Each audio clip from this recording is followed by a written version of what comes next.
platform is very, very common. That big one. Oh, really? Yeah, I think that platform.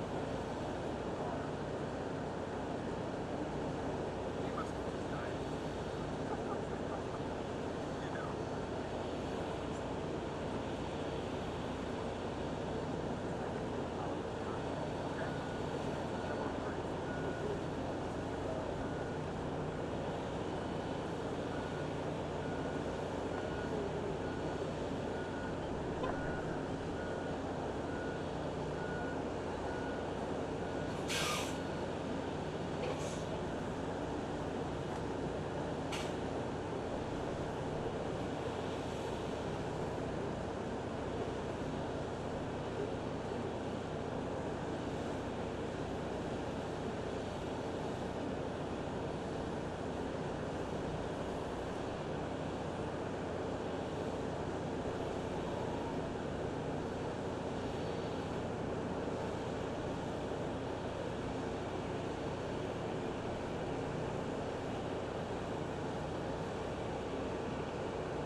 without really straight asking them about the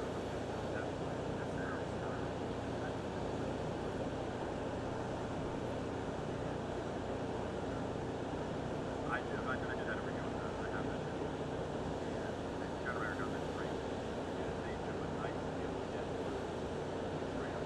They come right to my job. I just give them a note. They gave go in and they've got all the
where the younger generation sees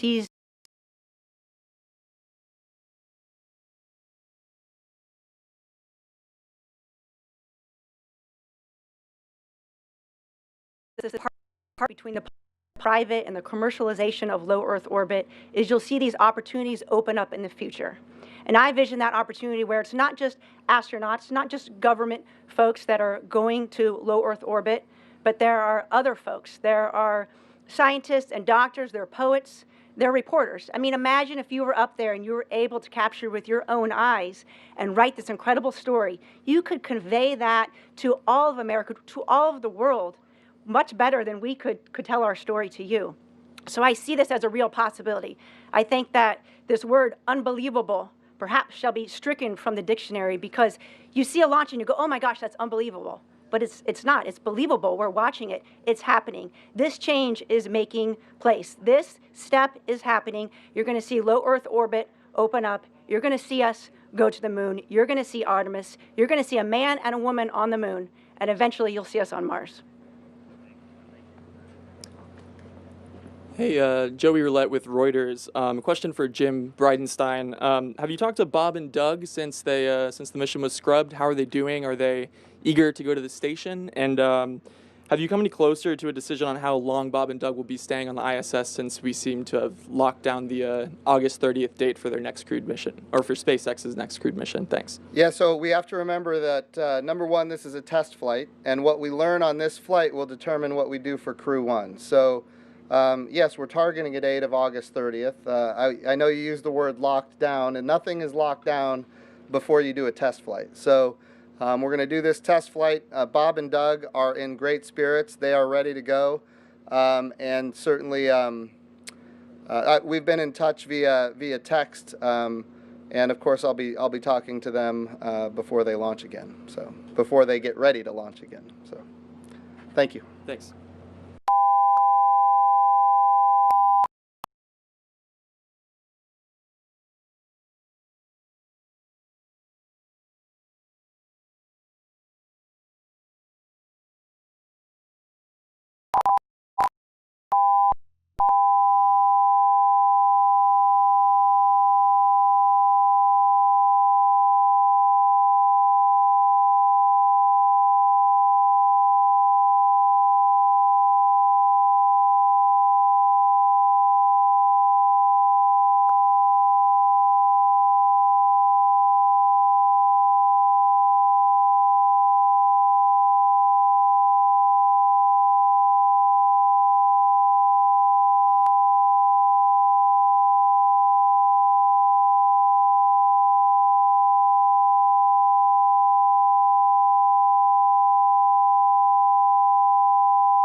Cape.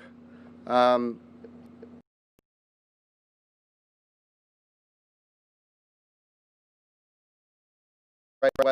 west down at the same time.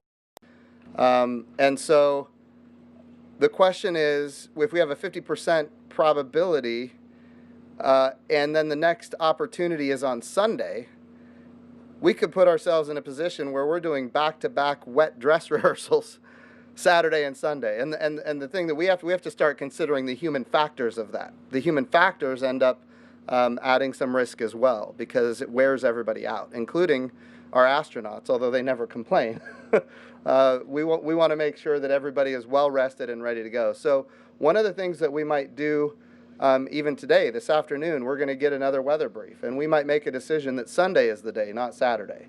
That way, and again, it's going to depend on everything is a range of probabilities. What are the probabilities on Saturday and the probabilities on Sunday? And if it's a high enough probability on Saturday, we target that day. So we're looking at all of these different options that we have to consider. Earlier I mentioned, that we have to consider sleep cycles. So we want to launch at a time where our crew, if the time to orbit is 15 to 20 hours, that's kind of in the sweet spot, because then they can get on orbit, they can get some rest, and then they can dock to the International Space Station. And so getting that right is important as well. When we talk about their sleep cycles, depending on the day we launch and the time we launch, we've got phase burns and we've got boost burns that we have to get accomplished. And of course, if those are in the middle of the times when the astronauts are trying to catch some sleep, then that's not optimum either. So yes, we're having to balance all of these things. There is cost associated with the delay. Make no mistake, there is cost. We load the rocket with liquid oxygen. We unload the rocket with liquid oxygen. We've got all of these people here at the Cape that are focused on getting the mission accomplished. There is absolutely cost associated. As far as like the total dollar amount, given all of the things that we do, I don't have that number just handy right now. But there is cost associated. But again, compared to the investment that took us to get to this point, those costs are really, really minimal. And compared to the lives of Bob and Doug, we are not worried about that. Remember, this is a test flight. We need to make sure that we are maximizing the opportunity for success, and that's what we're focused on. Just briefly, do you have a ballpark figures? Are we talking like hundreds of thousands, millions of dollars? We'll get you a number. Okay, thank you. Yep. Hi, this is Michael Sheets. I'm with CNBC. My question is for Jim, and Bob can probably help add a little color here. Jim, you've asked people to stay home for this mission, given we're all wearing masks, we're all social distancing here on site, but the visitor complex reopened the day after the scrub.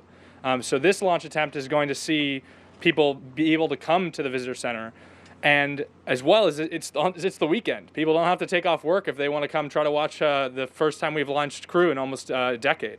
So what kind of measures is NASA taking that's different than we saw on launch day on Wednesday? And what kind of crowds is NASA expecting in the local area and even to welcome on site? So just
did they say? That's great. Yeah, internet flight tomorrow. Oh, that's cool. Yeah, I mean, it looks great. Yeah, it's good. It's a perfect scale model, and it's high fidelity enough to point out the stuff you need to point out.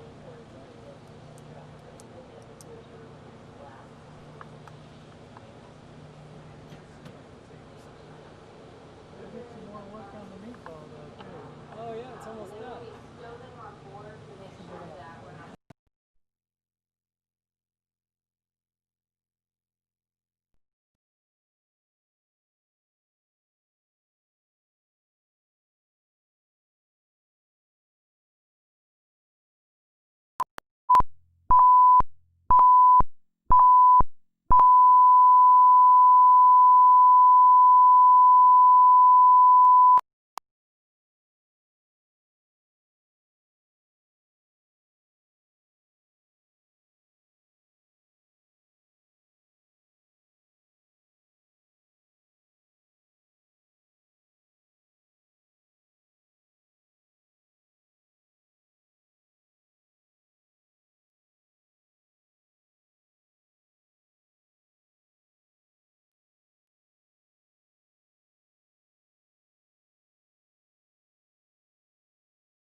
and begin the roughly 20-minute drive to pad 39A. Now, once at the pad, the crew will ascend the fixed service structure in order to board the spacecraft in a process we call crew ingress. During ingress, the SpaceX team will run a series of checks to ensure the suits, seats, and the vehicle interactions are all functioning properly. And after all the vehicle and crew checkouts are completed, the SpaceX closeout team will close Dragon's hatch with Bob and Doug safe inside. About 40 minutes before launch, the crew access arm, which is that long suspended walkway that the astronauts are going to use to board Dragon, it's going to retract away, followed by the arming of the launch escape system. Once the arm is retracted and the escape system is armed, that's when propellant loading on the Falcon 9 rocket will begin. About 5 minutes before liftoff, Dragon will be configured for what we call terminal count. This is when Dragon's onboard computers take control of the vehicle. And at T0, again, a little over 4 hours from now, if all goes well and the weather cooperates, Crew Dragon and Falcon 9 will lift off from pad 39A, carrying astronauts Bob Behnken and Doug Hurley. Roughly 12 minutes after liftoff, Dragon will separate from Falcon 9's second stage, enter its activation phase, and begin using its own onboard propulsion system to carry Bob and Doug to their destination, which is the International Space Station. And as I mentioned previously, Bob and Doug are just finishing up their lunch, and we are currently awaiting their arrival to the suit-up room. And while we await that, you will notice over the course of this broadcast that we do not have crowds gathered here at Kennedy Space Center. And that, of course, is one of the impacts of our protocols to protect each other and our teams. We would normally have tens of thousands of guests here at the Kennedy Space Center in Florida to view the launch. But even though we couldn't host a lot of guests here, you can still join us through every step of this historic mission from wherever you are. We have a team dedicated to those of you following along on social media, and NASA's Tahira Allen is in Washington right now leading that effort. Hi, Tahira. Hey, Marie. And hey, everyone out there. My name is Tahira Allen, and if you are one of the 4.9 million people tuning in on Wednesday, we are so glad to see you here again. If you weren't able to witness the pre-launch activities on Wednesday, you are in luck because I'm here to bring you all the excitement happening on social media around the nation. This is a big day for both NASA and SpaceX, and we are ready for you to be a part of it. We had a lot of people engaged on Wednesday, so we want to see if we can top that energy today. We will be sharing your photos and thoughts live on air during today's broadcast, so don't hold back and show us how you're getting ready for liftoff. You can join the conversation by using the hashtag LaunchAmerica on NASA's Facebook, Twitter, Instagram, and LinkedIn. I'll be monitoring that hashtag LaunchAmerica all day to highlight your social media posts throughout the show.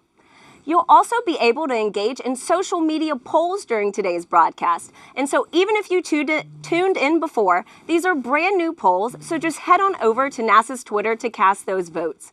So I know most of you are tuning in from home today, but that doesn't mean you can't get involved in the action. Check out NASA's Instagram and Facebook to find our Launch America augmented reality filters. They place you right at Kennedy Space Center, and you can actually see the Falcon 9 rocket lift off in a pair of sunglasses. If you haven't already, be sure to check out our first ever global NASA social. So head on over to NASA's Facebook to join the group. We've got all new social badges, a nice fresh photo here, some Q&As with some very special guests, and also behind-the-scenes tours of Kennedy Space Center in Florida. And not to mention, just an awesome community of people excited to witness this moment. So, just right here, in training, getting ready for that Launch America. So if you're just tuning in, to get us started, we have a poll for you on Twitter right now. We want to know what NASA logo you are sporting for today's launch. The iconic meatball or the iconic worm? Head on over to NASA's Twitter to cast those votes. And with that, let's head back to Lauren at Kennedy Space Center. Lauren? Thanks, Tahira. I don't want to sway the vote, but, I'm all about that worm. Meatball. The debate rages on. Aside from our debate, the main purpose of today's demonstration mission is to put Crew Dragon through the final operational tests to officially certify the vehicle for human spaceflight. The SpaceX and NASA teams have put years of work in development, testing, and training to get us here today, and now we are just around the corner from seeing Falcon 9, Crew Dragon, and Bob and Doug lift off for the first time, and doing it from that same historic launch pad that first sent humans to the moon more than 50 years ago. Now, it's really good that we're inside today because I'm still ready to run across there and try to hitch a ride to space on that Crew Dragon. It's a beautiful vehicle. What SpaceX and NASA have done together to create this incredible rocket, it makes me want to just run out that door right now and get out there. Well, you're not allowed to leave today, but Leland, I don't know if you've seen some of the comments on social media. You've been nominated by a lot of followers to fly one of the future missions of Crew Dragon. So I don't know. Yeah, let's do that. Okay. So we are just about 3 miles from Launch Complex 39A. Leland, don't get any ideas. I know that's not that far. That's where liftoff will happen in a little over 4 hours. And so we want to check in now with the team at SpaceX Hawthorne, where NASA's Dan Hewitt and SpaceX's Jesse Anderson are keeping an ear on operations. Good morning, guys. Hey, good morning, Marie. Thanks so much. First off, hashtag Team Worm. But hello from SpaceX headquarters in Hawthorne, California. My name's Dan Hewitt. We're here for round 2 for this historic launch. And Dan, we're so glad to have you back here today. Hopefully the weather is working in our favor today. It looks really sunny and nice out there, so fingers crossed. My name is Jesse Anderson, and I'm a lead manufacturing engineer here at SpaceX, and we are so honored to be NASA's partner in returning humans to space from the shores of Kennedy Space Center. 10 years ago, we sent the Dragon that's displayed right behind us on its first orbital demonstration flight, and I speak for all of us here at SpaceX when I say we could not be more excited to finally be sending humans to the International Space Station. And just as a refresher, today's mission is known as Demonstration Mission 2 or Demo 2. This is going to be the first time a commercially built spacecraft will launch people to the space station. Demo 2 is an end-to-end flight test from launch to docking all the way to splashdown in the Atlantic at the end of their mission. And this is the final test for NASA to certify SpaceX for regular crew flights to the space station. Right now, SpaceX and NASA have teams working together around the country. On the SpaceX side, they have teams at the Cape performing final launch day checkouts as we speak, just to make sure Dragon is healthy and good to go. At the moment of liftoff, we will transfer authority over Dragon from our firing room in Florida to Mission Control here in Hawthorne. Mission Control will have insight and command of Dragon systems for the entirety of this upcoming mission. And since Dragon is a highly autonomous vehicle, our teams in Mission Control will be continuously monitoring the health and performance of the spacecraft through the entire duration of its journey. That's from liftoff all the way until Dragon splashes back down on Earth. While there are a number of people on headset here in Mission Control right behind us, the mission director is the one in charge. It's also where the SpaceX Core, which stands for Crew Operations Responsible Engineer, who's essentially the voice talking to astronauts throughout their flight, will reside. Dragon and Falcon 9 together have years of operational experience, or what we refer to as flight heritage. SpaceX has successfully completed 22 flights of Dragon to and from orbit since 2010, and that includes 21 trips to the International Space Station. And to get us where we are today, not only have we conducted thousands of hours of testing, but we've also enhanced and added a number of safety features to Dragon. One of the most important safety features on Crew Dragon is the launch escape system. It's a huge advancement in the safety of human spaceflight, and SpaceX was able to demonstrate the system in 2 important tests. The first one coming back in 2015 with the pad abort test, which we're watching some video back from right now. And then a little bit more recently, last January of this year, the in-flight abort test. Dragon's launch escape system is outfitted with 8 Super Draco engines that are integrated directly into the spacecraft body. This enables Dragon to separate from Falcon 9 and carry astronauts to safety in case of an emergency on the launch pad or all the way up to orbit. And in addition to the launch escape system, SpaceX has completed over 80 parachute tests, which includes nearly 30 tests of just the upgraded Mark III parachutes that's flying on today's vehicle. And that's to ensure a safe landing back on Earth, even in the unlikely event that one of those 4 main parachutes fails. And we can't forget the significance of our first demonstration mission just last year, which itself was an end-to-end flight test to and from the International Space Station, just no actual humans on board. But now, though, let's go to the one and only SpaceX's principal integration engineer, John Insprucker, for our first status update. John? Oh, you're so kind, Dan. Good morning from SpaceX headquarters in Hawthorne, California. As Dan said, I'm John Insprucker, and I'll be bringing you status updates throughout today's countdown. We're currently just inside T-minus 4 hours, 9 minutes. Today, as mentioned, is our second launch attempt. The first attempt was scrubbed on the 27th. In that attempt, the team proceeded deep into the countdown, but when 3 weather rules concerning lightning and cloud cover were no-go, and there was no chance of improving, the SpaceX launch director stopped the countdown at just inside T-minus 17 minutes, and the launch was scrubbed. Now, following the scrub, we drained back the propellants from Falcon 9, and the crew left the capsule and returned to crew quarters. Now, since the scrub, Falcon 9 has remained vertical on the pad, as you can see there on the monitor. It's remained powered up. The launch crew currently reports no significant issues on the Falcon 9. Minimal activity has occurred on Dragon over the same period. The most significant task was topping off oxygen and nitrox in the environmental control system. Now, we just finished up a weather briefing to the crew a few minutes ago. Conditions at Kennedy Space Center for launch, 50% chance of violating conditions, which is also 50% chance of good conditions.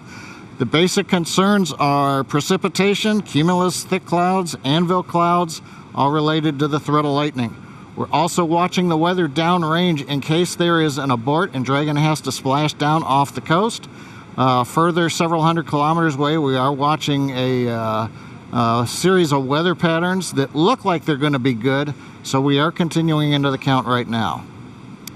Coming up at T-minus 4 hours, the SpaceX launch director will perform a poll. That'll verify the conditions are safe there at the pad to open it back up to just the support crew.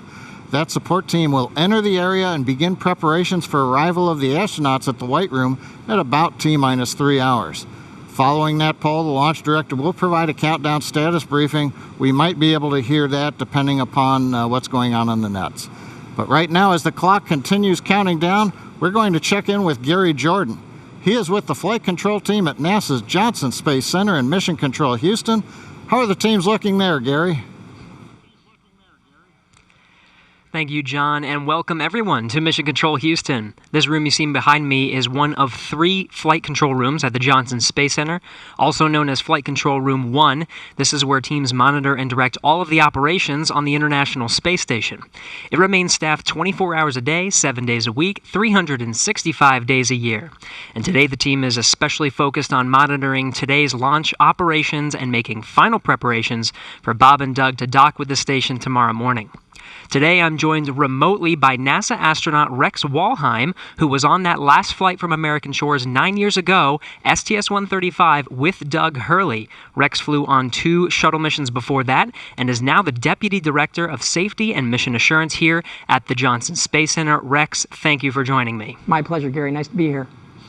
Now, Rex, we're closing in on the suit-up process for Bob and Doug down at the Cape.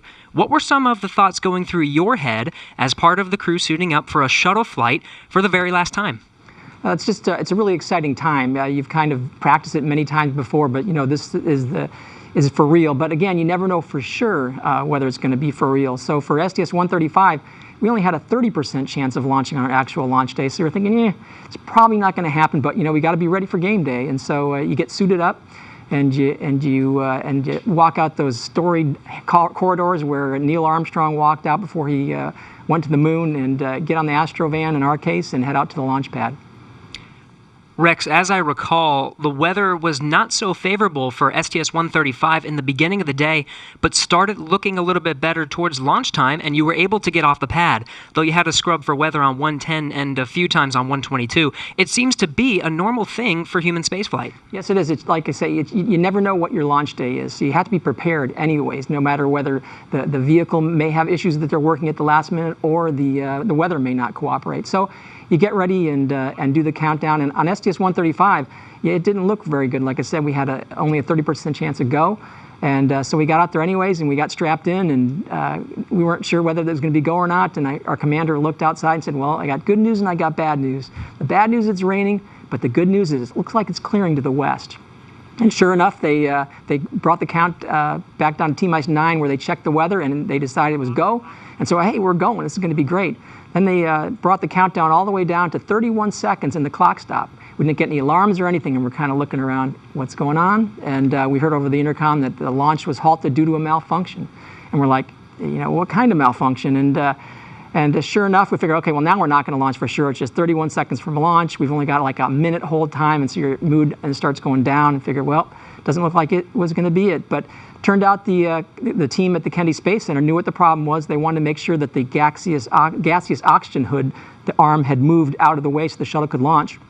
They took a camera, verified it was, and then they picked up the count.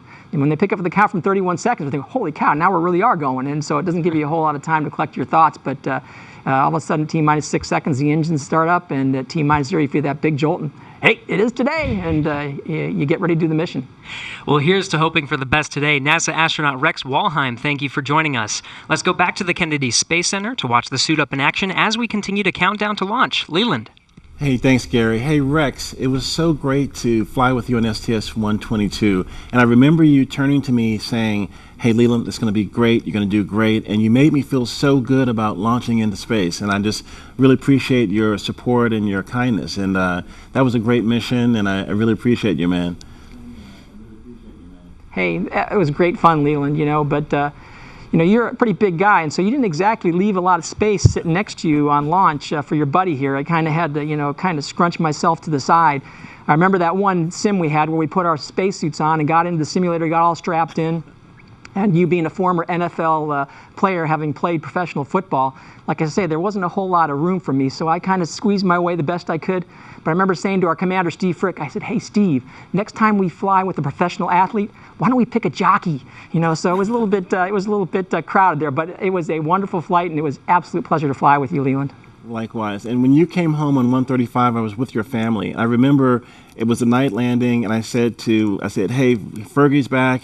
And your son, I'll never forget this, he said, hi, Dad. And it's all about the families. And you did such a great job on that mission, flying with Doug on that last shuttle mission. So thank you, Rex, for everything you've done. We're going to go live in crew quarters in a minute and see Bob and Doug suiting up. Yeah, absolutely. Thanks, Rex. And my takeaway from what Rex had to say is, you're telling me there's a chance. There's a chance. There's a pretty good chance, actually, 50% in fact. And the astronaut crew quarters is where astronauts live in seclusion before missions to space, and it's where Bob and Doug have been living for the past 10 days. Now, the suit-up room inside of the crew quarters is something of a national landmark in and of itself.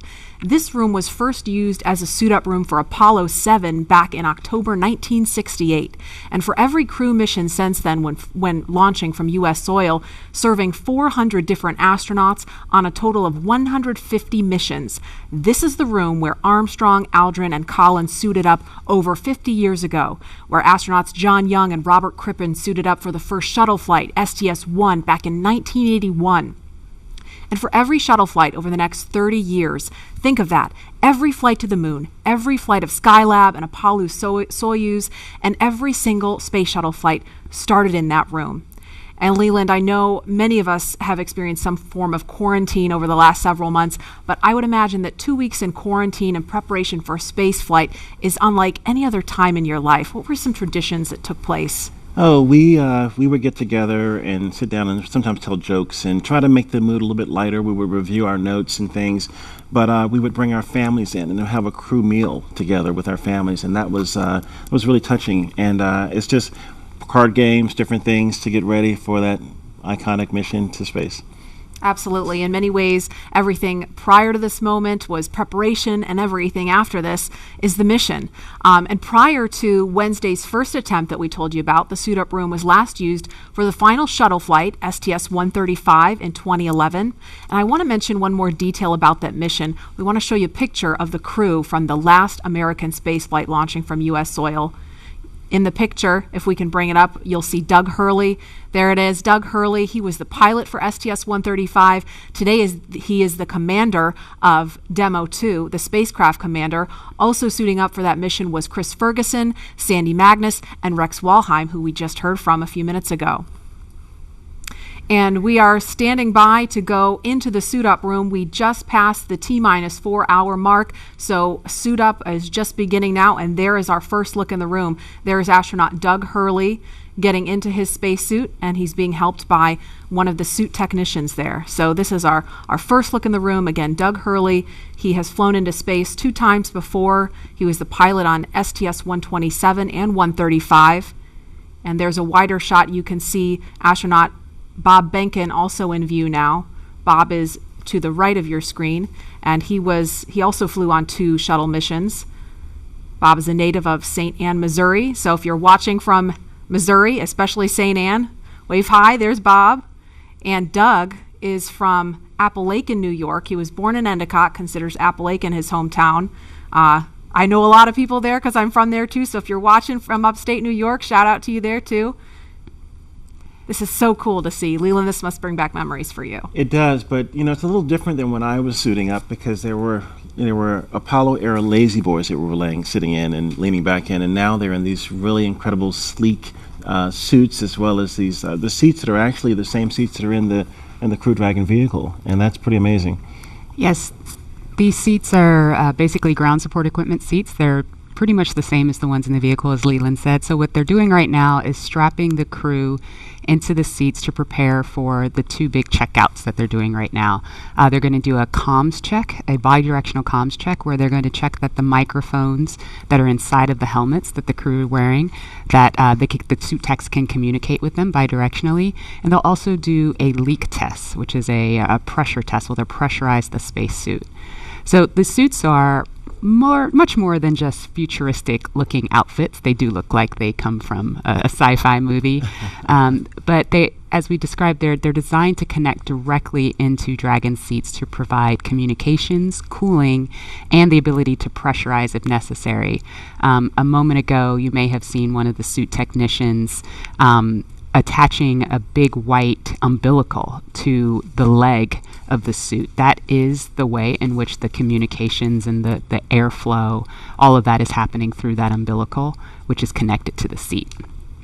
So right now, as you can see, the team is getting the crew all buttoned up in their 5-point harnesses and getting ready for those checkouts.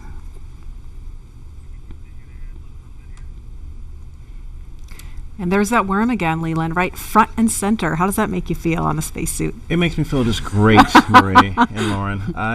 We have a lot of heritage and tradition with the meatball, but I'm able to be a little bit more flexible now that Lauren has beat this worm thing into me.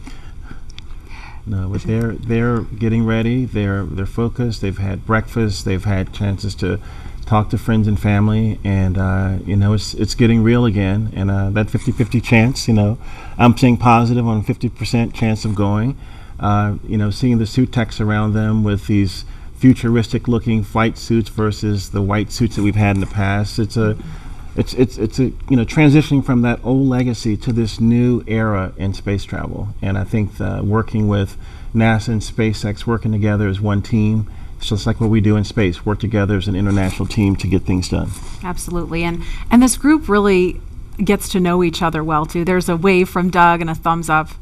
That's so cool to see. I mean, the people in that room get to know Bob and Doug really well because they've rehearsed this so many times, especially the suit techs. The suits are, custom made for each of the astronauts. So I feel like I couldn't even count the number of times they've had like suit fit checks and leak checks and just making sure every detail with the fit and the function is just perfect before they get ready to launch. And interestingly enough, these suit techs are also the designers of the spacesuit. They've been working with the crew for years as we've been building these suits, their training suits, all of the training events in Hawthorne, where the crew is inside of the Buck, the capsule simulator.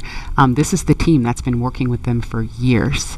The team that dressed Ripley, which is the ATD, the dummy that flew in Demo 1. Mannequin, right? Mannequin, Smarty. There's Smarty. Lots of names for Ripley. But the point being, they've been with these suits from cradle to grave and have been working so closely with Bob and Doug. Pressures and making sure everything looks good prior to arming the launch escape system, but not tracking a constraint at the moment. So overall, Dragon's healthy and ready for crew ingress. Okay, thank you for the update, MD. And this concludes the countdown briefing. So you just heard in that briefing there, they're continuing to move forward towards launch. And as we have a view of Doug Hurley there adjusting his visor, again, he is the spacecraft commander for Demo 2. And while he continues the suit up process, we want to give you a closer look at the veteran Marine Corps fighter pilot and spaceflight pioneer.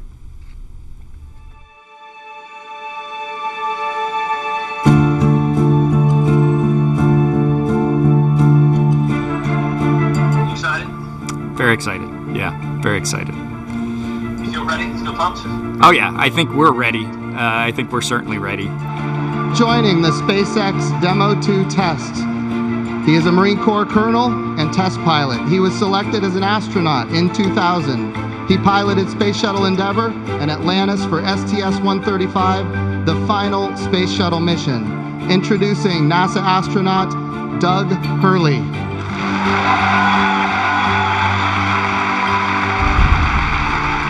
It's a life-changing process in so many ways to fly into space.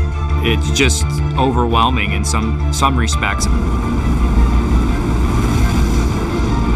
Just the sensations, the rumbling, the shaking, the acceleration when the engines shut off and you go from, in the case of the shuttle, you go from 3 Gs to 0 Gs instantaneously and things start floating. And I remember distinctly just thinking, what just happened? To see a rocket launch in person is, it's a pretty emotional event.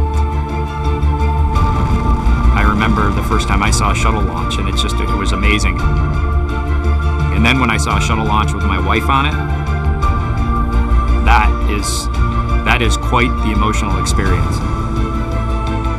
My name is Doug Hurley, and I'm the spacecraft commander for the Demo 2 mission to the International Space Station.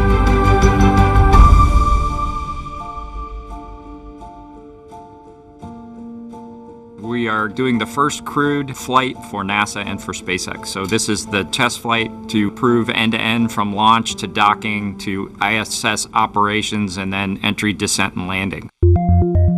This will be the first time the Dragon had a crew on board, and so there's a myriad of objectives we want to achieve for this mission. SpaceX has been responsible for design and essentially making this vehicle what it is. What the astronauts bring to the table is the crew vehicle interface. What would work on orbit, what might not work on orbit, what would definitely work. To be able to just have the entire integrated team that's going to support us getting to and from space station, talking together, working through the challenges that simulators typically throw at you. It was really neat being part of it. It's just been an incredible undertaking to see where we've come just in the last 5 years that Bob and I have been a part of this, and to be, shortly flying to the International Space Station with the Crew Dragon. It overwhelms you to think about how many people have in some way, shape, or form touched this program and this vehicle to get us to this point. And we are the lucky ones that get to fly it, but we certainly not for 1 second take for granted the amount of effort that so many other people had to put into this to make it successful. For Doug personally, he's worked so hard, through his entire life, to get to where we are right now. As a test pilot, this would be the dream to fly a new vehicle. So it makes me so happy to see that he gets to be part of this mission, the spacecraft commander. I'm just glad to see his hard work and his dreams come true for that. It's been a long road in a lot of ways for not only us, but certainly for all the folks that work in the commercial crew program, as well as SpaceX in our case, just working to get to this point. It's been a huge amount of sacrifice and time away from home, but the fruits of our labor are coming to fruition.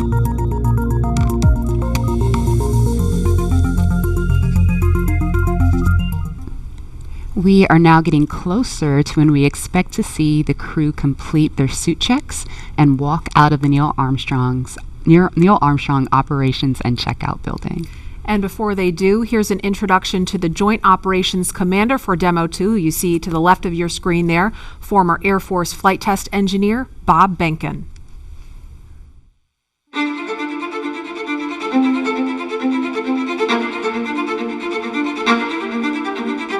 When you go through the launch day preparations, there's a lot of moments that kind of stand out to you. One is the kind of the celebratory piece of it, which is that you're walking out of the suit up room and getting in the vehicle that's going to take you to the launch pad. When you close the hatch, that's really when Doug and I are in the vehicle, and it's our vehicle, and we're really in control of the mission at that point. Test pilots, their task proved that man could fly into orbit around the Earth and return live and well to talk about it. There's always a balance of managing risk as you go forward to execute a test point and figuring out a way to collect the data. We hear a sound. Okay, is that sound an expected sound? Or we see a light, is that light an expected light? What's the source of it? Does it sync up with something else that's going on or not? So trying to dissect all of that in real time in your head is, a lot of things happen like that on launching of a vehicle. From St. Anne, Missouri, he is an Air Force colonel and flight test engineer. He flew aboard Space Shuttle Endeavour twice. Introducing NASA astronaut Bob Behnken.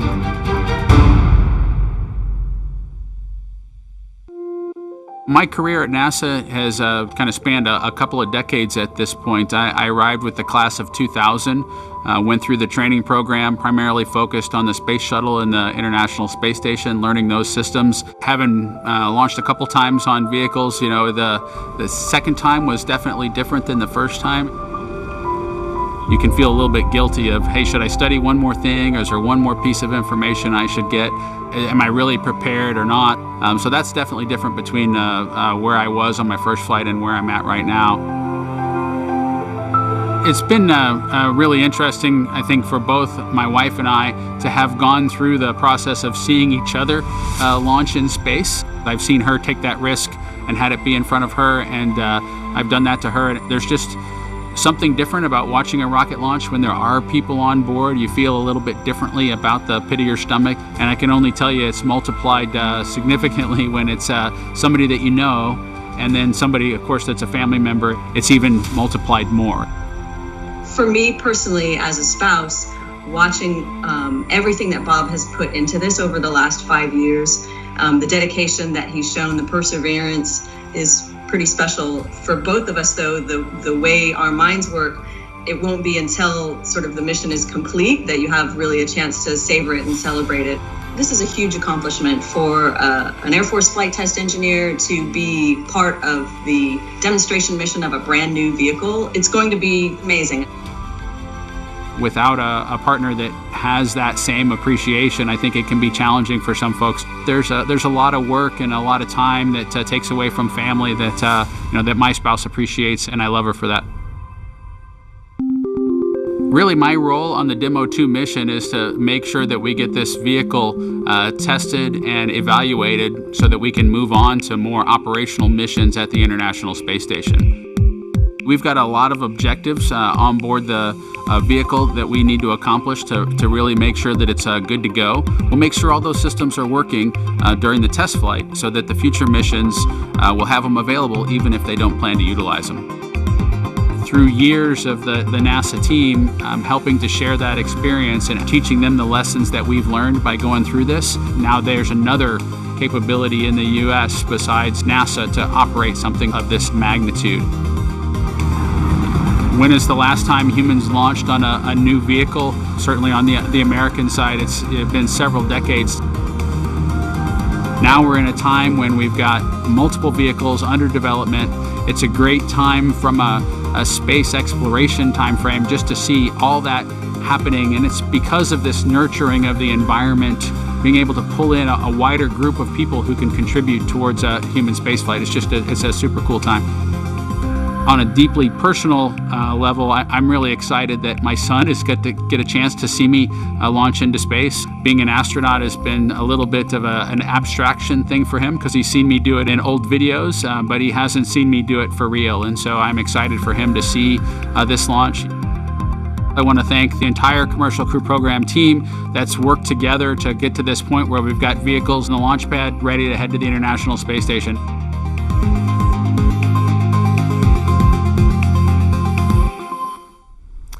And here is a live look again inside the suit-up room in the Neil Armstrong Operations and Checkout Building.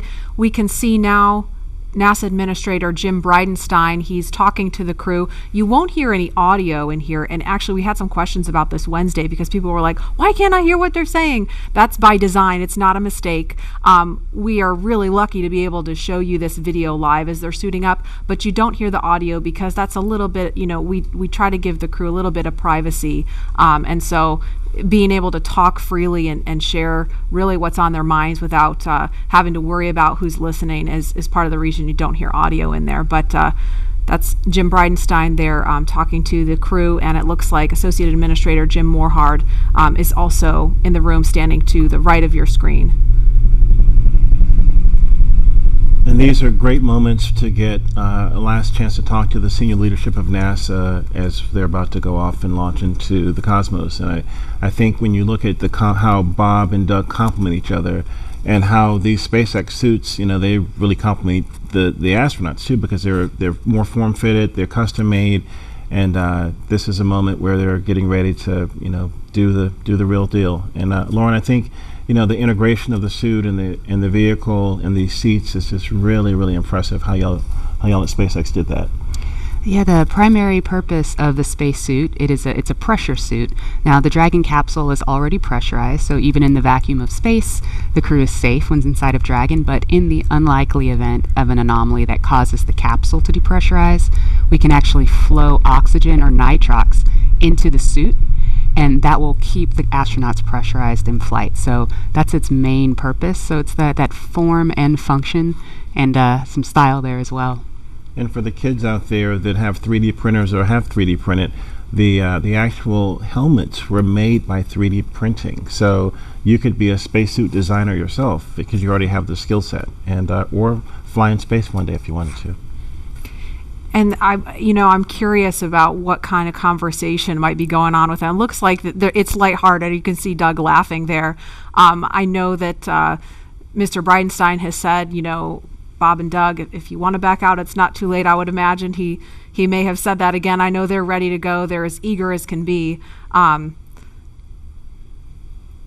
it looks like they may have another visitor coming in. Oh, no, it looks like the administrator's just being passed something there. But and it's really important. I mean, we've trained for so long.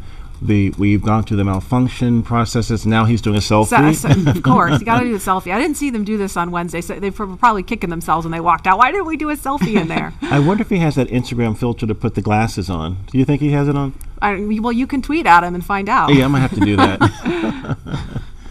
No, this is a great lighthearted moment. It gets the guys in a good mindset to go off in space in a very calm and cool and collected way. I think he's now taking pictures of some of the crew techs, the suit techs, which is fantastic. It's all about bringing the family and the team together, making everyone feel comfortable on flight day and helping us get to space safely, as we always try to do. And obviously this is a very serious mission. I mean, we don't want to make too much light of it, but Leland, you mentioned Wednesday, and I thought that was a really good point, why it's important to be able to joke around and keep things light as you're getting ready to go to the launch pad. Yeah, when I went up on 122 with Rex and we just talked to Rex, we were, in the caravan going over to the launch pad, we were kind of making some jokes, but as we were suiting up, we would look over at each other, we would get up and high five, and we'd say, hey, you're ready? Let's go, let's do this, and it's just, you've already trained. You know how to do this. You've done it many, many times. And so I think it's that lightheartedness is good. But, right when you get in the vehicle, the 3, 2, 1 liftoff, that's when you're ready to go.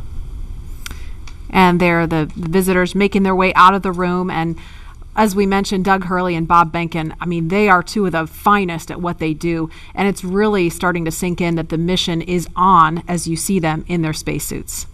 And seeing them in these suits has always been so inspiring to me from the first time that I saw them at Hawthorne at SpaceX headquarters during training. It's kind of like a sci-fi film, but unlike a movie prop, which primarily just needs to look cool, our team designed the suit to maximize safety and functionality while maintaining style. Here are two members of our spacesuits team, Chris Trigg and Maria Sundin, telling us about how the suit came to be. I think one of the things that was important in the development of the suit was to make it easy to use, something that the crew just has to literally plug in when they sit down, and then the suit kind of takes care of itself from there. So the suit is really kind of one part of the bigger Dragon system. It's really part of the vehicle. So we think of it as kind of a suit seat system. So the seat that the crew is in and the suit are in a lot of ways working together. And so it made sense that we were designing Dragon in-house to also design the suit. Our spacesuits is completely designed in-house. It's built here in Hawthorne, California, in the same building as the rocket and the capsule. The spacesuit is custom made for each crew member, and that is to optimize the fit for the crew member. We definitely wanted to innovate, and we wanted it to look inspiring, but first and foremost, we wanted it to be safe and reliable. The spacesuit's primary purpose is to protect the crew in the unlikely event that the cabin were to depressurize. But the suit does a number of additional things. It provides cooling and communication to the crew inside of the suit, provides them hearing protection, and the outer layer of the suit is flame resistant, so it provides flame protection as well. When the crew gets in the capsule, they get in their seats and they plug the suit into the umbilical that's attached to the seat. And the umbilical is providing everything that the suit needs. So it provides the avionics or electronics for communications, it's providing the air to cool the suit, and then it also provides gas when needed to pressurize the suit. So it's really a single point that lets the suit do all the things that it needs to do. We designed the helmet in-house. The helmet serves a number of different functions. Obviously, it's protecting the crew's head and it's retaining gas like the rest of the suit, but it also houses the microphones as well as the valves that are regulating pressure in the suit. We had to design the gloves so that they would work with the touchscreens, but the gloves also still had to do a number of other things like the rest of the suit. So all of those things had to come together within the glove. It'll be obviously really amazing to see Bob and Doug in their flight suits, and I think one of the things that's cool about the suit is it's not just a piece of hardware, it's not just a suit, it's a very personal thing. It's Bob's suit and it's Doug's suit. And so seeing the two of them in their suits using it in flight will be just a really amazing thing. And you're looking live at Launch Complex 39A. That is Crew Dragon in the center of your screen, sitting atop a two-stage Falcon 9 SpaceX rocket that will produce 1.7 million pounds of thrust at liftoff. We are keeping our fingers crossed that the weather cooperates. It's a 50-50 chance. It looks beautiful right now, but there may be some thunderstorms rolling in later, so we're keeping a close eye on the weather. In the meantime, we're going to head west to Hawthorne for an operational update. Dan? Hey, Marie. We are here in Hawthorne still. The astronauts have a crew training facility that's equipped with both a cockpit simulator and a full-scale Dragon mock-up to conduct simulations both for nominal and off-nominal situations. And recently, the SpaceX team shared the exact same ISS simulator that the astronauts train on with the public, so you can try your hand at docking the ISS. If you head over to iss-sim.spacex.com, you can try your hand at docking with the space station. And I've tried it once before. It was really difficult. It looks way more, it's more difficult than it actually is, I think. Yeah, flying in space is really deceiving. Just when you think you're going really slow and everything's okay, the next thing you know, you're careening into the space station. So it's way harder. You have to go way slower than you think. It might take a couple of tries, but it's doable. Yeah, but you guys should try it and check it out and see if you can do it. So let's check in with John Innsbrucker for a quick update on Dragon and Falcon 9. John? Well, we're coming up on T-minus 3 hours and 35 minutes. All continues to go well for today's launch. Now on the launch pad, Falcon 9 is powered on. Engine and stage checkouts were performed last night. All of those looked good. Now we're currently pressurizing gas storage vessels on both the first and second stage. And as I like to report, the good news is there's nothing significant to talk about on the rocket right now. Now on top of Falcon 9 is the Dragon spacecraft. That's being prepared for the crew. The Dragon propellant system was pressurized to final flight pressure about an hour ago. We had the support team arrive in the White Room just inside T-minus 4 hours, and we're waiting right now for the crew to walk out of the ONC building, and they should arrive at the pad by about T-minus 3 hours. For the Dragon spacecraft, all systems are also currently go. The Air Force range reports no issues at this time. The range will be maintaining both air and sea space clearance around the launch pad. They also help support things like putting the roadblocks up to prevent access to the hazard areas at both the launch site at 39A and around the Cape. Now, the big question, of course, is the weather, and as I've said before, we all talk about it, but it's the one thing we can't do anything about. Weather is 50% probability of good conditions. We are going to be watching for the clouds, lightning, thunderstorms. The sea breeze is not as strong today, and that's going to not help push all of that back over Central Florida. But right now, things are looking good with both Falcon 9 and Dragon as we count down to liftoff. Now, we want to see where you're following today's launch from, so we're going to jump over to Tahira at our social desk. Thanks, John. So glad to hear that things are at least looking good right now for this launch. Really hope it stays that way. So we just took a look at numbers of viewerships across our social media platforms, and there are now 500,000 of you tuning in for today's broadcast. Welcome, guys. We are so excited to have you. We also have the top cities right now tuning in, and that's Columbia, South Carolina, Houston, Texas, Los Angeles, New York, and Orlando. So it seems like the East Coast is really pulling today's viewership, but hey, last time on Wednesday, California came in and really stole the whole show away. Let's take a look at what's being shared online right now. So right now we have this future astronaut, and I don't know who he had to call, but it looks like he is in this SpaceX suit and his Tesla getting ready for round 2. Absolutely love it. Let's take a second look. Okay, right now we have a French bulldog. It looks like taking Bob's place for launch right now. This is so funny. We'd love to see it, guys. And so for those of you tuning in, be sure to use that hashtag LaunchAmerica on social media and show us how you're getting ready for liftoff. So earlier in the show, we polled users to see which NASA logo you're sporting for today's launch, and the results are in. So it looks like about 62% of you are wearing the meatball today, and that leaves the worm falling a little bit behind. But hey, now that the worm is back, maybe y'all will be sporting it more often. And so with that, let's head back to Marie at NASA Kennedy. Marie? Thanks, Tahira. We have some really spirited reactions here. We're looking live at the ONC walkout doors, but I just have to tell you, Leland threw up his arms in the air in victory when he saw more people sporting the meatball, and Lauren looks like someone just kidnapped her dog. I am shook. Go worm, go worm, go away worm. Oh, wow. You know, you can't predict, how everyone else feels. That's the beauty of diversity of opinions, And other traditions like the meatball and the worm, or a card game that we play called Possum's Fargo. And you have to play enough hands to where the commander loses a hand before we can walk out. So that's probably going on right now, and they're getting ready to have Doug lose his hand. Yes. And then we can get in the elevator and come out and get in the spaceship. Yep, so we're giving them that moment in private. And Leland, I wanted to ask you too, because we had a scrub really late in the count yesterday. We got just under T-minus 17 minutes, and we were all like, oh, it was like a collective groan across the country, everybody watching. And I know you've been through a delay once yourself on one of your shuttle flights. And I wonder, what does it take to kind of refocus yourself on day 2? I mean, do you go through all the exact same preparations? Do you do anything a little different? Is there a little bit of superstition involved? No, not really. I mean, we try to keep everything the same way because we've practiced this way, and now we're in the real day. We're playing this way. So if you stay the same, kind of the same form and function that you've done before, nothing else hopefully will happen that's out of character to your mission. So I think we just try to stay the same way.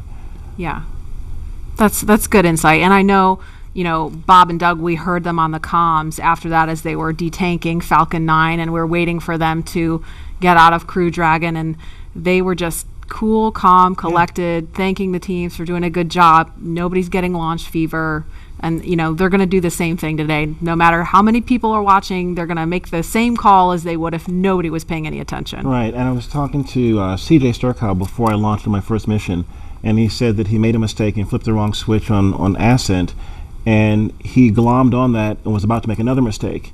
But he said that he had to just focus and get back to, grace under pressure so that he would make a third mistake, which could have been, catastrophic. So that's what we always try to do, is to try to do everything the same way, be very deliberate, but be very graceful, not really try to overthink something, but try to stay safe. Absolutely. And calm. Yeah, that's so key, and I know that's top of mind for all the SpaceX and NASA teams working on this today. And again, we're just standing by. We expect the crew is going to be leaving the suit-up room in just a couple of minutes, so we're giving them those last few minutes in private at the ONC building. And again, we're looking at the pad here.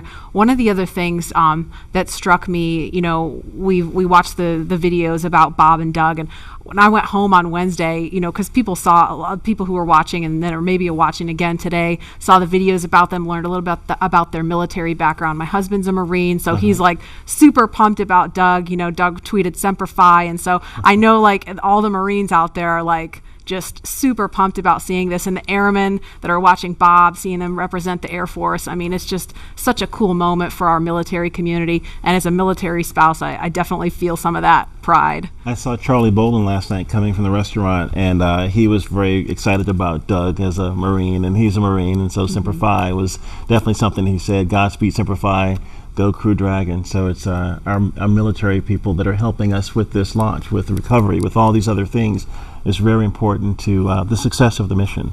Absolutely. And we want to turn our attention back to the Neil Armstrong Operations and Checkout Building. If we could, we want to take you to a picture of the doors. There they are.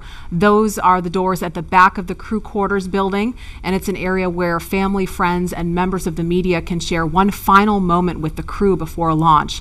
Now, the walk through those doors has signaled the beginning of the march towards launch for every American mission to space since 1968. This is the moment that is immortalized on film and video for 400 different astronauts from Apollo all the way through Space Shuttle, serving 150 total missions, and soon, if the weather cooperates, mission number 151 with the first 2 commercial crew astronauts. These doors carry with them a legacy of purpose and action, and today they will announce to all of us the start of this, NASA's SpaceX Demo 2 mission. And you saw just a little bit of my walkout from STS-129, my last mission. And I remember having my friends and family out there. There was my chemistry teacher that was in the crowd. She got me turned on to science and helped me actually become an astronaut. And I just remember her being in the crowd saying, "Go Leland!" And it was just such a memorable moment for me. It kind of got more rocket fuel in my veins, getting me ready for my mission. Yeah, absolutely. And we were just looking at a live picture outside of the building where we could see some of the folks gathered. We could see Doug and Bob's immediate families. There's a small contingent of media there. I mean, normally that place would be just kind of jam-packed with as many people as we could fit in there to capture that moment. We, of course, had to scale that back a little bit to maintain social distancing, but there's still a very excited group of people standing outside the building right now waiting for that to happen. Yeah, it's so cool to see their families there and that they have that moment with them prior to getting inside of the Teslas. I mean, seeing that the last time we made that attempt was this incredibly emotional moment.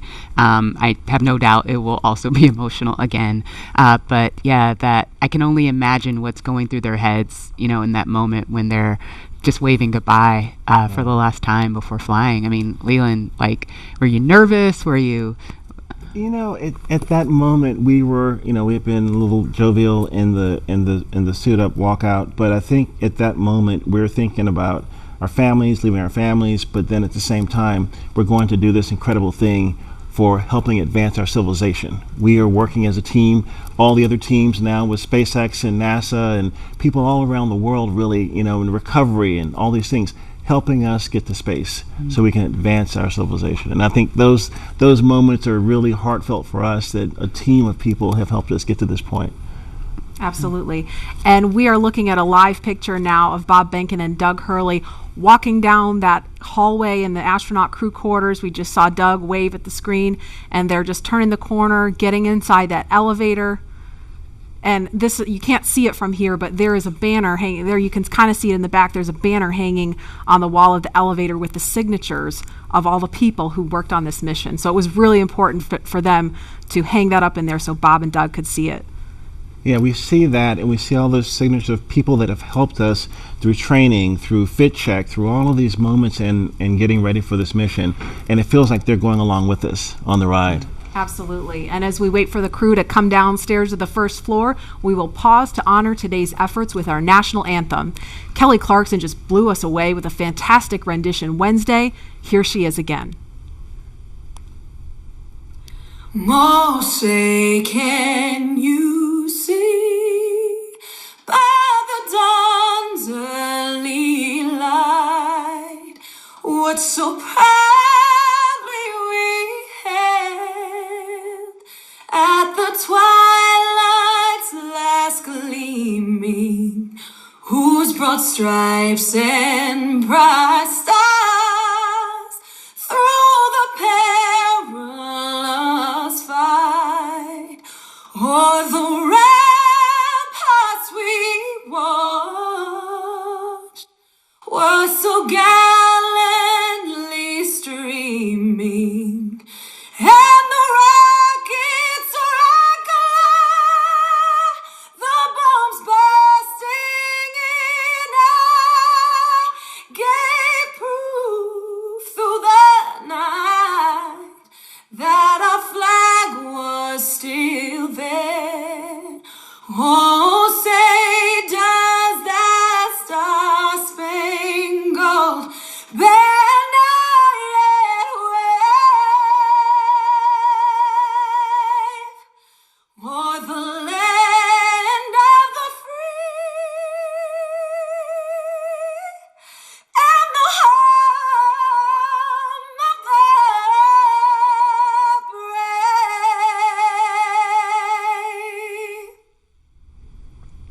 Oh, I got goosebumps listening to that. I mean, it doesn't get old. We heard it Wednesday, but I mean, I could hear that every day of the week. She was blowing. Yeah, amazing. That's a live look again at Launch Complex 39A. We are awaiting astronauts Bob Behnken and Doug Hurley to walk out of the Neil Armstrong Operations and Checkout building any minute now. So we're going to be ready to cut to that shot just as soon as we get the word that they're ready to walk out that door. Those doors, excuse me.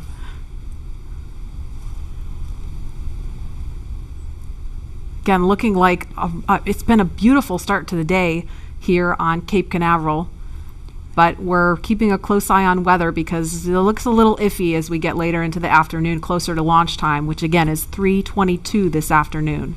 It always blows me away every time I visit Florida is, 1 hour it's this beautiful, clear, gorgeous day, and then an hour later it's a thunderstorm. You said it. Welcome to our world. And then an hour later it's back to clear. Yeah. Yeah. Wow, just similarly to last attempt, right? I mean, just 15, 20 minutes later, it was good to go. I know, it hurt my soul because we have this instantaneous launch window. It's not like with shuttle where we could give it a couple more minutes because you had a 10-minute window. We have a single second to get this off the ground, so everything's got to be just right. The conditions all have to be green at that moment. Again, Mother Nature showing she's in charge. Absolutely. And we just heard we're about 30 seconds, less than 30 seconds now from seeing the crew walk out of those doors. So we are standing by to show you that moment live.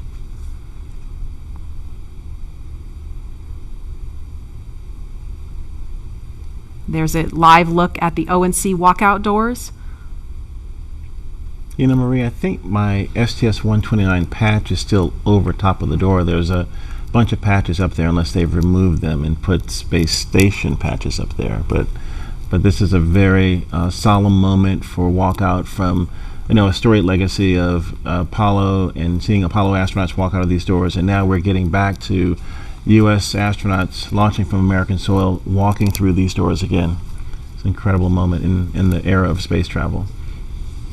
And we saw some just beautiful moments when they walked out on Wednesday, and looking forward to seeing those again. I was perusing all of the different newspapers and stories online and just taking in all the photographs, and there the doors are opening. Here they come. And there they are, NASA astronauts small crowd, but big cheers. NASA astronauts Bob Behnken and Doug Hurley, Doug on the left, Bob on the right, waving to the crowd there to cheer them on.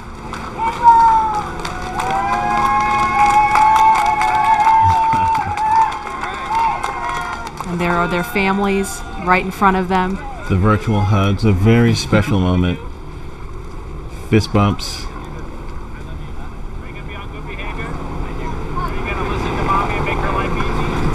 You can hear them. Let's light this candle, I agree. Launch America! Bye, guys.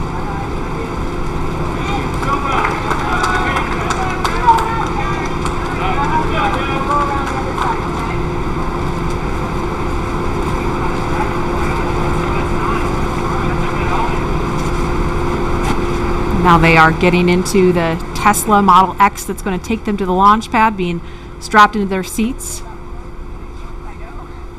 Their suit techs are attaching their umbilicals, so integrated into the Teslas. These are not just any Tesla you can just buy off the web or in a Tesla dealership. They've been outfitted with cooling units, and that white umbilical, similar to what you saw in the suit room, that umbilical is being connected to the suit to provide cooling air to the astronauts while they're on the way to the pad.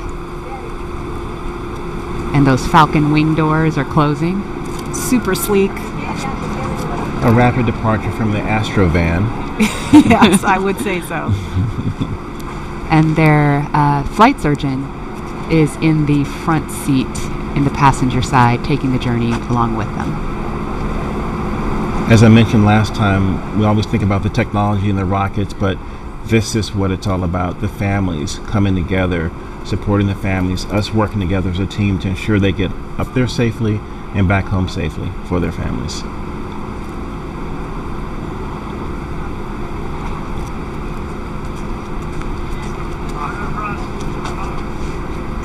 I couldn't hear everything they were saying, but I did catch Bob telling his son to be good for mom and make her life easy.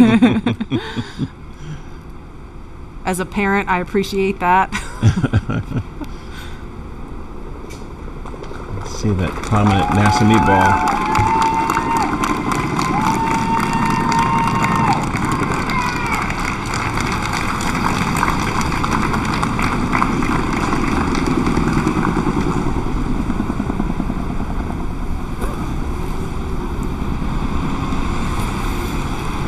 Now, as we watch the convoy begin their journey to Pad 39A, to our SpaceX and NASA family who over the years made this mission a reality and who have worked this launch campaign up to this point, we have you here in our thoughts.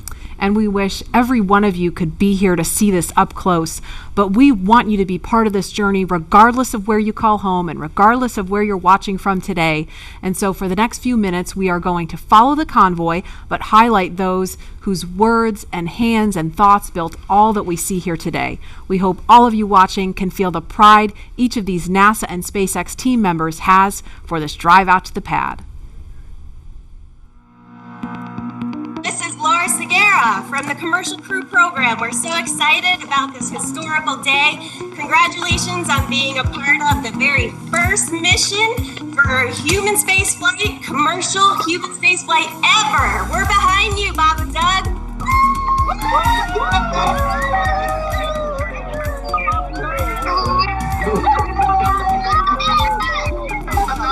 I'm Nicole from SpaceX in Cape Canaveral, Florida. Congratulations to SpaceX for hitting another major milestone, and safe travels to Bob and Doug.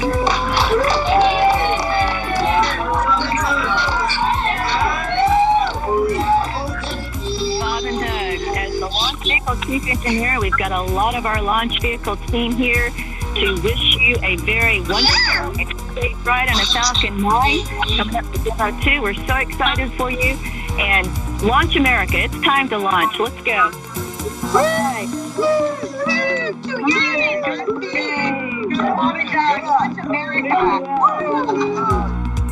Hi, this is Perla from Hawthorne headquarters. We want to wish Bob and Doug a safe trip to the International Space Station. Go Dragon!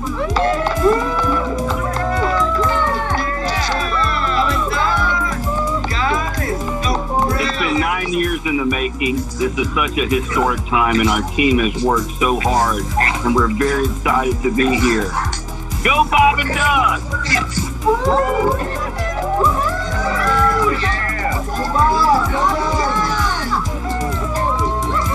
Hi, this is Sam from McGregor, Texas. Go Bob and Doug, go NASA, and go SpaceX.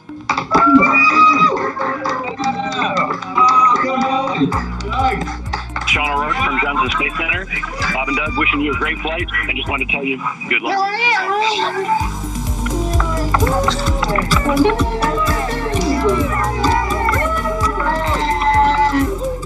Hi, I'm Dustin Kamak with NASA Kennedy's Communications and Public Engagement Directorate, and we all want to wish Bob and Doug safe travels and Godspeed.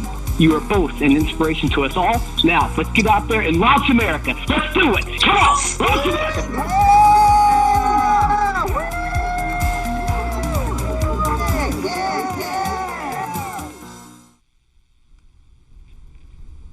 I love seeing that group of people. I mean, we saw all those different groups of folks from NASA and SpaceX, from all different walks of life that have come together to make this happen. And that was just a small fraction of them. Look at that shot. That is so cool. Wow. A little thumbs up from, I guess that's from Bob.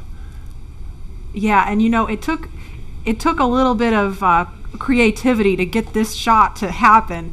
We have a chase vehicle that's on the other side of the road, which is of course shut down, so we could get a camera in there and follow them out. So we are really thankful to Kennedy Space Center Protective Forces for helping us make that happen, so we could see Bob and Doug all the way out to the launch pad.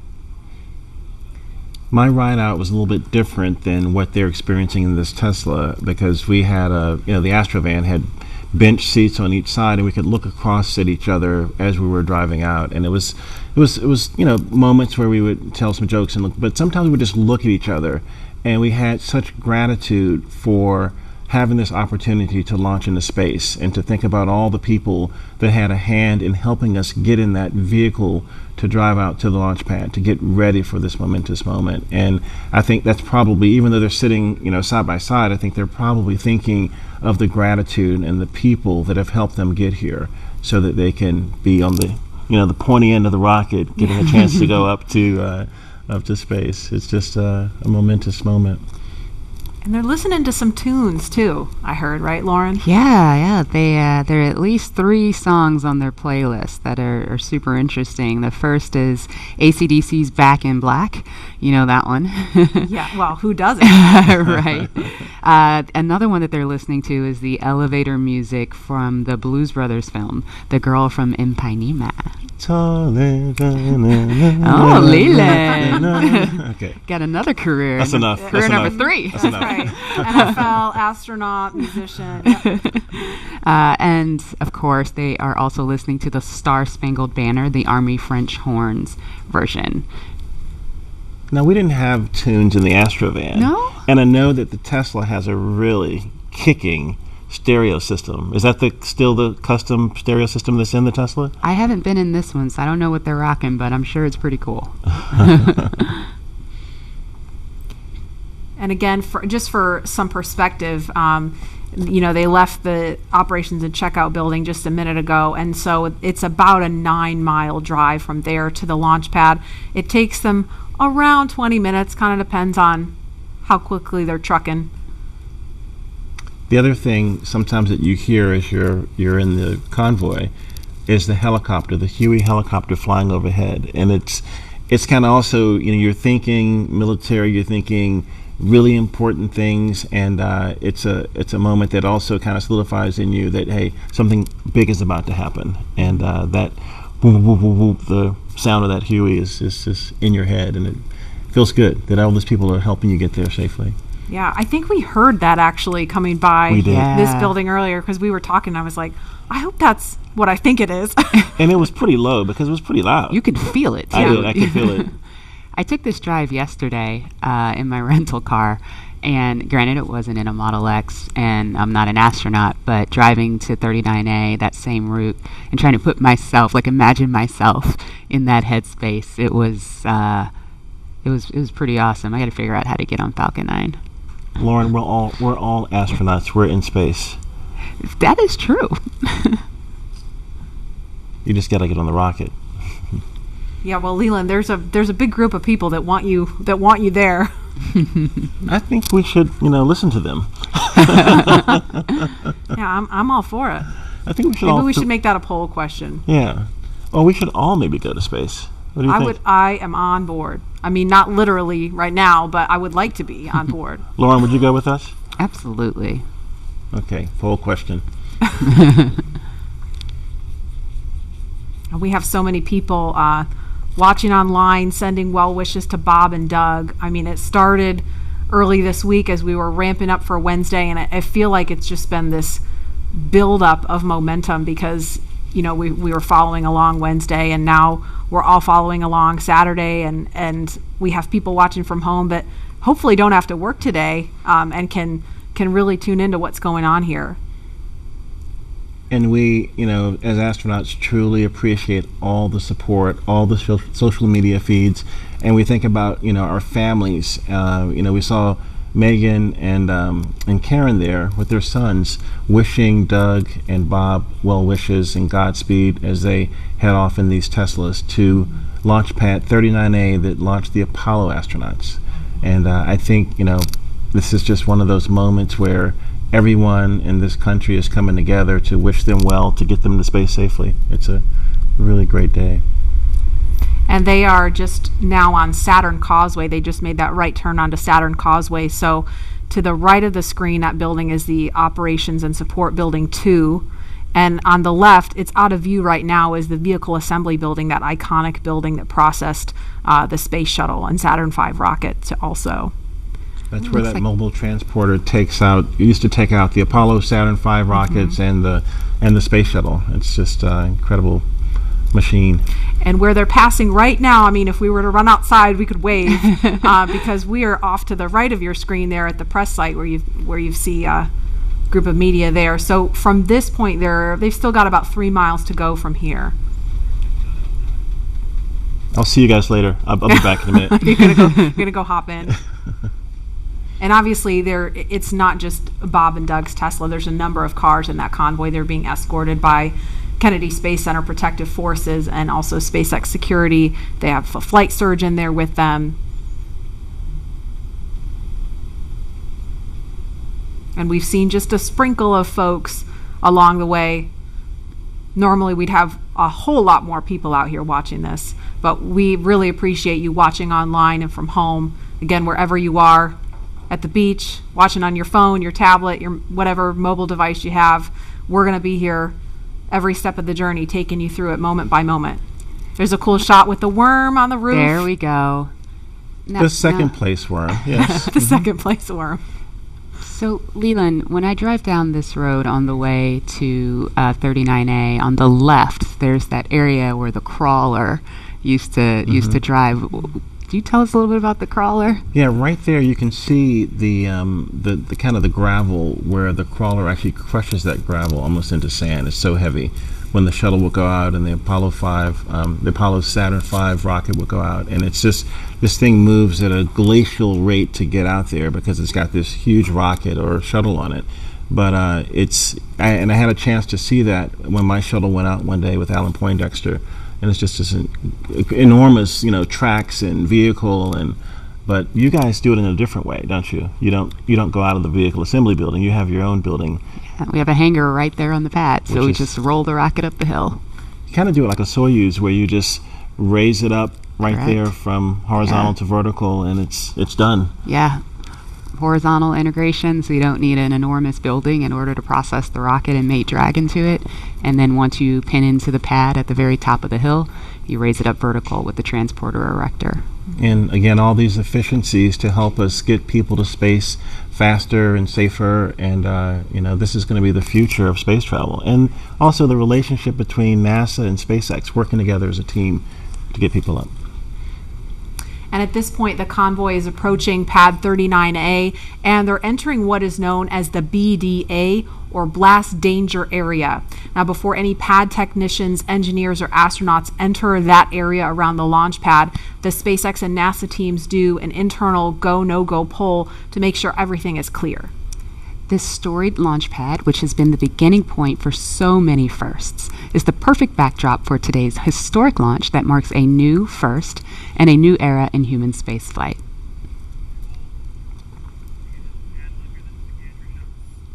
And here's a view from our gantry near the Launch Complex 39A. So we've got another view of the Convoy going by here. If I had to count up all the cameras we have all over the place for this, I'd be here all day. That's a beautiful shot right there, looking at the Kennedy Space Center and Merritt Island and all of the nature around us. It's a big buffer from 39A so that we can be safe and launch our rockets off to space safely. Absolutely. And a lot of people don't realize this is a national wildlife refuge. I mean, I pass turtles on the way to my car every day. Well, when we would run from the operations and checkout building, we'd have to watch out for snakes and for alligators, and so to be really careful about the wildlife. We used to have one who lived at 39A. Oh, really? Yeah, an alligator. Well, maybe we'll see him. We'll keep an eye out. Tweet at us if you see any. Did you name him Worm? Ooh, I was ahead of my time. I don't know how an alligator would feel about being called Worm, Leland. Yeah, no.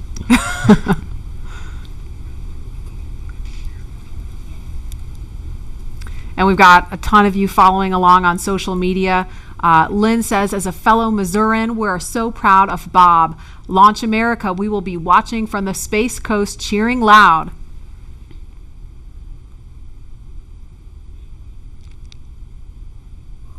And another comment, Godspeed and good luck, Astro Benkin and Astro Doug, hashtag Launch America. There you see the SpaceX horizontal integration facility. It's on the left of the screen now. We saw the front of it from the other angle. Or I'm sorry, no, yes. There it is. I was getting my buildings mixed up, so it's on the right now. Yeah, bigger building. The other is the Falcon support building. It's where all of our offices are, and yes, you're correct. Thank you for the correction, Laura. There's our hangar. We process Falcon Heavy in there. There are other boosters in that hangar as well, and the rocket and Dragon that is on the pad right now was put together, or rather finally integrated inside of that hangar and then rolled out to that pad to go up vertical. And there it is. That shot really gives you a sense of the scale of the Falcon 9 rocket. Those Teslas look teeny, teeny, tiny, making their way up there. And so as they make their way up to the pad, we're going to throw it over now to Hawthorne, where Jesse and Dan are watching the action. Hi, guys. Thanks, Marie. Yeah, really cool watching the Teslas pull up, driving on the launch pad just a few feet away from the vehicle. This is awesome and getting really excited over here. And with us looking at the launch pad right now, we've had to do a number of upgrades, but not only to the launch pad, but SpaceX has also made changes to both Falcon 9 and Dragon to enable flying crew. And a key update to this latest version of Dragon is its highly reliable launch escape system that is capable of carrying crew to safety at any point during the ascent of the rocket. Another pretty key upgrade is the Dragon's new life support system. As you can imagine, flying humans requires keeping a habitable environment throughout the entire flight, and that means covering everything like providing breathing air, keeping the capsule at a safe pressure, keeping it free of contaminants, removing any carbon dioxide in the air, regulating the temperature, the humidity, all of these things, and also implementing that waste collection system, aka the toilet. That sounds pretty important. The changes to Falcon 9 were small but extremely meaningful to meet NASA's requirements for safety for human spaceflight. And specifically, SpaceX had to prove a high degree of fault tolerance, meaning that small failures in the system would not lead to mission failure. Falcon 9 was already able to handle engine failure, but new emphasis was put on making sure that a failure throughout any phase of launch would not mean mission failure. And this goes all the way down to latches, control valves, electronics, wiring, and so much more. All right, well, with the astronauts now on location at Pad 39A, we're going to swing it right back. Marie, Lauren, Leland, take us through the crew making their final steps towards the Dragon spacecraft. Sure thing. So we are looking again at Launch Complex 39A. Just a few seconds ago, we saw the Tesla carrying Bob and Doug pull up to the launch pad. This is the site of so much history, you guys. This is where Apollo and Saturn V rockets that launched to the moon took astronauts from. I mean, this this pad has so much history. Leland, you launched from there. What's it like seeing Crew Dragon and Falcon 9 there with the pad, with all of the visual changes that have been made? I mean, what kind of emotions does this stir up in you? You know, when we got out of our Astro van, we stepped out and we just looked up to see this vehicle, and it was creaking, it was groaning, it was making noises, it was getting ready for us to enter it, to take us off planet. And you know, you get a chance to take a picture. Sometimes you stand there, you look there, you think about all the training you've done, all the preparation, and again, all the people that have helped you get there. And it's just a solemn, amazing moment for all of us. And there's another amazing drone shot. Lauren, you explained this a little bit earlier about kind of how SpaceX brings the rocket and capsule vertical. Now that we see it, can you kind of explain that again for folks who maybe missed that? Yes, of course. Dragon is actually processed a few miles down the road at Area 59, or Dragonland as we like to call it. We then put it on a truck and drive it all the way to the hangar where the rocket is. And so what will happen is we'll then we call it breakover, where the vehicle's up vertical, we'll turn it sideways because the rocket is being processed sideways or horizontal into the hangar, lift it, mate it to Falcon 9, and then roll up those hangar doors and essentially pull the vehicle in the transporter erector, which is the big white truss structure that you see there. Mm-hmm. All the fluid lines, electrical lines, and everything are connected to the vehicles via the TE, transporter erector, and they basically roll it up those rails. You can't really see them. You kind of see them in the screen, those rails. Mm-hmm. Roll the entire TE Rocket Dragon assembly up to the very top of the pad, pin it into the pad systems, and then roll it up vertical. And we are about T-minus 2 hours, 57 minutes, 44 seconds and counting. In just a couple of minutes, we are expecting to hear a formal announcement that the crew is at the pad. Of course, we saw them pull up in the Teslas, and there they are. Looks like they've already gotten out of the car, and they are walking up to the elevator that will carry them all the way up to the 255-foot level, and then they'll have a couple of steps to get up to the level where the crew access arm is. I have the AC/DC song in my head as I see them walking up. You know what I was kind of jamming out to on my way in was ZZ Top, Sharp Dressed Man. Oh, nice. I was like, I don't know, that might be on my playlist if I were in there.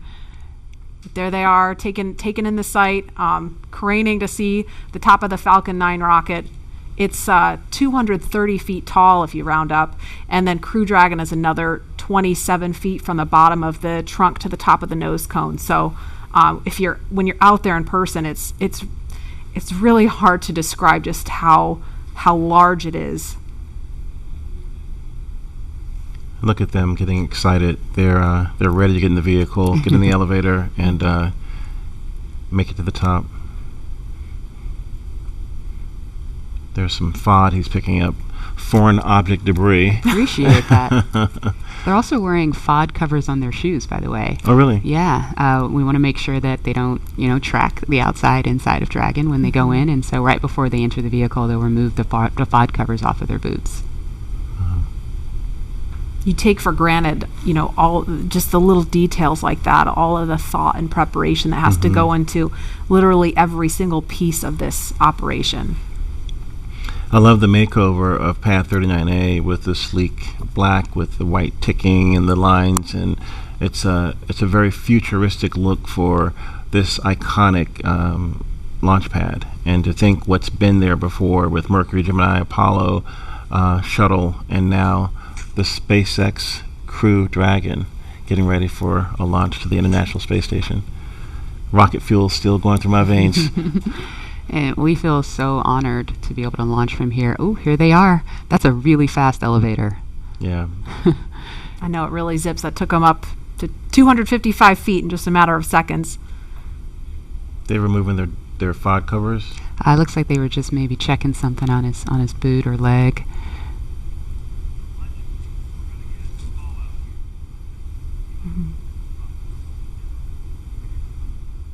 And we should hear a call any moment that the crew has arrived at the pad as they make their way up the stairs, and they're headed to the crew access arm now.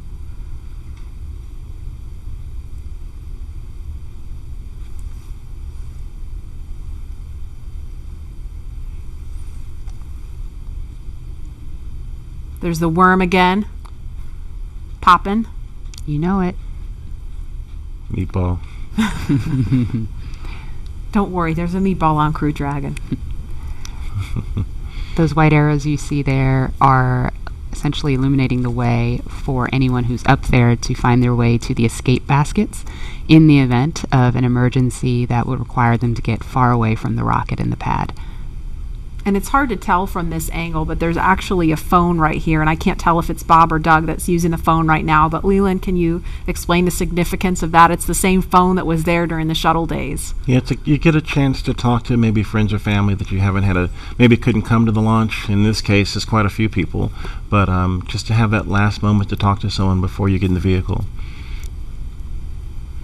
It's a beautiful view.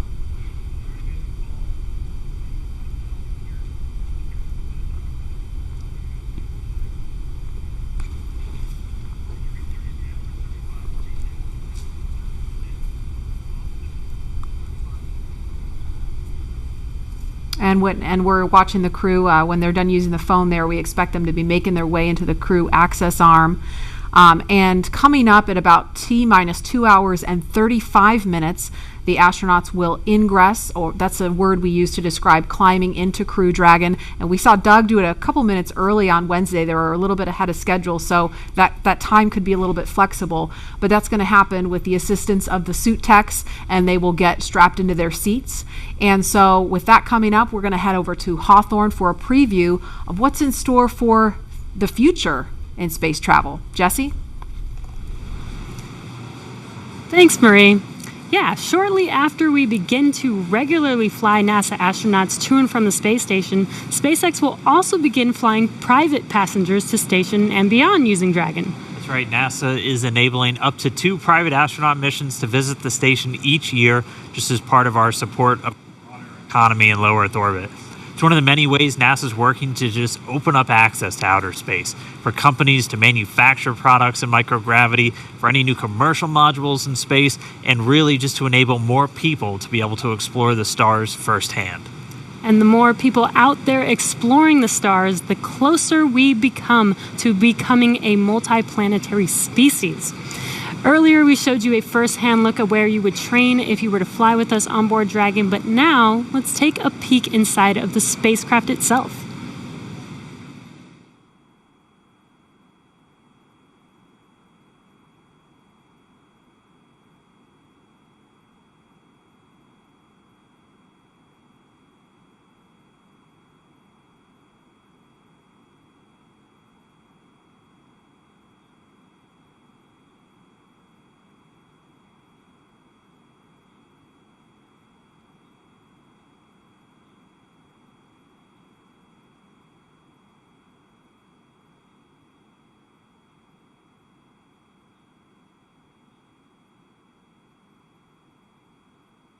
Intuitive to know what we need to do at any given moment in time. When I think about comfort for the astronauts, it's really every aspect of how you could interact with the spaceship that comes to mind. We have 3 different seat sizes. We even go so far as molding the foam around the astronaut's body so that there's not any pressure points, and it's just generally a pleasurable journey to space. Dragon is a spaceship that's all about safety and reliability. We designed it to be 2-fault tolerant, which means that any 2 things could fail. So I could lose a flight computer and a thruster, and I could still bring the crew back home safely. We also added a launch escape system. If anything goes wrong on ascent, the crew can get away from Falcon and get picked up safely. I've worked on Dragon since 2012. When I see Dragon lift off, I think I'm going to feel a buildup of emotion of 8 years of working with some of the best engineers and technicians across the country that put their heart and mind into making this incredible moment happen for everybody.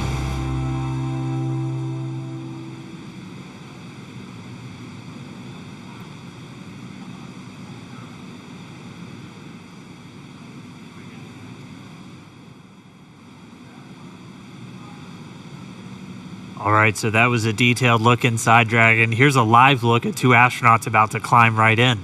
If you're just now tuning in, you're watching our coverage of the mission known as Demonstration Mission 2 or Demo 2. 2 days, SpaceX and NASA are going to be sending people into orbit on a mission to the International Space Station from U.S. soil for the first time since 2011. Bob Behnken and Doug Hurley are the NASA astronauts flying today, and you can see them right there on screen. They are just right next to their ride up to space. Yeah, very exciting. So as you can see, they have already arrived at pad 39A, where Falcon 9 will lift off from at 3:22 p.m. Eastern Time today. They have ascended the tall structure already, which is next to the rocket, and it's called the fixed service structure, and also have already walked down the corridor, which is known as the crew arm, which is what they're standing in right now. That's right. And as they prepare to board Dragon, they have this one final stop that they're standing in right now, and that's the White Room. The White Room is literally just the room at the end of the crew arm that has an opening into Dragon. It is the last place on planet Earth Bob and Doug are going to be standing before they step into Dragon for their ride to the International Space Station. And the term the White Room was first used during NASA Gemini missions, where the room right before entering the spaceship was painted white. And as you can see, we've continued this tradition with painting ours white as well. And on Wednesday, they actually started a new tradition by signing the wall in the White Room. It's a fairly small area that has room for the crew and a few ground support members to complete cargo load at T-minus 24 hours and crew ingress at T-minus 2 hours and 35 minutes, which is coming up here shortly. And ingress is how we refer to the crew boarding Dragon. Also inside the White Room is a movable platform that just gets extended out to the capsule just to make that boarding process much smoother for the crew to climb into Dragon. As you might expect, it's also environmentally controlled. You can see kind of a big seal right up against the side hatch, and that's just done so Dragon can be open while keeping all the dust, dirt, and the Florida humidity out of the capsule, making sure it's pristine for the crew. And so that seal is going to stay in place until they begin to retract it, get the arm ready to move out of the way, and by that point the hatch will already be closed. And the White Room also has lots of tools in order to open the side hatch, complete crew ingress, and prepare for any contingencies or emergency that may be encountered. And right now they're just in the White Room. They're getting a final briefing. You can see them with a number of different pad technicians. Everybody on that team has a specific job. Some are suit specialists who are going to help Bob and Doug get connected to their seats. Some are specialists with the Dragon capsule itself and are going to be responsible for closing the hatch. And we also typically have a photographer in there just to help kind of capture these moments as the crew gets ready. So right now we're watching, and we can see them start to line up there. We'll see Doug Hurley go in first, and so he'll be the first one through the capsule, and he's going to be ingressing. That's just our spaceflight term for entering. You're going to hear a lot of these terms throughout the next couple of days as they make their way up to orbit. Ingress getting in, egress coming out. And they're also doing that final FOD check, making sure that the crew don't have any foreign object debris, dust, dirt, anything that could interfere with the systems on Dragon just before they get in. Right, as Leland and Lauren were mentioning earlier, they do have stuff on their suits to protect from FOD, and they have FOD covers on their boots, as they mentioned, as well as on their umbilical port on their suits. And that needs to be removed before they can ingress. The crew has arrived at the White Room, and its ingress is in progress on schedule. Just listening into the nets and hearing those updates live. But yes, once the FOD check is complete, they can enter, which is happening live on your screen right now.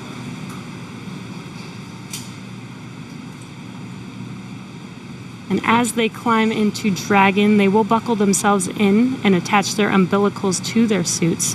And as you can see, the suit techs are there to help them get buckled and settled into those seats. And as we mentioned earlier in the broadcast, the suit's primary function is to protect the crew in the event of a cabin depressurization. So the suits help keep them cool, as well as delivers nitrox in case there is a suit depressurization. As we go through this, we saw Doug Hurley go in first. He's the commander for this mission. He's closest to your screen.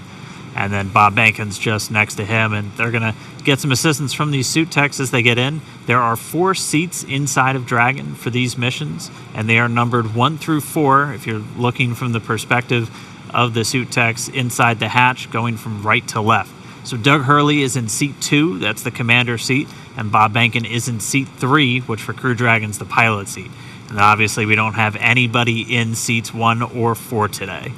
Crew Dragon is designed to carry 4 astronauts, though, on future NASA missions, and we'll see that on Crew 1, which will have 3 NASA astronauts and 1 from our partner agency, JAXA.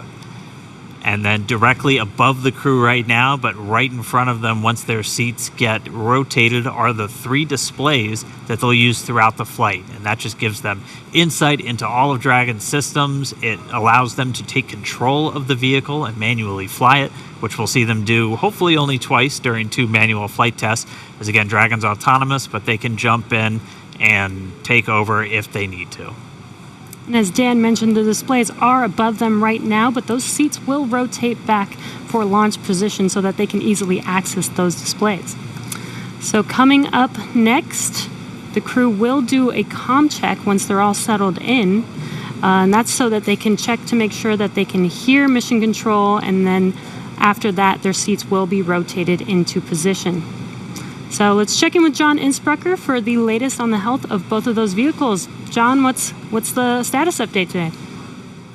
We're at T-minus 2 hours, 43 minutes and counting down for the launch of Falcon 9 with Dragon to the space station. As you see, the Dragon launch pad team has obviously arrived at the pad. They got there shortly after T-minus 4 hours, opened up the side hatch on Dragon, got ready for the arrival of the astronauts. We saw the crew come up the elevators, walk over and enter Dragon, and they're now getting situated inside the capsule. Now the flight team is monitoring data from Dragon. They most recently have completed a command and telemetry check of the radio frequency system on Dragon through the tracking and data relay satellite network. That looked to go well. There are no issues in work as we watch the astronauts getting situated in their seats inside the Dragon spacecraft. The Falcon 9 team is preparing for final checkouts and propellant load. Those checkouts are due to begin at T-minus 2 hours, some 42 minutes from now, when the launch crew officially gets on console in the firing room. All systems on Falcon 9 are currently go. The range continues to be green on the support side. The areas around the pad obviously clear except for the folks doing the entry into the capsule.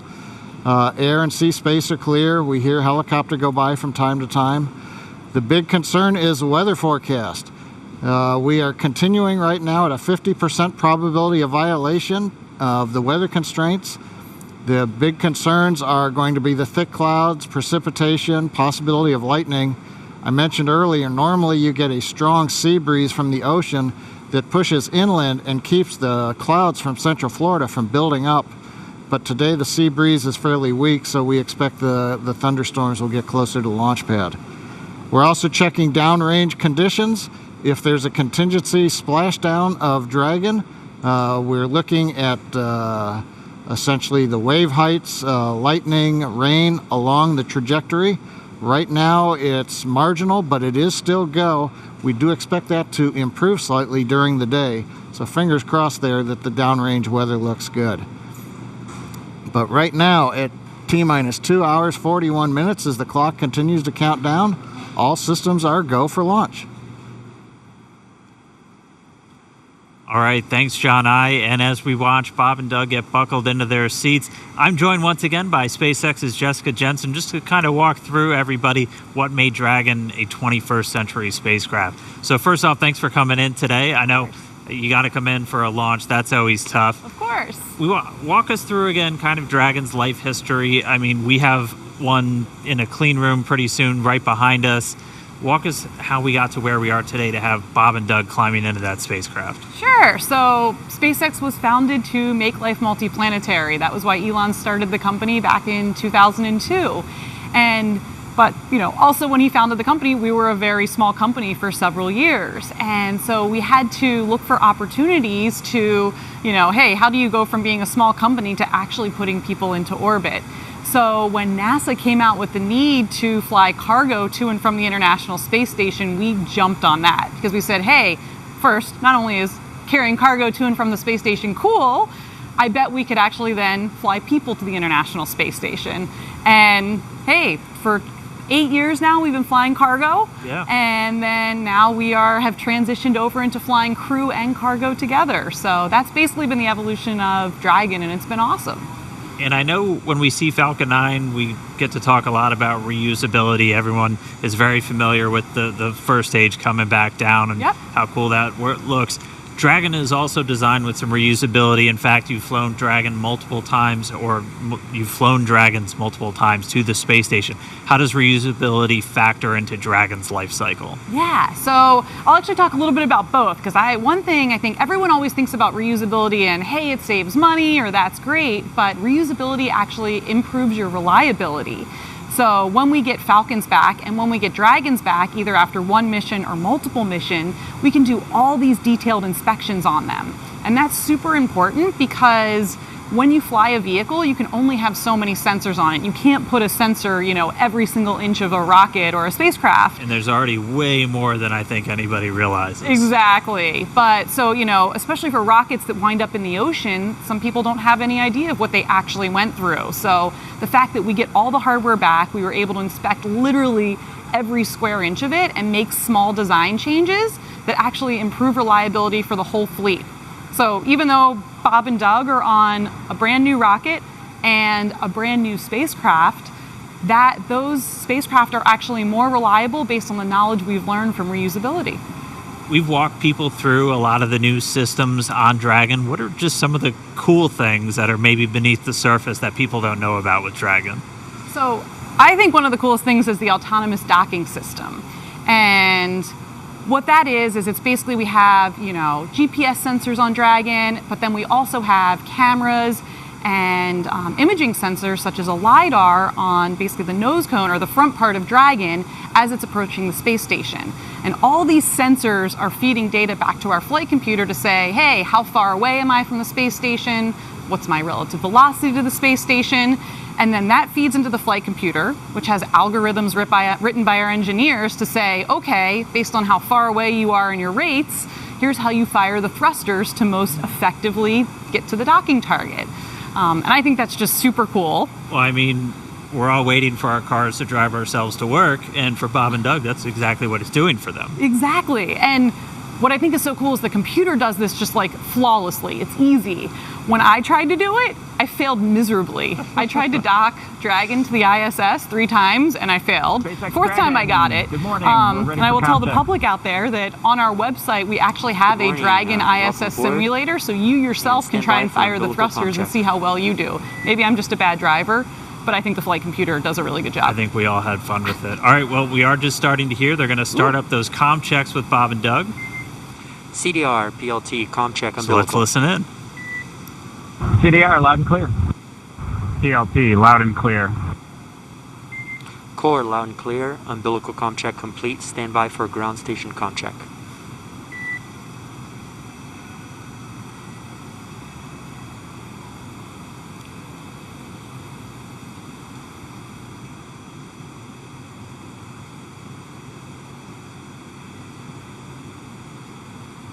And again, we're just listening in. They're doing these comm checks, these communication checks. So Bob and Doug are going to do a series of these checkouts with the teams on the ground, both the Corps here in Hawthorne and the launch director out in Florida. And they're going to be doing this over Dragon to ground.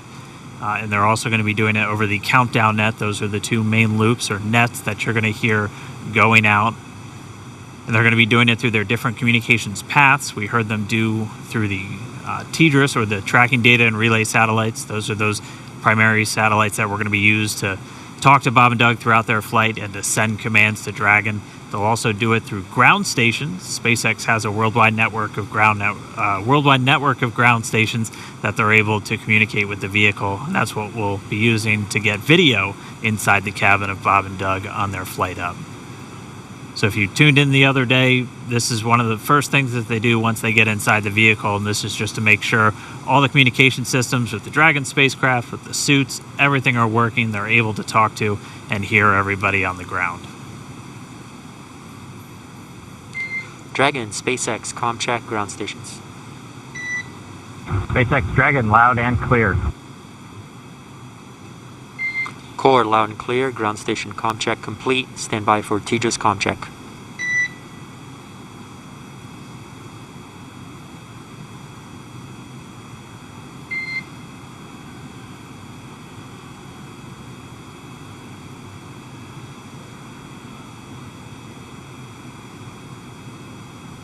And just a reminder, you're hearing the core. That's the crew operations responsible engineer. That's, if you've followed NASA missions in the past, that's the Capcom position. That is pretty much the singular voice that's talking to the astronauts throughout their flight. And that's a position based here in Hawthorne, California.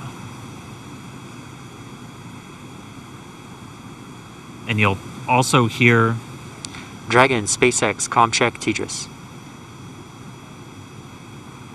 SpaceX Dragon, loud and clear. Core, loud and clear. Tejas Comcheck complete. Standby with Comchecks with MD and LD in the launch configuration.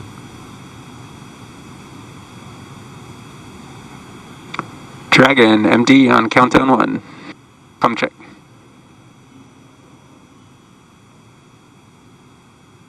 SpaceX Jason, loud and clear. Copy, loud and clear. Glad to have you guys on board. Stand by for Comcheck on Dragon to ground.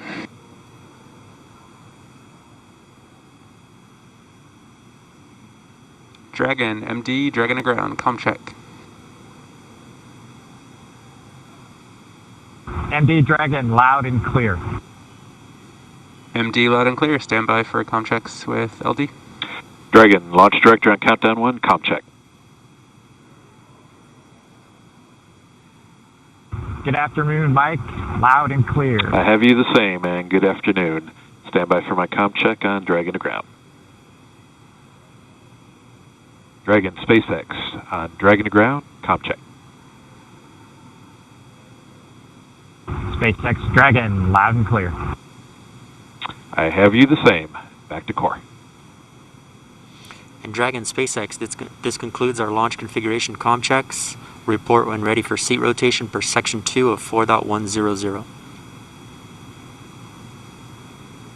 Dragon will put that in work. Copy. All right, so all those communications checks were done successfully, and you could even see, and it's so cool when we get these views right inside the cabin. SpaceX Dragon. Secret Service, they were so professional last night, it was incredible. They were so professional. They were really great. Really great. Any other question? Anybody else going? Mr. President. By the way, I want to say it again. Secret Service did a job last night. That was incredible. Minneapolis, I love that city. As you know, I've had very great success there. Almost won the state for the first time in many, many decades. But almost won that state, and it's a great state, Minnesota. They've got to get tougher. They've got to get tougher. They've got to be strong. Honor the memory of George Floyd. Honor his memory. They have to get tougher. And by being tougher, they will be honoring his memory. But they cannot let that happen. When I saw a policeman run by a mayor who I think is probably a very good person, but he's a radical left mayor. When I saw the policeman running out of a police station, for that police station to be abandoned and taken over, I've never seen anything so. National Space Station. I mean, what's it like to see it? Because when you see the first initial pressure vessel, it looks nothing like the final thing. So what's it like to just kind of watch it go through, and you just see little bits get added on, and then the next thing you know, it's a whole spacecraft? Yeah, I mean, that's what's so amazing. I'm so impressed. You know, when you look at a machine, you're like, how does this ever get built? How do people ever do this? And it really is just step by step, one piece at a time. Each piece has its critical function, and you get to watch that being built right in front of your eyes every day when you come to work. Dragon, SpaceX, we an are ready engineer, whatever and you do initiating here. seat rotation. Dragon copies. And we just heard the seat rotation's about to begin. So, Jessica, thank you so much. Cool facts about Dragon for everyone to listen in on, and we can see the seats start to rotate now. Pretty soon, Bob and Doug will be in their launch configuration, and they'll be ready to go.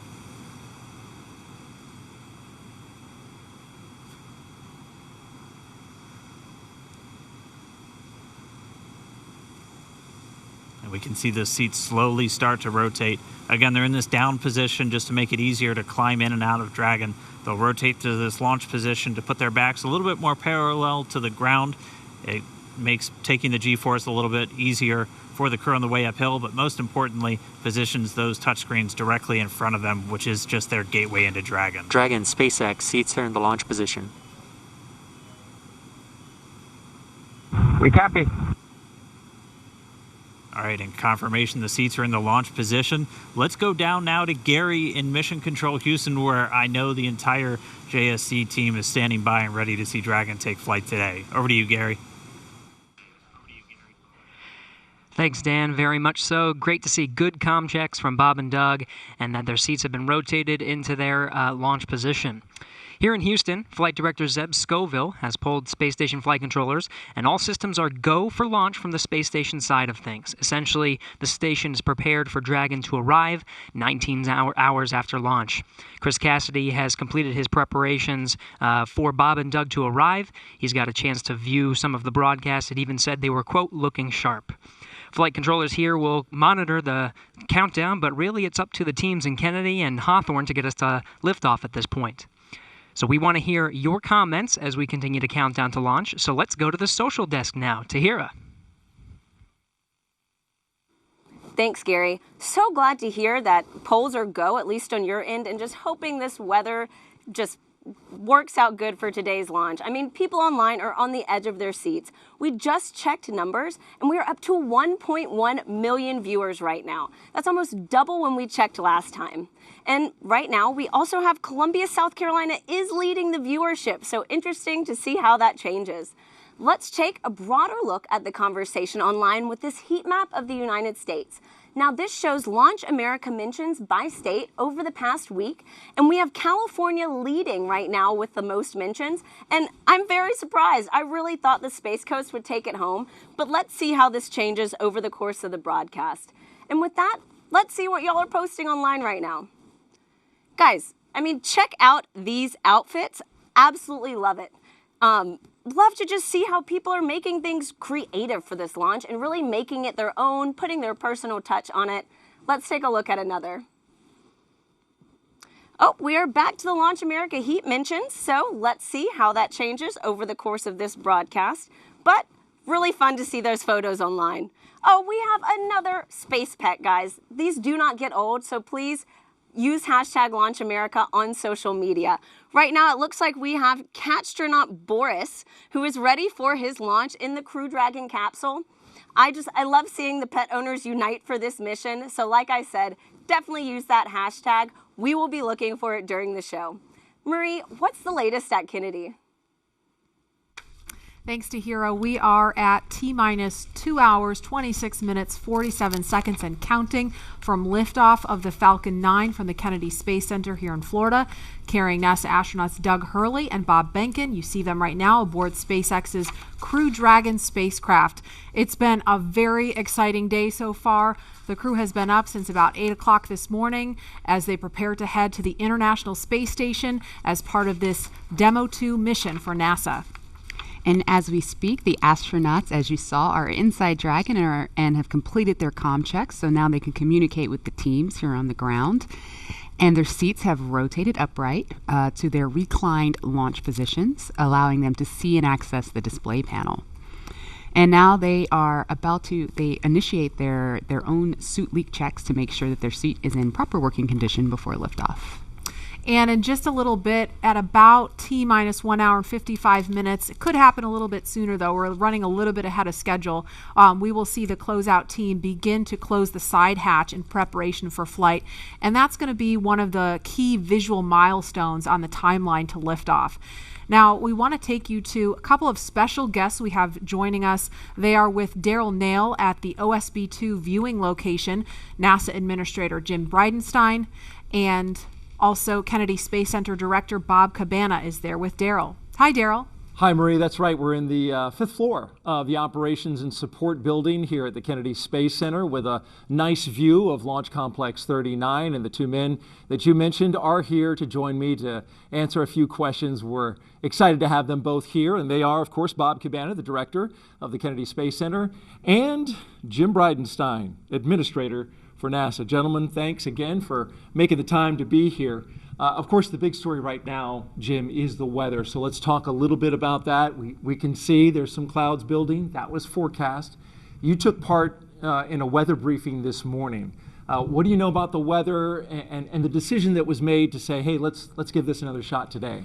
Yeah, so what got us last time was the electricity in the atmosphere, and of course today there are in fact buildups. It doesn't look like there are thunderstorms at this time, but they are expected.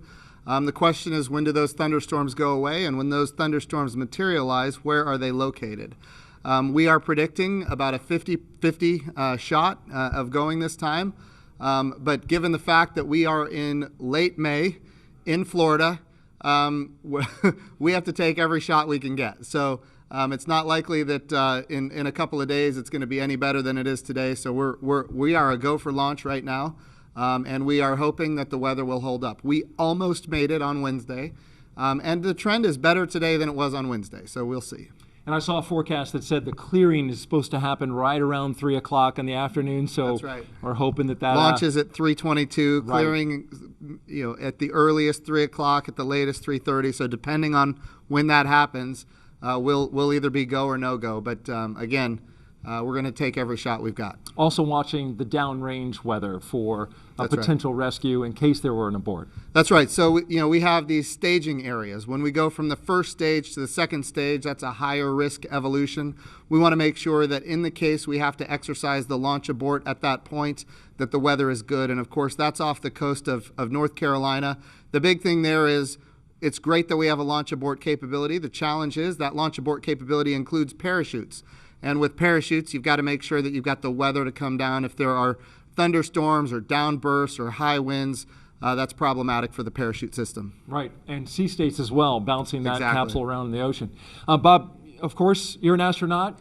You know what it's like to hit the reset button and do it all over again. Get into the spacecraft, get ready to go, only to be told, no, we're not going to go today. We're going to try it again. What's that like? And then tell me about the mindset as you have to kind of reset. Do you feel less anxious? Do you feel more comfortable the second time around? You know, Daryl, first off, my last flight, we counted down to 18 seconds and didn't go. Man, and when you get to 18 seconds, you're ready. Yeah. The key is, it's the training that we go through, all the repetition that we do. We practice everything, including scrubs. And just because you didn't launch doesn't mean you don't have something to do. So you got to go through those back out procedures. It's all done very professionally. Then it was out of the vehicle and into the Astrovan, back to crew quarters. And we had a positive attitude. We got a good night's rest. And we went through it again. It's a matter of doing your job. And these guys are well prepared. It's all part of what we do. Yeah, they stopped the count at 17 minutes, but you had it all the way up to just a few seconds. That's a big difference. And the truth is, the next night, actually everything went really better. The weather was bad the first time. I was kind of glad we scrubbed. And we scrubbed for an issue with the vehicle that they later sorted out. As it turned out, we wouldn't have had enough prop to rendezvous with the Russian functional cargo block. But the next night, it was just a perfectly smooth launch count. Everything just went like clockwork, and it set the stage for an awesome mission. I think you told the press before you walked out, I think you were over there at Astronaut Crew Quarters, we're going today. I'm wondering, where's the source of that confidence coming from? I just got a feeling, you got to have a positive attitude. I watched a lot of weather down here supporting shuttle missions, and I'm hoping that those clouds over the I-95 corridor, that the Indian River keeps them west of us, and that stuff that's building offshore is far enough off that we can stay in an open window here at the Cape. Good. Well, we got your positive vibe going, and we appreciate that. Jim, when you were down in the astronaut crew quarters and when they were suiting up, you got a second chance to visit with the astronauts. Kind of tell us about that, and what was their demeanor, what was their mood today? So again, they seem loose. They were loose last time. They're loose this time. They're definitely ready to go. They're excited. They've been wanting to go for a long time now. I'll tell you one thing that I thought was a little interesting is, Bob Behnken was making fun of Doug Hurley because on Doug's last flight, they scrubbed 5 times before launching on the 6th time. So Bob Behnken seems to think that Doug Hurley is the problem in this case. But to see them joking about that as they're getting suited up, ready to go, yes, they're trained, they're ready, but they're also loose, and that's good to see because they're going to have to be on their game when we launch. These guys are pretty impressive, Doug Hurley and Bob Behnken. I mean, Doug Hurley, an incredible pilot. Bob Behnken, he's got a PhD in mechanical engineering. And he's a flight test engineer himself in the Air Force. Yeah. Well, in your assessment, why are these guys the right stuff? Well, this is a test flight, and we have great astronauts that are chemists. We have great astronauts that are botanists. We have really talented and diverse, a very, very diverse astronaut corps in general. But this is a test flight. And for a test flight, what do you want? You want test pilots. You want people that, for a living, they have made a living flying new things that have never been flown before. And, Bob Behnken and Doug Hurley are the two people that you would want in a test flight. And that's exactly what this is. Bob, you're a pilot too. You want to weigh in on Doug Hurley? He seems like he's got the right mentality and smooth customer. He's a naval aviator, a marine pilot, a test pilot. I'm all in. He's a great guy. Yeah. And tell me a little bit about in terms of the Kennedy Space Center, right? So you've been here since 2007, right? 2008. 2008. Sorry, off by 1 year. 2011, the Atlantis came to a wheel stop.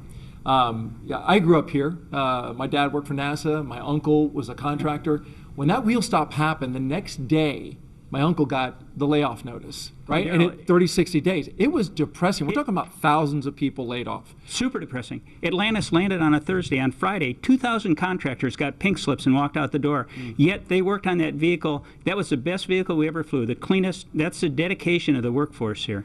Right. So, and take me back to that time. You called it a depressing time. The fact that the shuttle program was something that the government completely had ownership of and paid for. Now we're moving into this commercial crew, which you've overseen making that transition. And tell me about that 9 years in which we made that move. Well, obviously, everybody was really attached to the shuttle. I mean, it was our history for 30 years. It did an awesome job. The Hubble Space Telescope, all the satellites it deployed, building the International Space Station. But when I first got here, I told everybody the shuttle program's going to end. We have to start preparing for our future, and nobody wanted to hear that. But how many times in your life do you get to define what you want your future to be? And we set out on this bold goal of trying to turn KSC into a multi-user spaceport, supporting both government and commercial operations. And I've got a very persistent team. They worked extremely hard, and through a number of agreements, we were able to make it happen. And this is the future. Commercial spaceflight, the administrator says it all the time. We want to establish a commercial environment in low Earth orbit so that we can focus on the hard job of exploring beyond our home planet, to establish that presence in our solar system beyond planet Earth, establish a sustained presence on the moon, get to Mars, establish a presence there.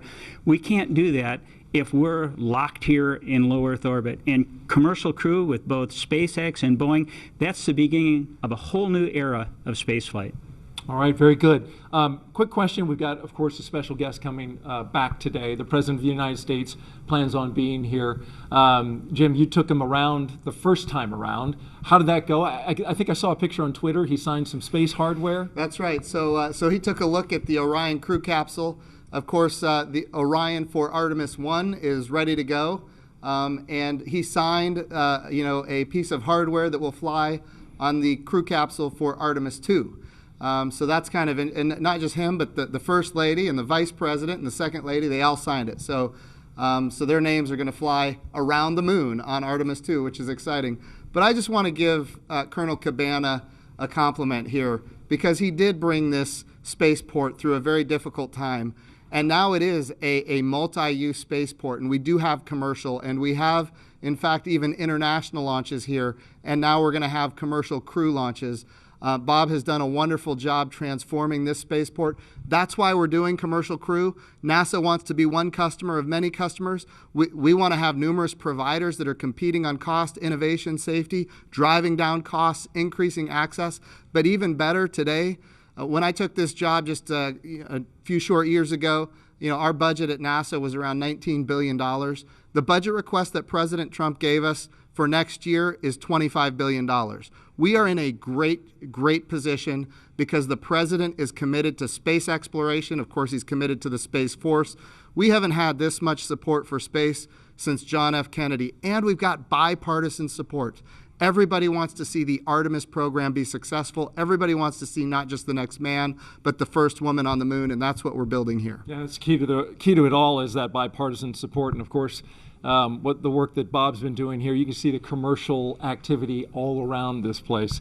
We're going to get to some questions on social media real quick that our audience wants to find out. So the first question is from James on Twitter, and he asks, What is the hardest part of going to space? And we're going to have to give that question to Bob. Well, Daryl, nothing's hard if you prepare for it. And what we are afraid of is stuff we don't have knowledge about. And that's what we do when we learn how to be astronauts. We train, okay? You spend a long time as an astronaut candidate learning. You spend a long time preparing for a mission. For an International Space Station mission, training around the world on all the different modules and everything, it's like 2.5 years of training before you get on orbit for that time to actually do your work. So I'd have to say the hardest part is the preparation for it. But you are so prepared when you go. You just have total confidence. You know that you are very well trained for what you're going to do. You have an outstanding team on the ground supporting you. And that is so important to have that ground support as you climb into that vehicle. You know that they've done their very best to ensure your safety and a successful mission. But after that, it's a piece of cake, except no simulator on Earth can prepare you for what those guys are going to feel. It's better than a cat shot off an aircraft carrier. I believe it. Maybe one day I'll get to try. The commercialization effort means we want everybody to be able to fly into space. That's the goal. It's a great point about preparation, because that's not the highly visible part. The launch is, and so it's good to know that all that preparation leads to that confidence. By the way, just an update operationally, they're getting ready to close the hatch door. You can see on your screen there, the workers there are getting ready to get that closed, and working on that right there with Doug Hurley and Bob Binken on the inside of Crew Dragon.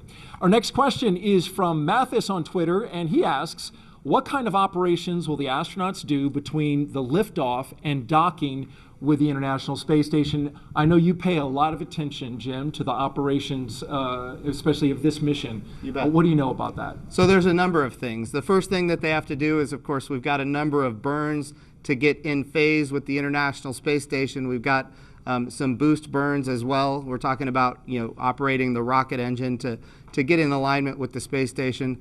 But I'll tell you, the biggest thing that we need the astronauts to do once they get on orbit and before they dock is rest. We need them to eat, we need them to rest, we need them to be prepared for that docking. Once they are in the range of the International Space Station, they're going to start maneuvering the spacecraft themselves. Not automatic, but they're going to do it themselves. They are in fact test pilots, and as test pilots they will test fly this vehicle to make sure that it operates as advertised.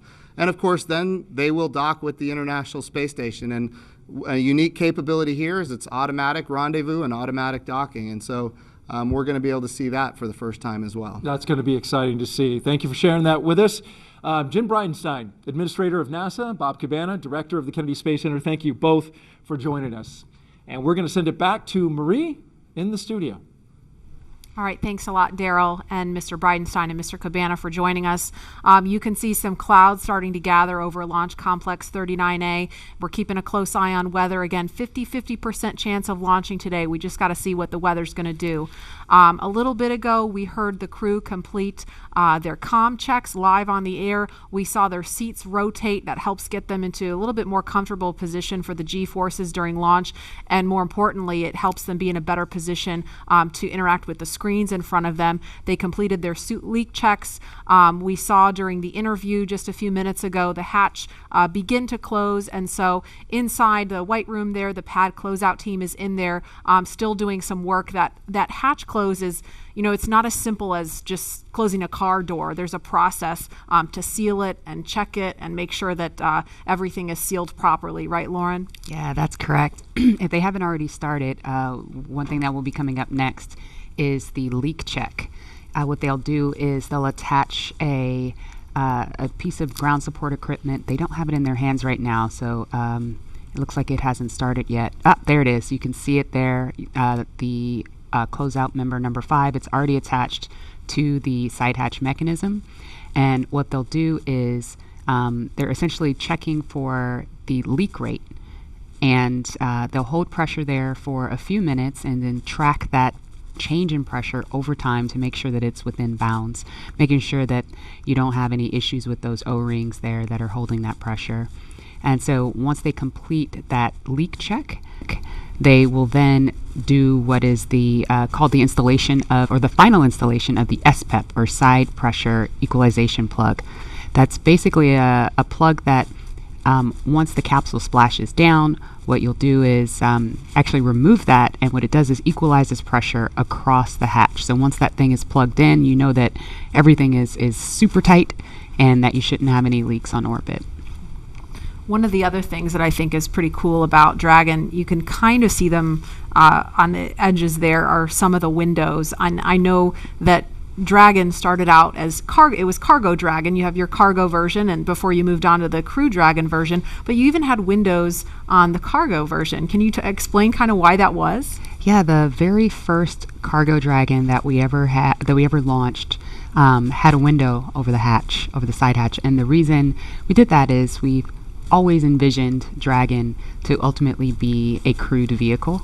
So even in the beginning, for the very first vehicle we ever made, which didn't even really carry much cargo, we put that window there, and it to us symbolizes what Dragon's purpose has been all along. You know, taking those steps, starting off with the CRS program and resupplying the space station with experiments and food and crew provisions for the astronauts on board, to now putting our own putting NASA's astronauts in our own vehicle. It's that natural progression to what we were aiming for the whole time. Mm-hmm. And Leland, what's your take on the touchscreen technology? We saw a little bit about that. Obviously, this is a very different kind of look than what we saw during the space shuttle.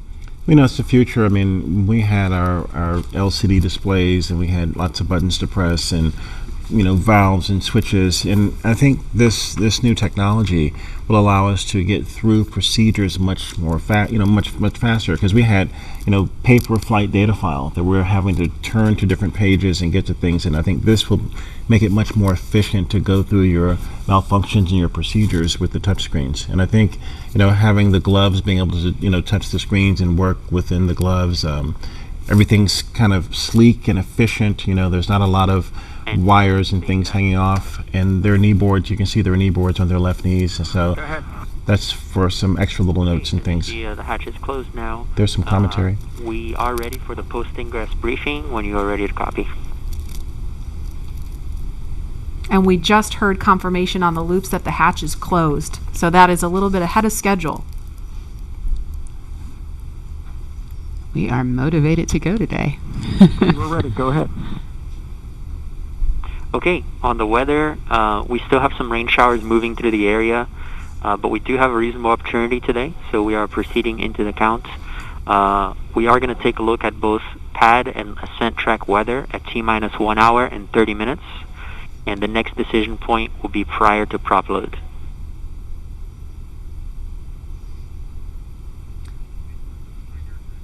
Okay, we copy. And on the vehicle health front, both F9 and Dragon health remains nominal, with no items of note. So we just heard the weather is still iffy. Good news. Thank you. The weather is still iffy. This concludes the post-ingress brief. Report when ready for comm checks with Falcon 9 operators.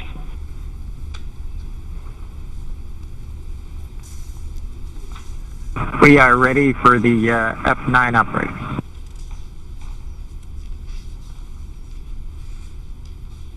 Copy. Expect that shortly.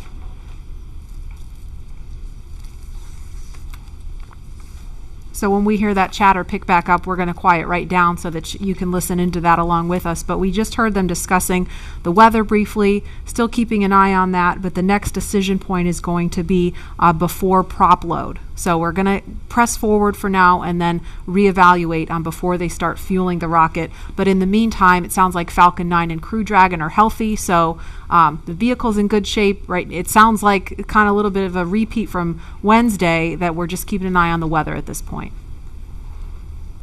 You can see on their left legs, well, in that previous image. Dragon SpaceX comm checks with F9, you can expect it in about 1 to 2 minutes. Dragon's ready. All right, on their left legs there, they have these satchels that are strapped to their legs. Inside are some crew provisions, including these tablets that you see that they have displayed there.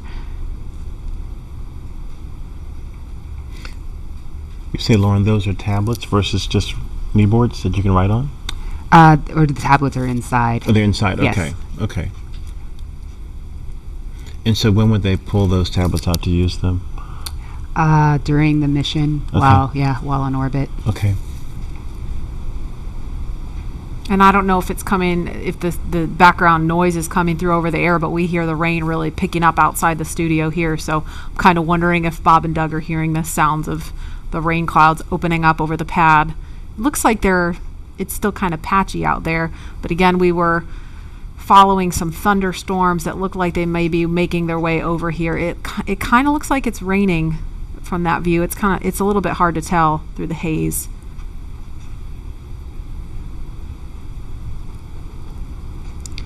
All right, launch is now just over 2 hours away.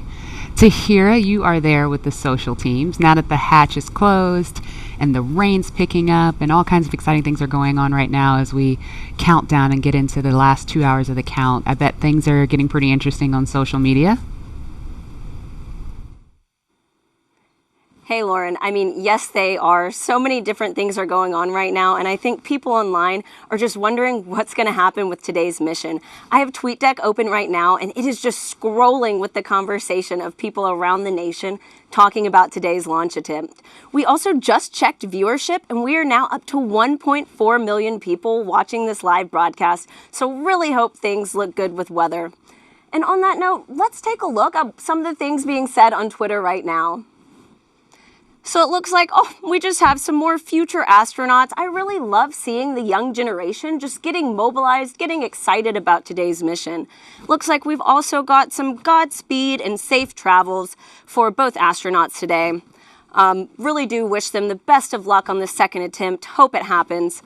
Some throwback photos, all from people visiting NASA's centers, and also just let's do this. I love this can-do attitude, and I just love seeing that people are still keeping the energy alive for today's launch.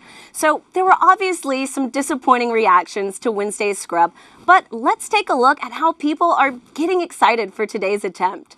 Let's roll.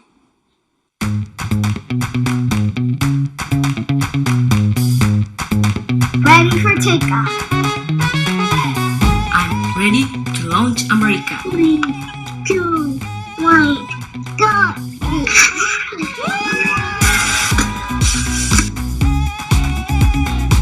Ready for liftoff? Okay.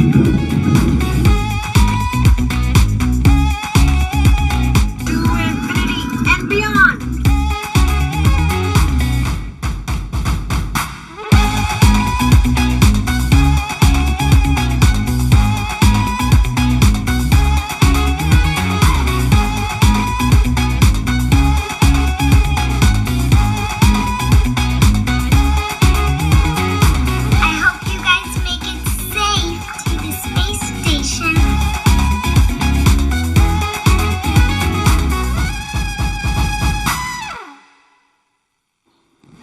I mean, how fun is that video? I think I will definitely have to attempt the worm after this, but just really glad to see everyone in good spirits leading into today's second launch attempt, and I really hope everybody will have something to smile about.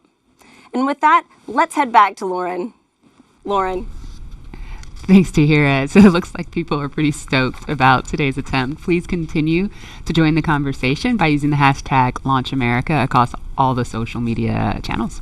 Yeah, I really love seeing the little kids get excited. I know my 3-year-old is super excited. She's got an astronaut sleeping bag and Really? she loves to climb in it. Yeah, it's the body of the bag is a spacesuit, and then the head is empty where the pillow is. So when she gets inside, it looks like she's got a spacesuit on. So she loves it. That's the inspiration for that next generation of explorers that are going to take Doug and Bob's place one day. And I think we have some people out there that are so interested in our conversation about the worm and the meatball that they've created something called the worm ball. What? Yeah, I was checking my email during that because I emailed you guys the worm ball, and I was like, what is this? I'm having a hard time seeing it, but what is the worm ball? So it's a NASA meatball, which is, what it should be. Yes. Okay, look at it. There it is. All right, thank you. I need a visual. So they took the angular NASA logo and put in the worm inside of the meatball. Can you live with that, Lauren? You know what? That's a beautiful compromise. I'll take it. I'll take it. It's a nice marriage of the two. Oh, I love you, man. Yeah, truth. And there is another live look at Launch Complex 39A, and we have had the opportunity to share with you a lot about the SpaceX Crew Dragon sitting on top of Falcon 9, a lot about the crew themselves, and the significance of today as the official return, we hope, of human launch capability to American shores. But we would be remiss if we did not explain why this pad 39A is hallowed ground.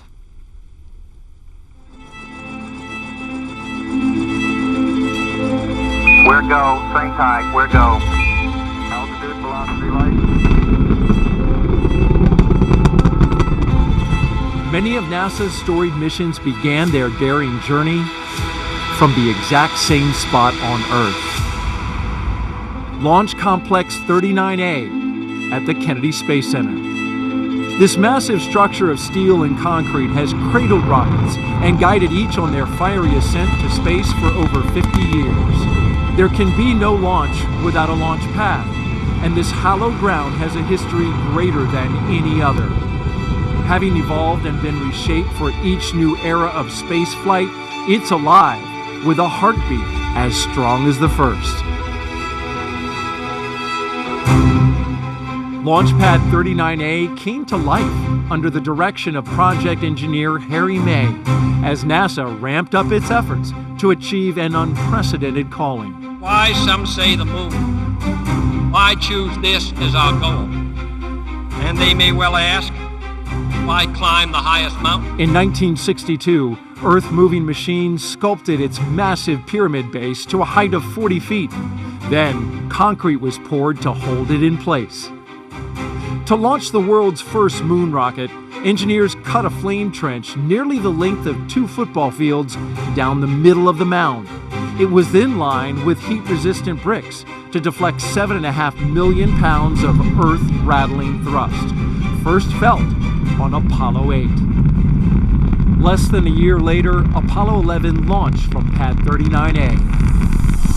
And hundreds of millions of people around the world watched as it landed on the moon 3 days later. Nearly a decade after this Apollo era, 39A again took center stage with a new, one-of-a-kind spacecraft, the Space Shuttle.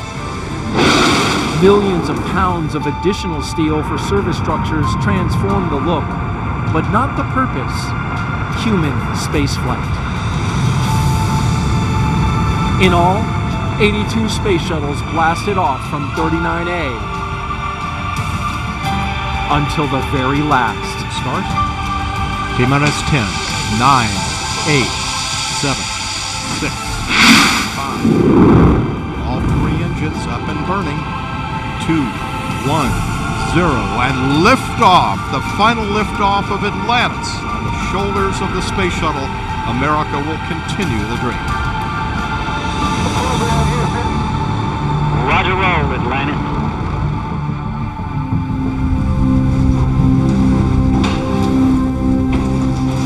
With the fleet retired, demolition crews removed the shuttle-era hardware to clear the way for NASA's monumental decision to lease this historic launch site to the private company SpaceX. Today, its sleek and modern design supports a family of rockets that has advanced the commercial age of American spaceflight. Now, 50 years after it first sent humans to the moon, this historic spaceport stands ready for the next wave of human exploration.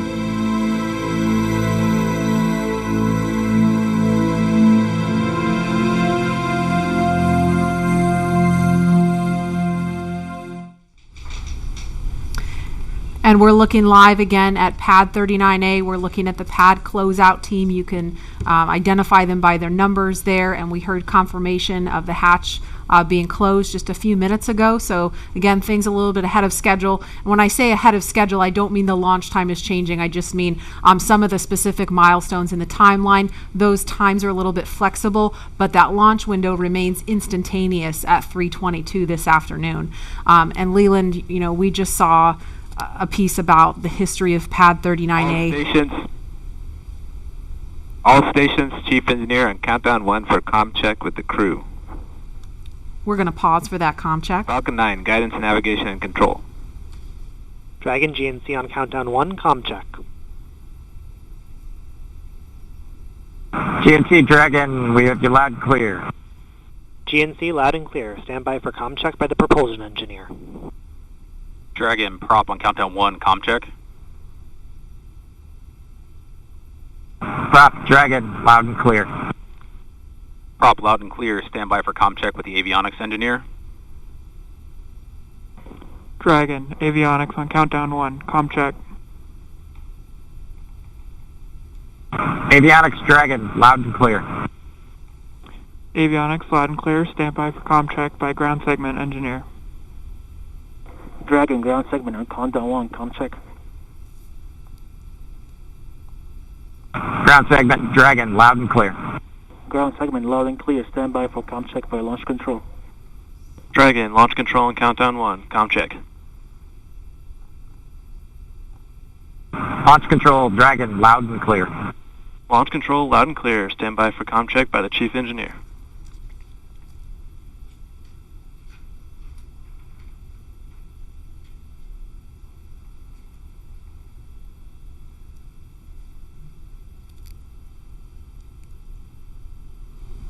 Dragon, chief engineer on countdown 1, comm check. Chief engineer Dragon, we've got you loud and clear, Bala. Chief engineer, loud and clear. This completes the Falcon 9 responsible engineer comm check.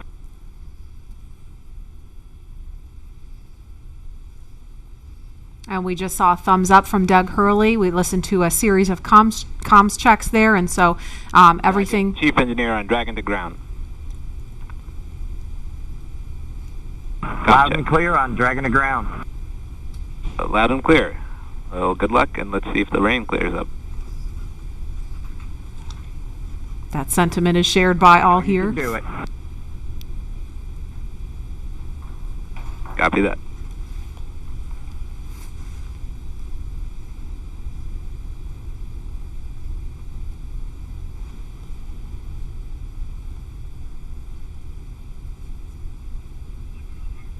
So Bob and Doug, along with the launch teams and all of the rest of America, hoping the rain clears up here. But as far as comms checks go, everything sounded pretty normal, pretty nominal there. So we're just waiting on the weather to clear up. But again, there's a live look at Launch Complex 39A, the site of 82 space shuttle missions where they began. And of course, Apollo, the first mission to the moon, Apollo 11, lifted off from 39A. And Leland, you were just 5 years old when that happened.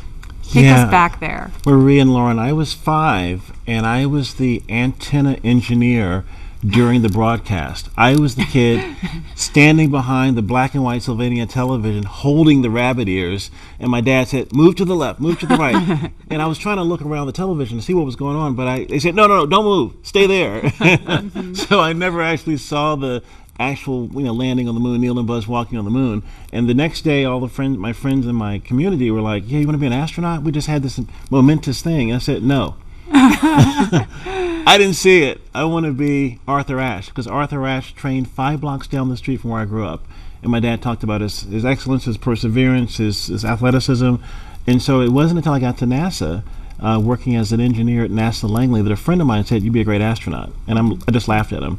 And I didn't fill the application out, but another friend of mine got in, Charlie Camarda. And I said, if he can become an astronaut, I can become one.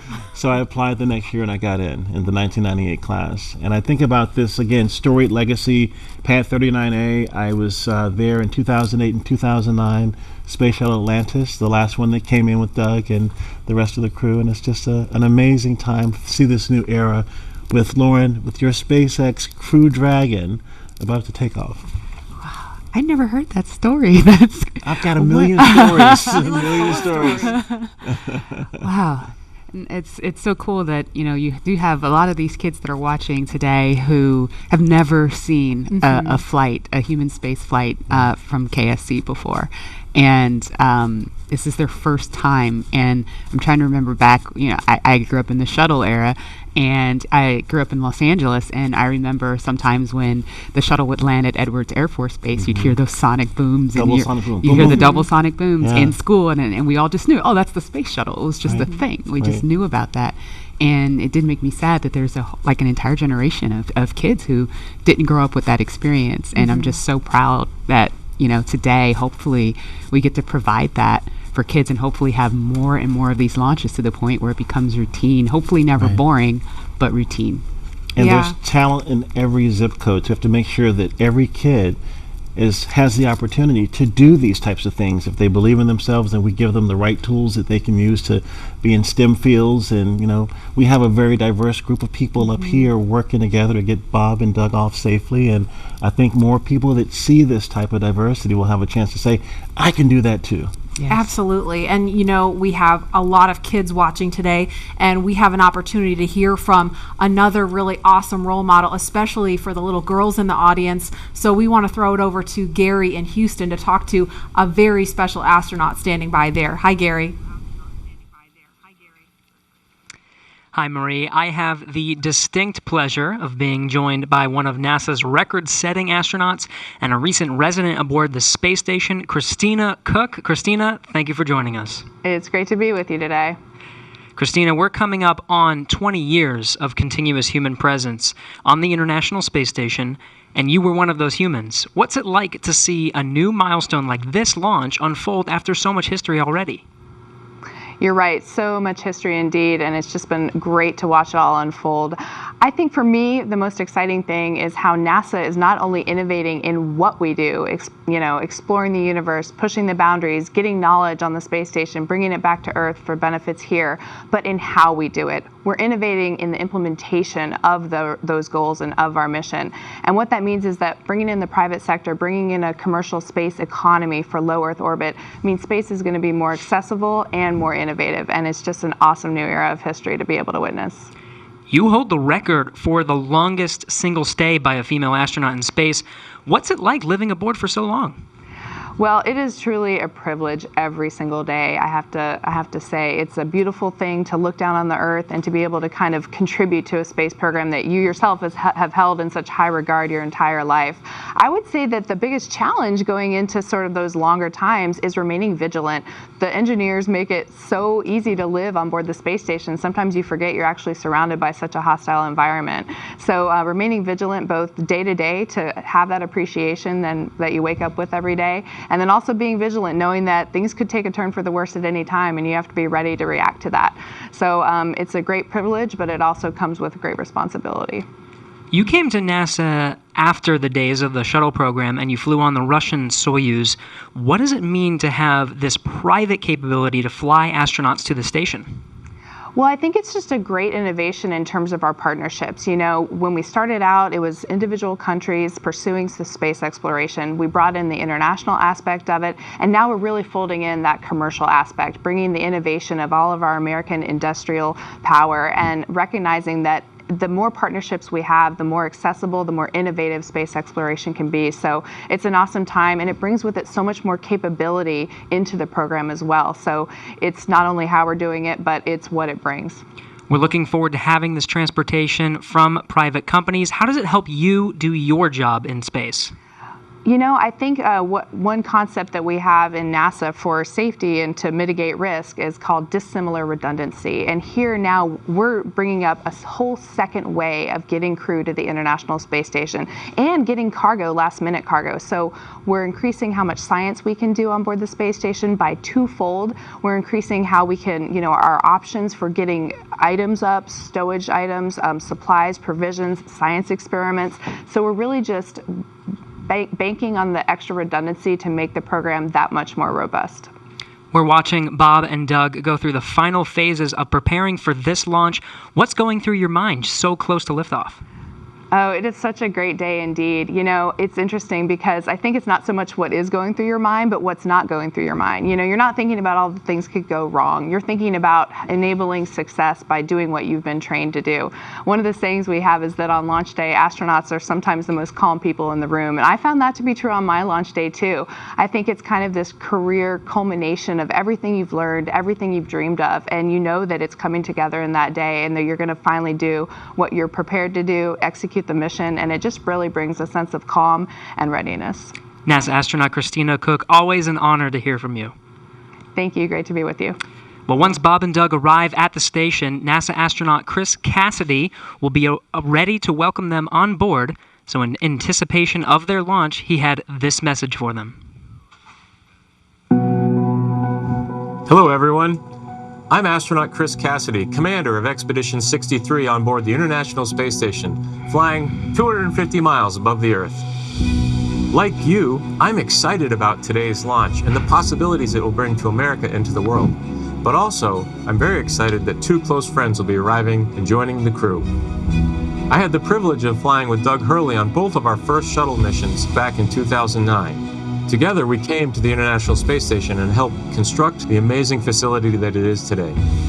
Although this will be my first mission with Bob, it was my honor to follow him as the chief of the office when he left back in 2015 to begin training for this amazing mission. Personally, I've been very fortunate to fly in two different spacecraft. Launching from America on the shuttle, and most recently launching from Kazakhstan in the Soyuz. But I can't tell you how exciting it is to know that we're once again launching Americans from the coast of Florida. And finally, here's a story I'd like to share with you. Back in 1981, John Young and Bob Crippen launched on Space Shuttle Columbia, the very first space shuttle flight, marking the last time we flew Americans on a brand new vehicle. 434, Roger. With them, they flew an American flag, representing America's technical prowess. Roger, roll, Atlanta. 30 years later, that same flag was flown to the International Space Station. This flag remains here today, waiting for Bob and Doug.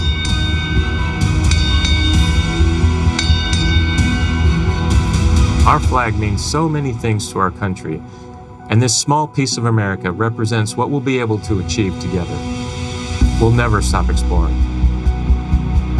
And so Bob and Doug can take this very special flag home to Earth, where it awaits its next journey to the cosmos. In a few years, the First Orion crew will take this flag with it around the moon. All of this starts today. I'll be watching outside the window along with everyone else in America and around the world. I can't wait to look out the window and see my friends on close approach. Go Falcon 9, go Dragon, and go Bob and Doug. I'll see you soon.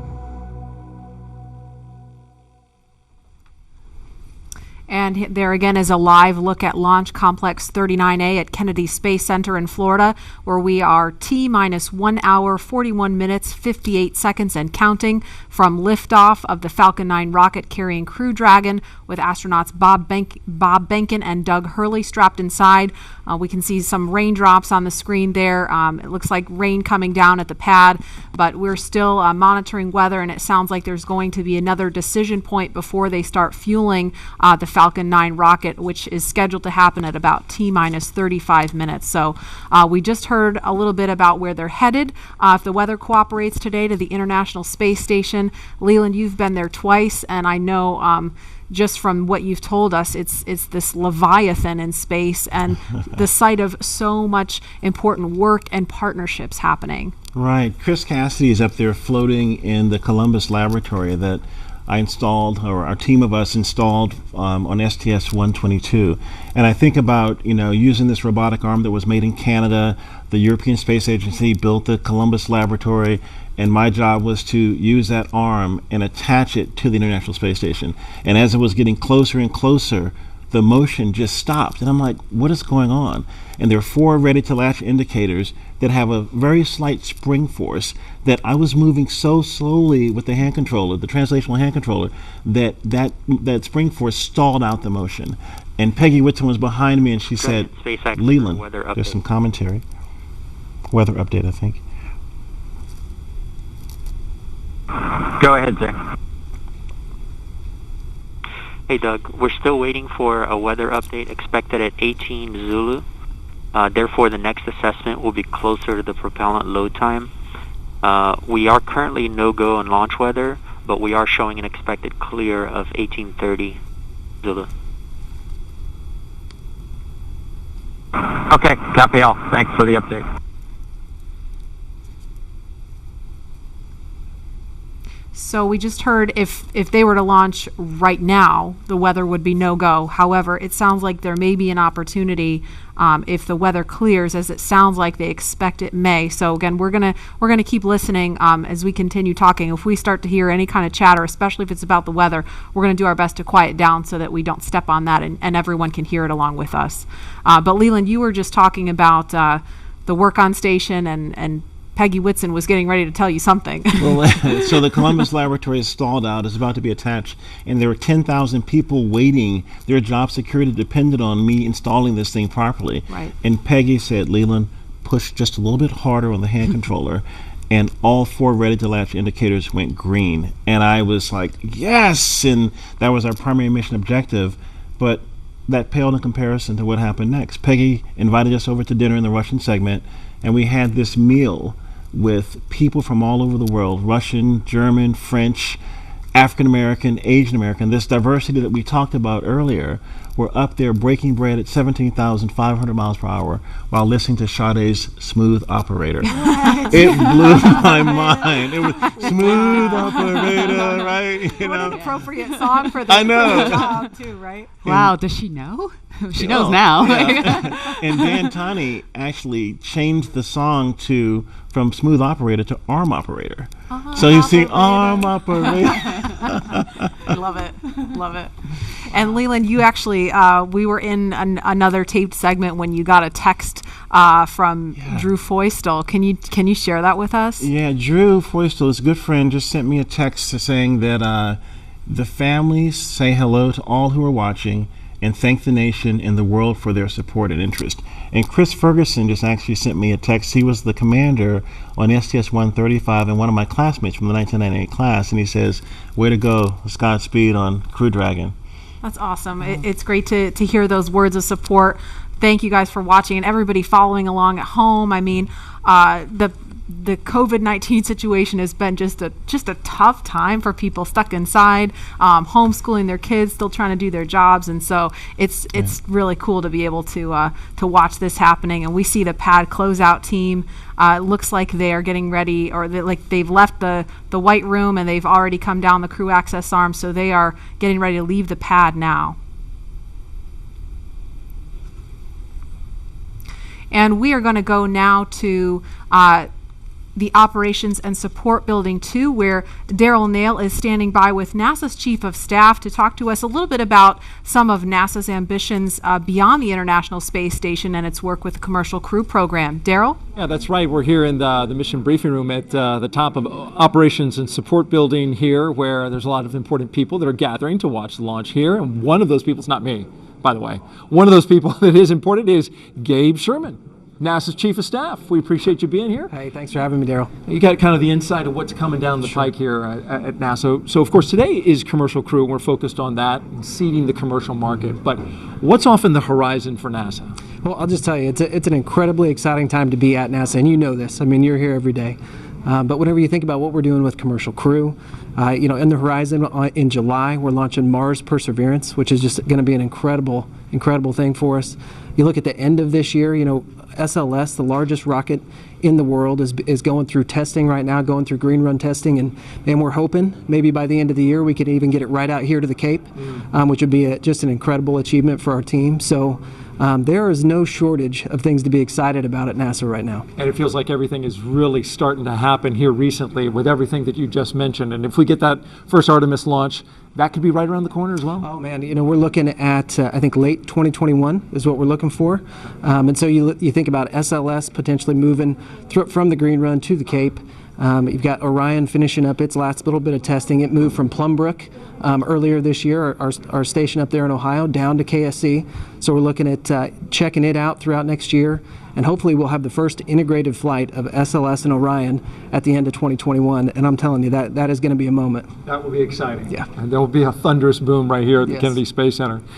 So with Mars as the end goal, how does all of this get to that end point? You bet. No, and I think that's what's so important about the Artemis program, right? Our long-term vision is to get to Mars. But, when you think about Artemis, everything that we're doing at the moon is helping us learn, prove out capabilities and technologies, work through the right mission durations, understand how we utilize the resources of the moon potentially to go further onto Mars. So the technology, the science, the exploration, architecture that we're putting together, each and every piece of it is helping us learn a little bit more, prove out a little bit more so we can take that next giant leap to Mars.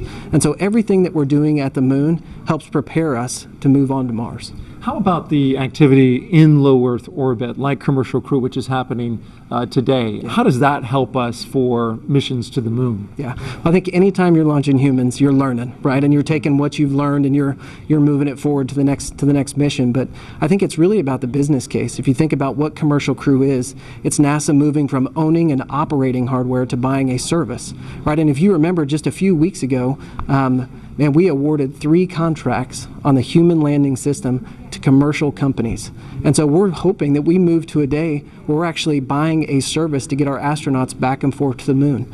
So actually enabling the commercial market to go from low Earth orbit all the way out to lunar orbit. And so Commercial Crew is a great proving ground for that, helps us prove out that business case, build those partnerships, and then we get a feed forward to the moon. So it means a lot. This means a lot as we move out. And it's really exciting to talk about the Commercial Crew, the commercial aspect going to the moon, and those partners. They're going to be studying those landers to see if they are viable for NASA? Yeah, working through a tremendous process with the commercial providers and NASA engineers going through initial designs right now, looking at the capabilities that they've proposed, and then trying to make decisions on which landing system goes early in 2024, which landing systems are better prepared for sustainability out in the later 20s.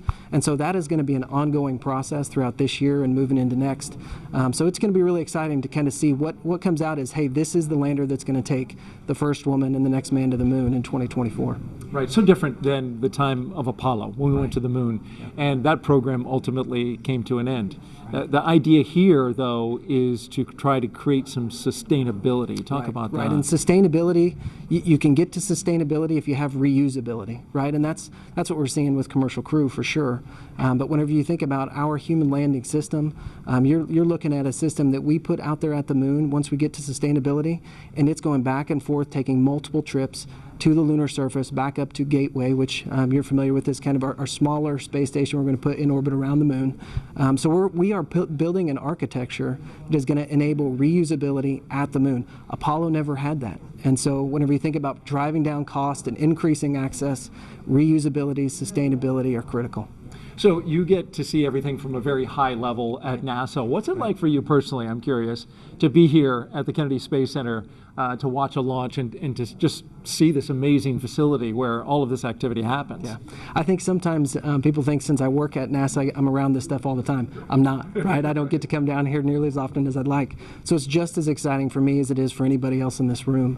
When you think about all the hard work that our team has put in to get us to this day, to actually come down and be a part of it with them, it's just overwhelming and incredible. So we're just a little bit excited. All right, Gabe Sherman, NASA's Chief of Staff. We appreciate you joining us today and enjoy the launch. I certainly know you will if we're able to get that one off. We're going to toss this back now to Hawthorne, California. Joining us now is SpaceX's Lars Blackmore to discuss SpaceX's future ambitions to visit the moon and Mars. Thanks for joining us again today for a second round. You're welcome. Could you tell us just a little bit about your background and what you do here at SpaceX? Yeah, well, I'm in charge of entry and landing for Starship, which is SpaceX's next rocket after Falcon 9. And before that, I worked for many years on the same thing for Falcon. So hopefully today you'll see another one of those landings on a drone ship. Awesome. And speaking of that, what role does reusability play in getting people to the moon and Mars in the future? Well, it's really all about making human space flight affordable. And what you want for that is a 100% reusable rocket. Now, Falcon is only partially reusable, but Starship is going to be 100% reusable. And we've actually already started working with NASA on using Starship to send astronauts to the surface of the moon for the first time since 1972. Not only that, Starship will be refuelable on orbit. And the combination of those two things will let us send people basically anywhere in the solar system with more payload for less money than I think people have really been contemplating. I think for the first time we can seriously talk about things like lunar bases, or what SpaceX cares about most, a self-sustaining civilization on Mars. Right. So what you're saying is I will have an opportunity soon to get on board one of those spaceships. I very much hope so. Yeah. So speaking of reusability and landing, I know you mentioned Starship will be refuelable in orbit, but Falcon does come back and land back on Earth. What are the challenges with actually landing on the moon and landing on a planet like Mars? Yeah, well, you can't land like a plane because the moon and the Mars either have no atmosphere or have a very thin atmosphere, and even if you could, there's no runway that someone's built for you. So that's one of the reasons that we do propulsive landing on Falcon, because we want to figure out how to do propulsive landing. That fundamental architecture works on basically any planet. If you have no atmosphere like the moon, you do a propulsive landing burn all the way. If you have a thick atmosphere like Earth, you let the atmosphere slow you down as you float down and do a short landing burn at the end. And for Mars, which has an atmosphere but a very thin one, you do something in between the two. Wow. Yeah, that sounds really difficult. And I'm sure there's been a lot of effort put into that. Can you tell us anything about what we're working on now to get us to a point where we can do a landing like that in such a harsh environment? Yeah, so figuring out propulsive landing is really the key part of it. But what people may not realize is that every time we bring Falcon back, we do something called an entry burn. So just before we hit the atmosphere, we light the engines to slow the rocket down.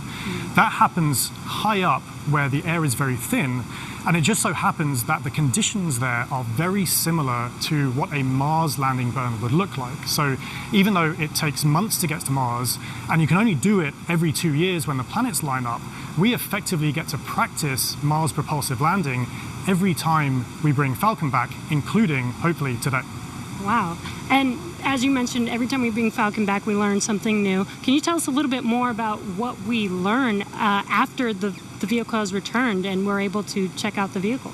Yeah, so Jessica actually mentioned this earlier, that I talked about how cost is really one benefit of reusability, but reliability is the other benefit. I mean, imagine that you do all this planning to send a rocket up through the rigors of launch and re-entry, but you don't get to see the rocket afterwards. And what we would like to do with reusability, what we've been able to do with Falcon 9, is see the rocket, inspect it, and because of that, we've been able to correlate our models pre-flight to what actually happens when you launch, re-enter, and land a rocket.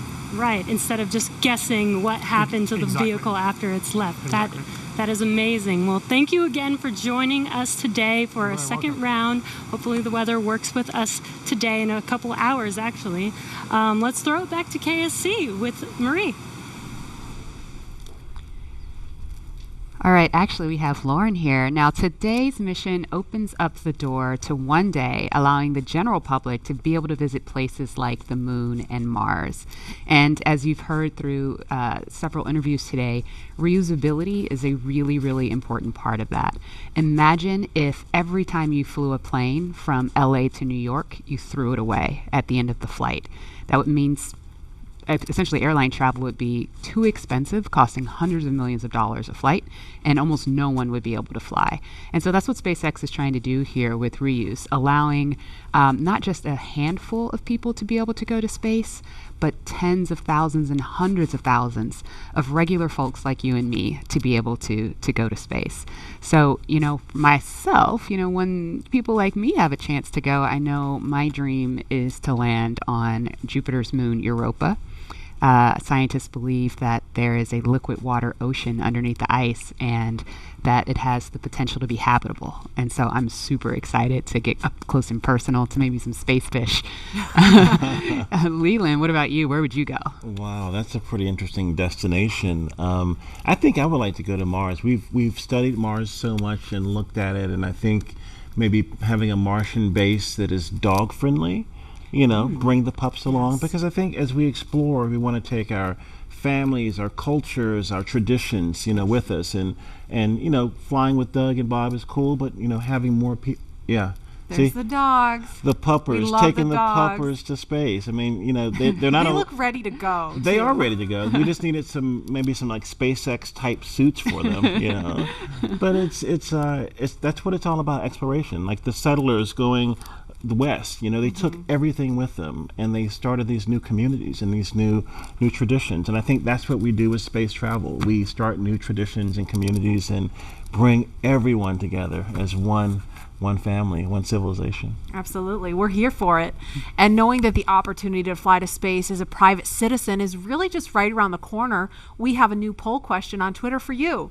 If given the opportunity to fly to the moon, now we're talking the moon, would you fly to the South Pole where no one has ever been, or would you go to the Apollo 11 landing site? So those are going to be some interesting answers. And while there is not a ton of cargo on today's mission, Dragon is carrying 2 very special payloads, aside from Bob and Doug, of course. The first of those payloads is a series of custom art pieces entitled Humankind by Los Angeles artist Tristan Eaton. These indestructible, double-sided paintings made from gold, brass, and aluminum celebrate how far humanity has come, as well as how far we still have to go. It includes a beautiful homage to the Saturn V rocket, as well as a nod to Bob and Doug's current ride to space. And you can find more images and information about these pieces on SpaceX's social channels. Next, in the spirit of inspiring the next generation of explorers, we wanted to celebrate the class of 2020, from kindergarten all the way to graduate school. So SpaceX and NASA invited students from around the world to submit their photo to fly on America's first human spaceflight in nearly a decade. Each graduate's photo was used to create a mosaic image of our beautiful planet Earth, which we printed, and it's now being flown aboard Bob and Doug's flight on the Crew Dragon spacecraft. We received nearly 100,000 photos. That's a ton, so thank you, and congratulations, graduates. Yeah, I've got a couple of family members and friends who submitted their photos, so they're super excited about seeing their faces go to space in that beautiful mosaic. That was really cool. And again, that's what it's all about, everyone coming together with their experiences and bringing them forward to space. And I think regular people flying to space, SpaceX is going to be flying, non-government people, non-military people, but people that have a desire to explore and do new things and traditions off planet, as we say sometimes. Yeah, all this time since we've had the International Space Station, it's been government astronauts performing the research because you're the only ones we've been able to send, right? But we've had some tourists, though. We've had people that paid their way on a Soyuz rocket to go. But it's really the Billionaire Boys Club. That's what Pharrell talks about with, it costs so much money to go to space. And I think that price point will come down as we make this more amenable for everyday people. Absolutely. And eventually being able to fly artists and musicians and poets, people who can tell the story of what they've seen out there in a way that really connects to the soul of people down on Earth, so they feel inspired to go. Exactly. Now, following today's mission, we will be one step closer to a future where we can all have that opportunity to gain the orbital perspective and explore new worlds. In just over an hour from now, Bob and Doug will be the first people to launch on an American vehicle in almost a decade. And for the SpaceX team, if I can try to speak for all of us, which is impossible, but I will say it has been an absolute honor to have the opportunity today to have this stage to show the world what we've poured our hearts into over the years with our partners at NASA. And it's just deeply humbling to know that the agency and that Bob and Doug have entrusted us with this critical mission. The responsibility that's on our shoulders is huge, and we're just so grateful to be here today. Absolutely, and I know that our NASA teams really share in that sentiment. We heard from just a handful of them earlier when Bob and Doug were riding out to the launch pad. But there's so many people that we're probably never going to see or hear from on the public stage, but that have poured their hearts and souls, as you said, into this mission. All the engineers up late hours, checking, double checking, triple checking everything to troubleshoot and solve problems and get us to this point. So it's just really awesome that we've made it to this point. When you think about legacy, Katherine Johnson, who helped get John Glenn to space, her daughters are watching right now. Mm-hmm. And that, again, that legacy going forward to the future of space travel is powerful. Wow. And we heard from two icons of science and exploration on Wednesday, and we couldn't resist sharing these shout-outs with you one more time. Wow, we're making history again. The NASA program. I'm there with you guys in spirit. Bob, Doug, good luck. I know you'll be fine. I'll be watching and got everything crossed, arms, legs. I'm tied in a knot. Can't wait for you to get back safely. This is the first time a U.S.-built rocket has taken people into space in 9 years. It's quite an accomplishment. So for us at the Planetary Society, more rockets means more exploration. More people in space means more exploration. More countries involved in the endeavor of spaceflight means more exploration. This is how we know the cosmos and our place within it. So congratulations, SpaceX. Here's wishing your team, and the crew especially, a safe journey and the joy of discovery. Let's go. So great to hear from William Shatner and Bill Nye, two very recognizable faces following along on the mission. Yeah. And we want to go over to Dan and Jesse in Hawthorne, where we are now just 1 hour and 18 minutes from launch. Dan, Jesse?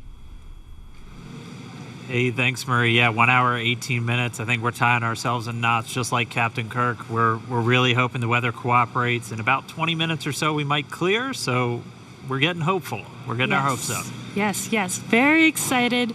Again, we're T-minus 1 hour and 18 minutes from launch, and the anticipation is real over here. Since arriving at the spacecraft, Bob and Doug were helped by our closeout engineers to get into their seats, attach their suits to special umbilicals that provide breathing air, pressurized nitrox, and a communications link to Dragon systems.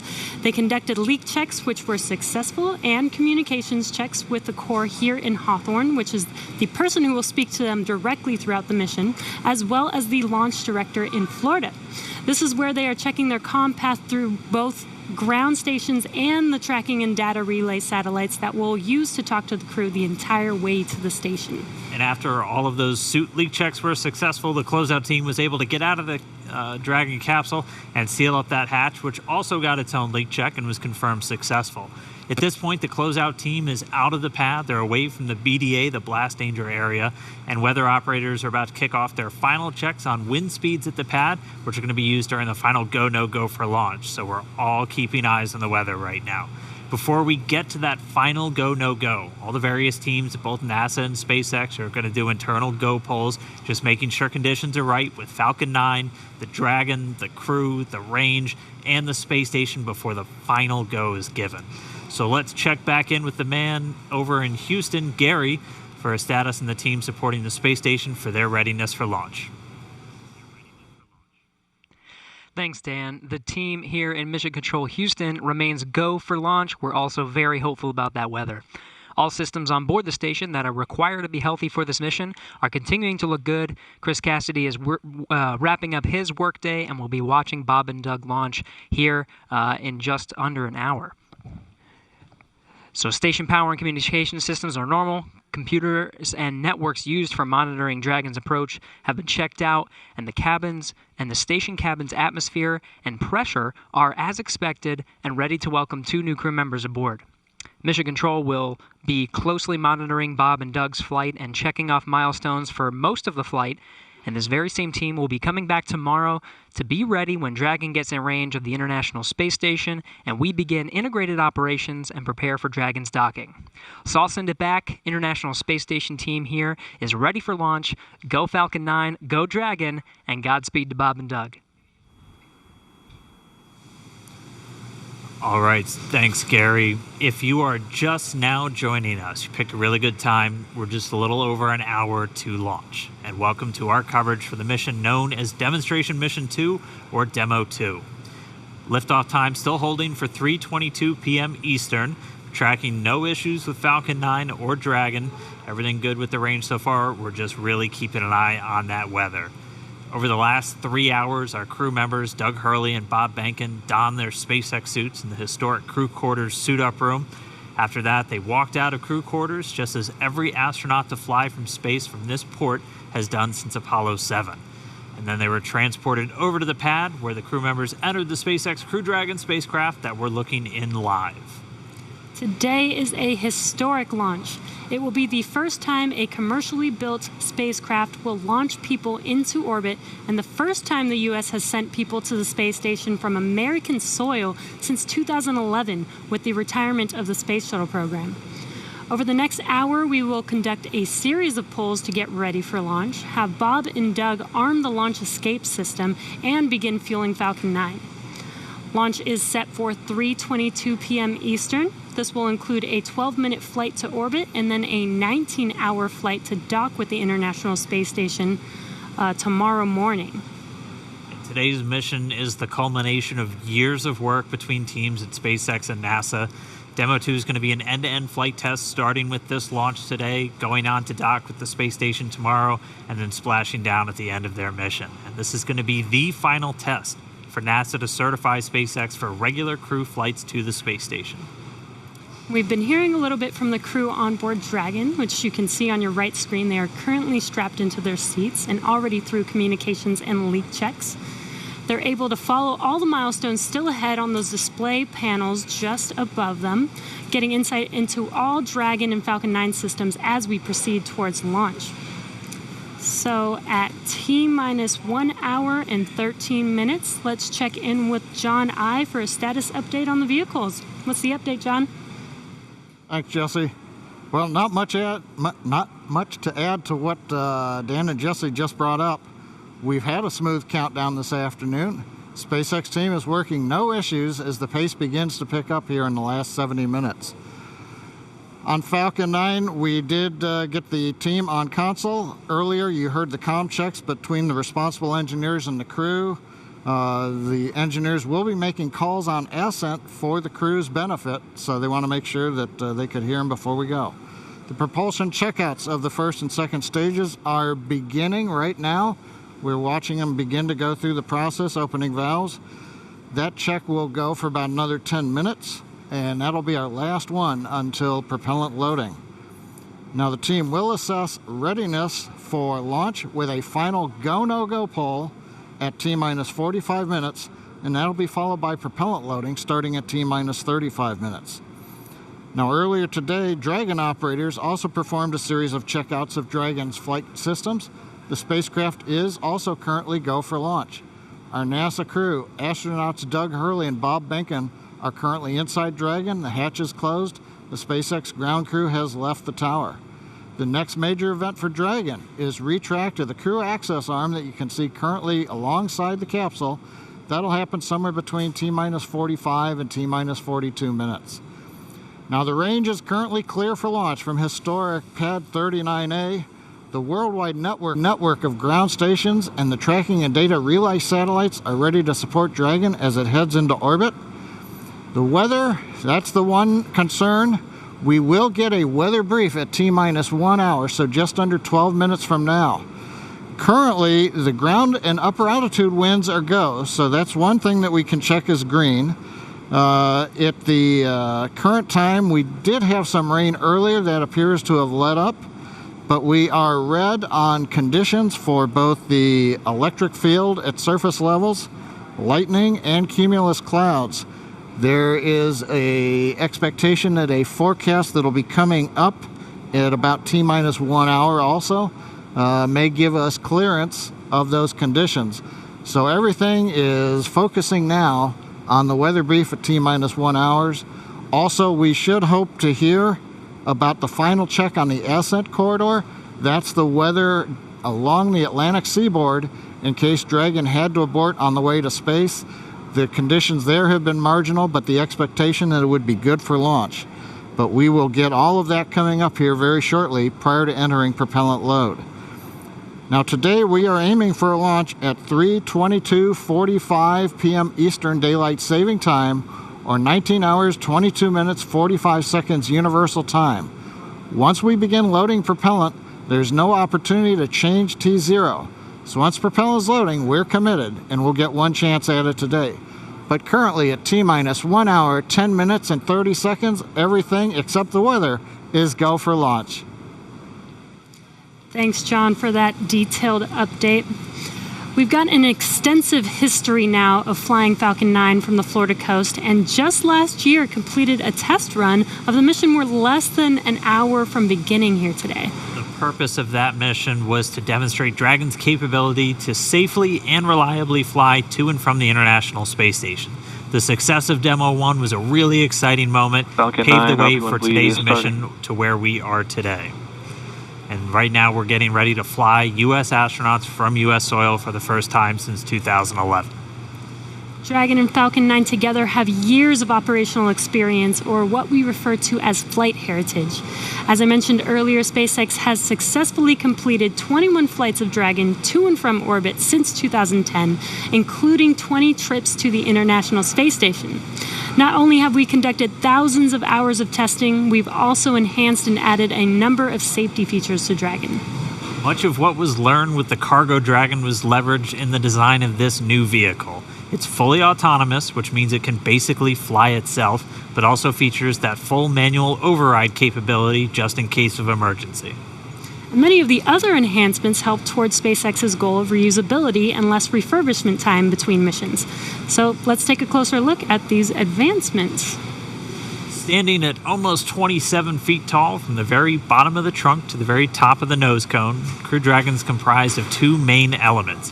You have the capsule, which is designed to hold crew and pressurized cargo, and then you have the trunk, which holds unpressurized cargo as well as having a solar array and radiator.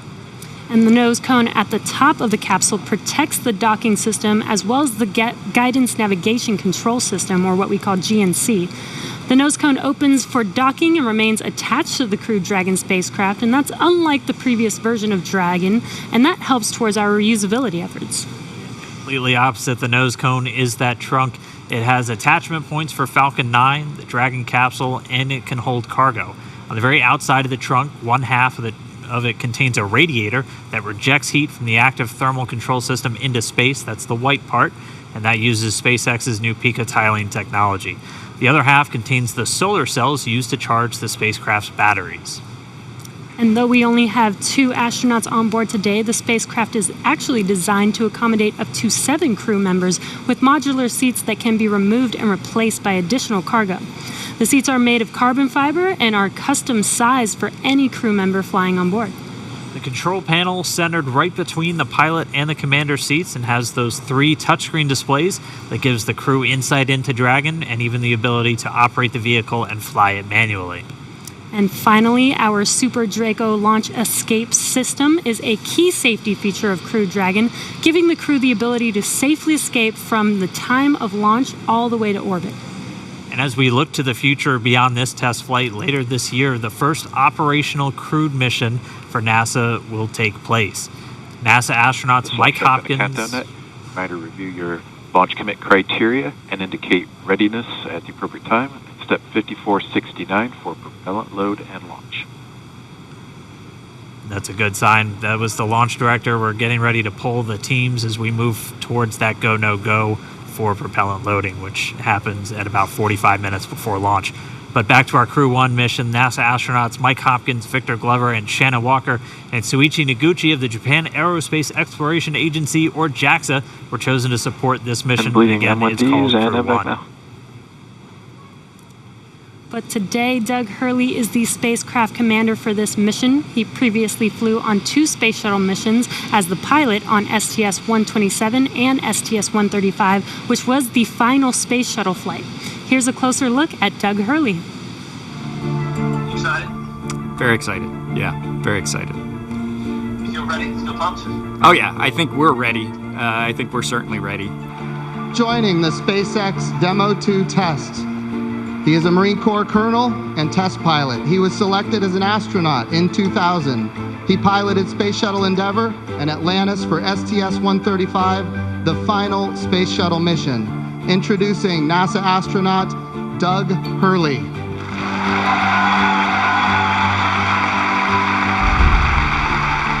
It's a life-changing process in so many ways to fly into space.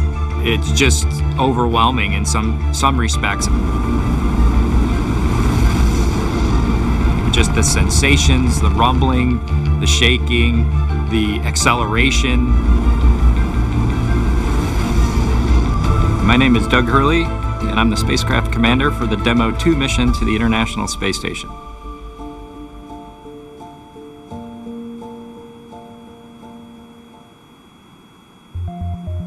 This will be the first time the Dragon had a crew on board, and so there's a myriad of objectives we want to achieve for this mission.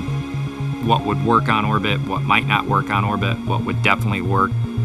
To be able to just have the entire integrated team that's going to support us getting to and from space station, it was really neat being part of it. You know, we are the lucky ones that get to fly it, but we certainly not for 1 second take for granted the amount of effort that so many other people had to put into this to make it successful. For Doug personally, he's worked so hard, I mean, through his entire life, to get to where we are right now. As a test pilot, this would be the dream to fly a new vehicle. So it makes me so happy to see that he gets to be part of this mission, the spacecraft commander. I'm just glad to see his hard work and his dreams come true for that. It's been a long road in a lot of ways for not only us, but certainly for all the folks that work in the commercial crew program, as well as SpaceX in our case, just working to get to this point.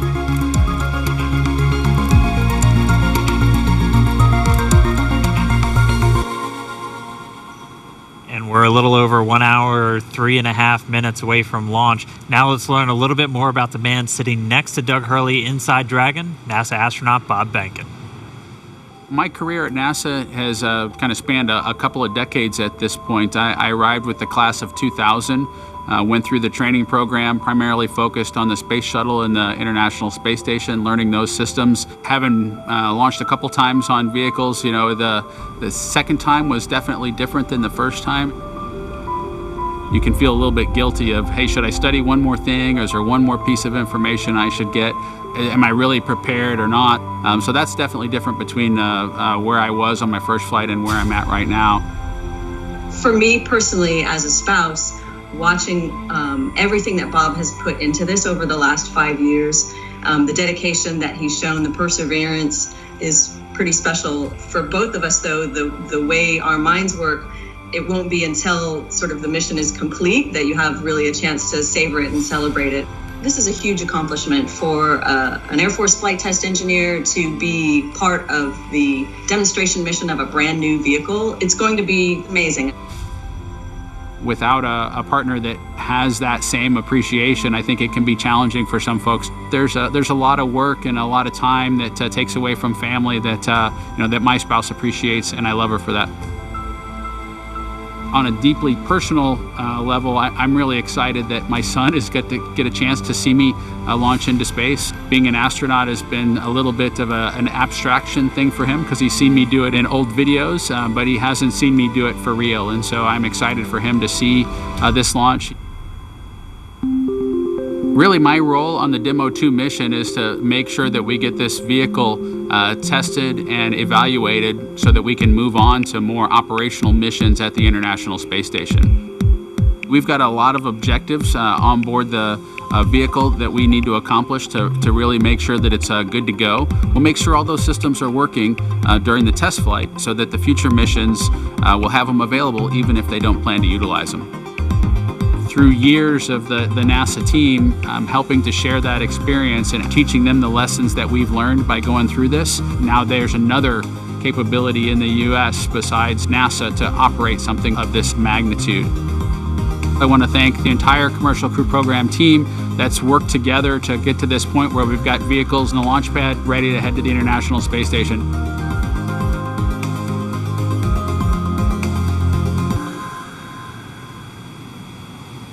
If we look even further into the not-so-distant future, flying on a mission to space will be an option for more people as SpaceX plans to also fly private astronauts on board Dragon. Earlier this year, SpaceX signed an agreement with the space tourism company Space Adventures to fly up to 4 passengers on an orbital trip aboard Dragon as early as next year. And of course, it's NASA that is making private astronaut missions to the space station a possibility. We are looking forward to these missions, and we hope that you guys are all too. All right, we are just 20 seconds away from T-minus 1 hour. This is going to be a really big moment that everyone's going to want to listen to. We're expecting a weather update, obviously hoping that the weather is improving, and so we should find out in the next 10 seconds or so. So we're going to stand by for a moment and wait for the Corps to give Bob and Doug a call, and then we'll all hear the latest. SpaceX, we're at T-minus 1 hour. You are go for Section 6. When ready, report go for launch. We'll put it in work.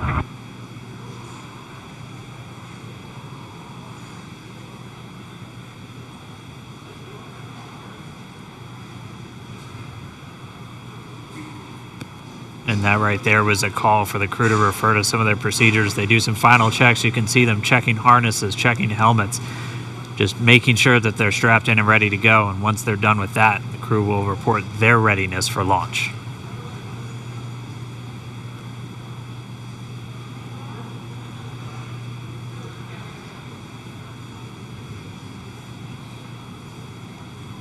SpaceX Dragon in 6.4. Bob and I are go for launch. Copy, go for launch. And next up will be go no GoPro at T-minus 45. Dragon copies. All right, the crew is go for launch. So we are inside of 1 hour, still waiting for the weather update. But I mean, this day is one for the history books. We're returning crewed launches to station from American soil on American rockets. It's been almost 9 long years since we retired the space shuttle program. I remember that day. I'm going to remember this day. It's been a long road to get here, countless hours by thousands of dedicated professionals from NASA and SpaceX. It's been an exciting week, but this last final hour is just so exciting right now. Today's mission will be Crew Dragon's second test flight and its first test with humans on board. It's been an awesome countdown so far. Weather, we're still waiting for that update, so it's still a watch item, but the crew is go for launch, so at T-minus 45 minutes, hopefully we'll get an update on that weather. We've had a really clean countdown so far. It started with suit up just over 3 hours ago. The SpaceX team helping Bob and Doug put on their suits, conducting initial checkouts, including an initial pressure and leak check before they got to the actual walkout. And all of that done in that operations and checkout facility. The crew walkout was where Bob and Doug gave their final goodbyes to friends and family gathered outside the operations and checkout building before they began that roughly 20-minute ride to pad 39A. Really touching moment, saying goodbye to their family, both their wives and sons right in front of them. Yeah, very touching moment. It's incredible to be able to watch these moments. And as they got into their Teslas, we got to watch them ride all the way to the pad, and we got some great footage there. And as you can see on your screen, this is some playback from earlier of them getting into those Teslas, about to make that drive down to the pad.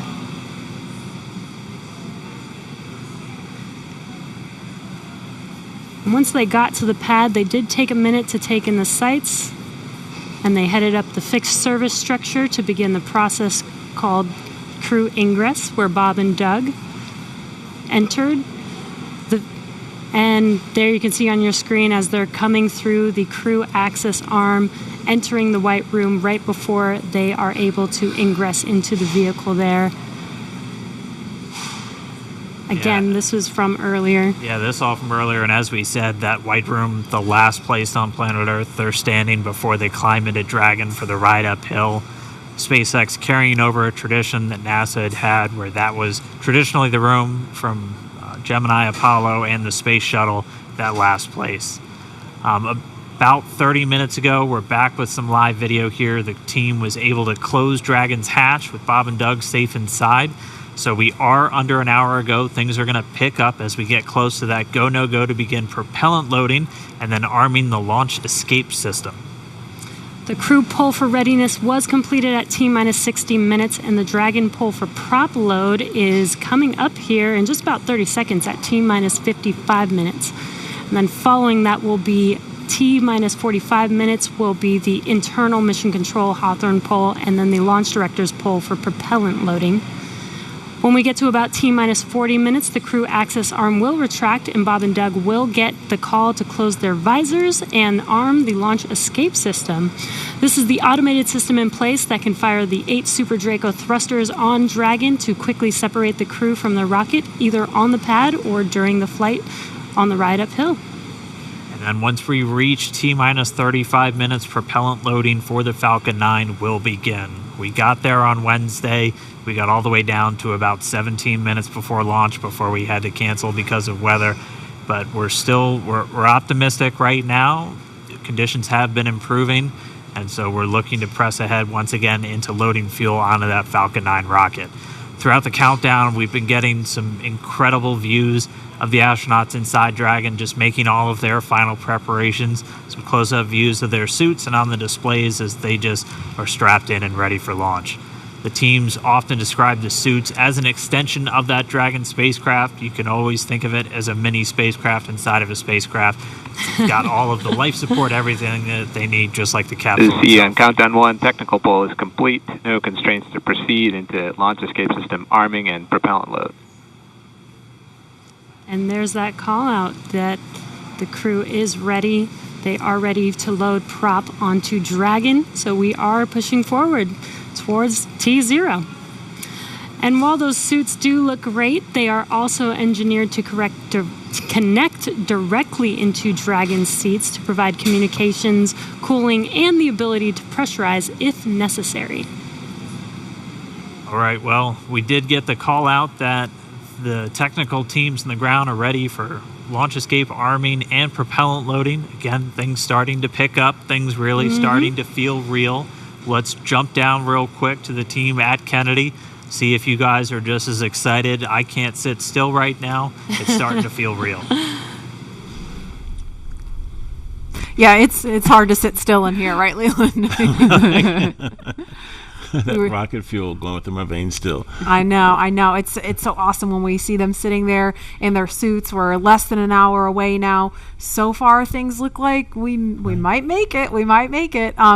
So I want to ask you what it was like the first time you put on a spacesuit when you knew you were going to space. Oh, that was February of 2008. We were in the ONC building getting the pumpkin suits on. A little bit different than the SpaceX fly SpaceX suits, but it was kind of surreal, and to think that all of these. I took 10 years of training to fly in space. It took me 10 years from when I got in the Corps in 1998 to flying in February of 2008. So it was a long road to get there, but it was so worth it and so sweet. And learning how to use the green apple, the connections for oxygen, for cooling, much different than these suits that we have here with SpaceX. And so it's a lot more complicated to go through that whole series of things that you have to do to make sure you're safe in the suit. But we've evolved, we're ready, and they look so cool and calm and collected in their suits and in the vehicle. They're focusing and getting ready to fly in space. And there's so much excitement around the center. I know, Leland, you've been getting some messages. You got another message from another astronaut. Yeah, Sunny Williams. Okay, so Sunny, She's Lauren, kind of the best. She's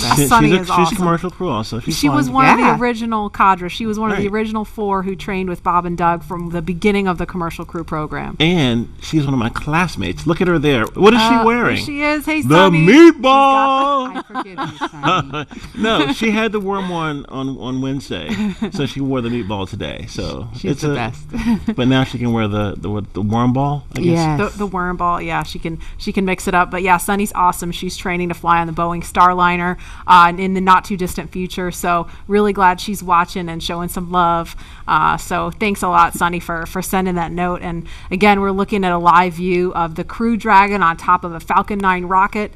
You can see the crew access arm to the right of your screen. That's the hallway that Bob and Doug walked down to get into the White Room, which was the last place we saw them standing up before they climbed inside Dragon. And again, the wider shot there of Launch Complex 39A, where we are inside of an hour from liftoff, and I think we're just a couple minutes away from the pull we're going to hear before they start propellant load.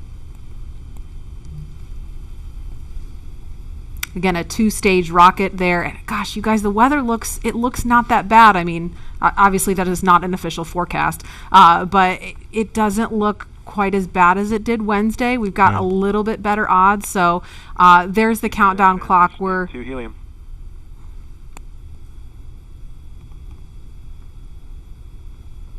going to pause to listen to that comm.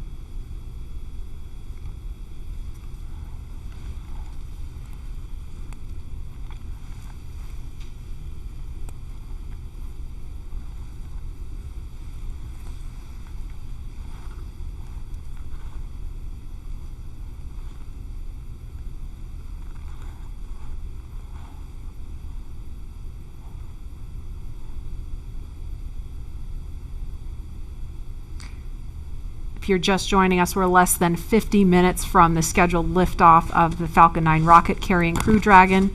And if we start to hear any kind of update on weather or polling, we will pause to listen in for that. But if things go as scheduled, we should be hearing the launch director verify go for propellant load at about T-minus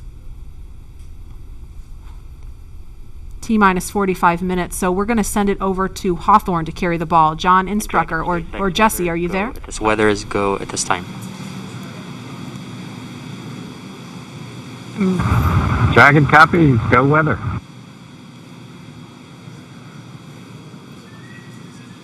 And there you heard that call out. So far we have good weather. We are go for launch today. This is getting really exciting. I don't know about you, Dan, but my heart is beating pretty fast right now. Yeah, we've been waiting for those words since Wednesday. Oh, and yeah. we did hear a call to the crew, just in case you missed it, that they were only tracking one final weather constraint. It was the cumulus cloud rule. They were expecting it to clear up within 10 minutes, and it's cleared up now. So we are currently go on weather.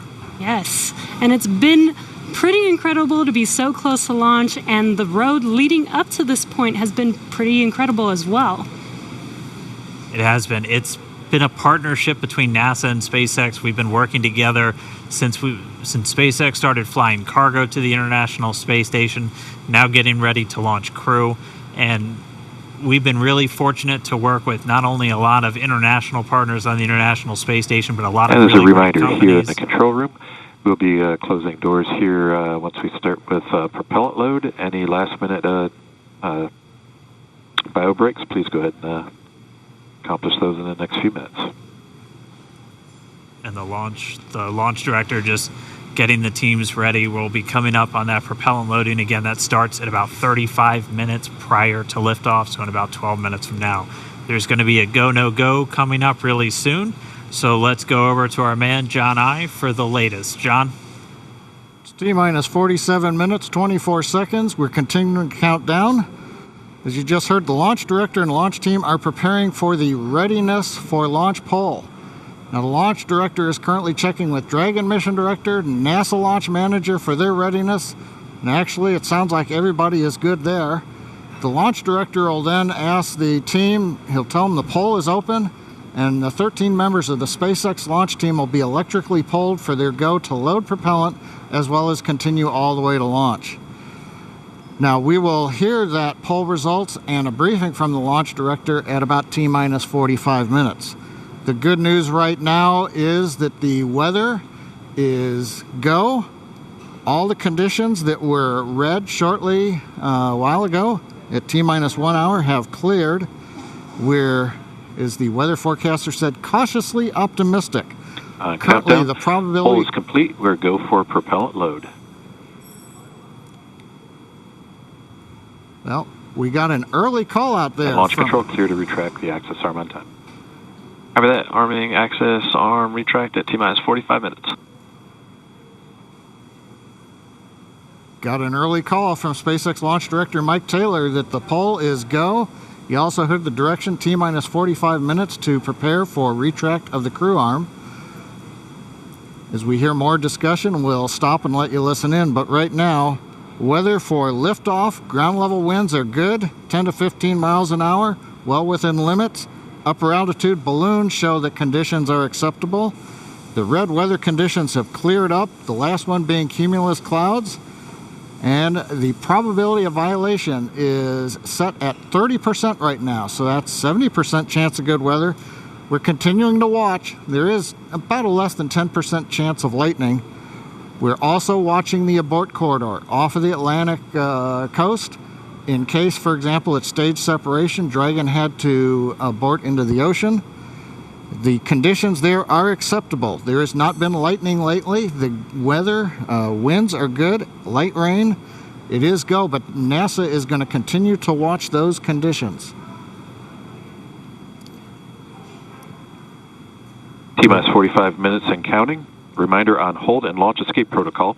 For non-urgent no-go conditions, brief the CE or LD, and they will approve aborting launch auto-sequence and proceed to launch abort.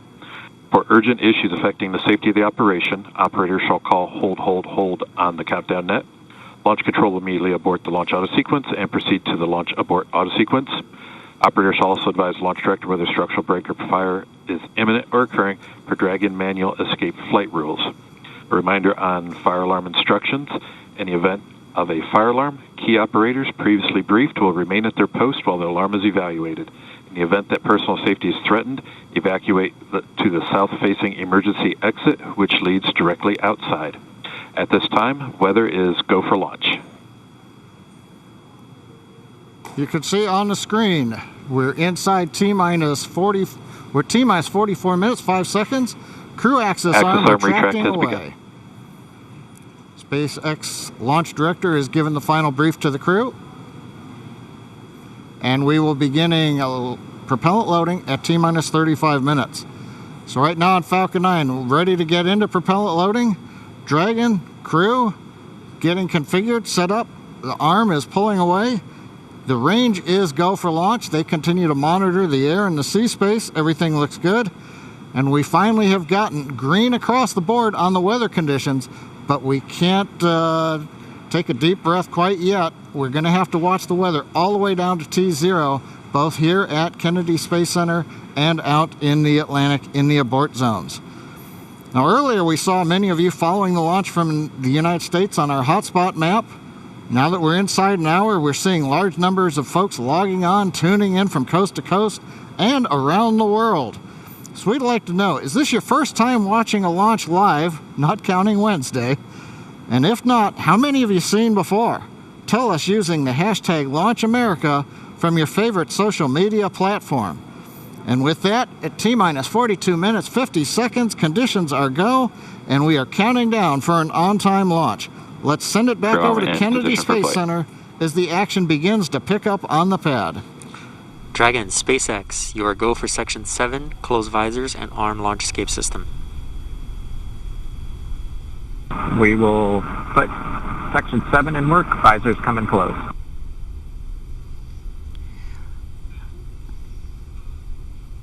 All right, the countdown clock is continuing to tick. My heart is continuing to beat 1.5 million beats a second, and we are getting so close. SpaceX Dragon in 7.2. Visors are closed. We're arming launch escape system. Copy. And as you just heard, the crew is arming the launch escape system. That is one of the absolute last big milestones prior to liftoff, other than nominal Falcon operations.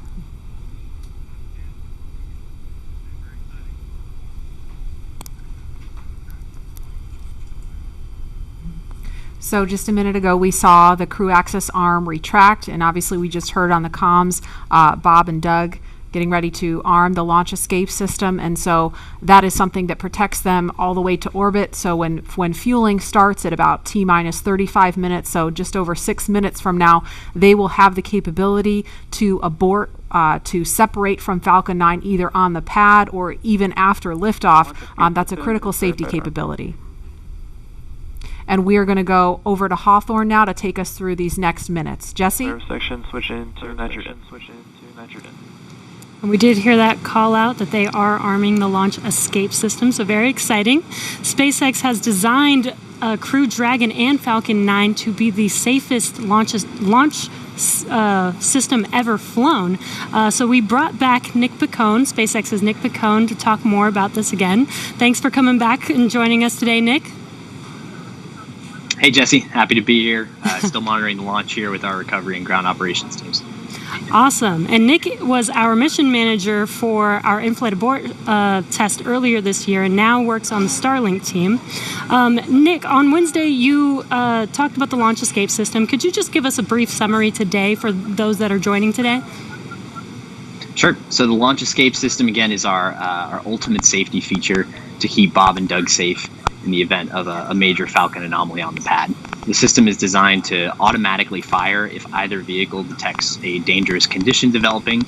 And if that happens, Dragon will use its 8 Super Draco engines to push the capsule off and away to a safe distance away from this Falcon. This capability is absolutely critical. It's what keeps the crew safe, and we're now active and armed on the pad with it protecting the crew. And as you mentioned, the launch escape system allows the Dragon to separate and get away from the vehicle.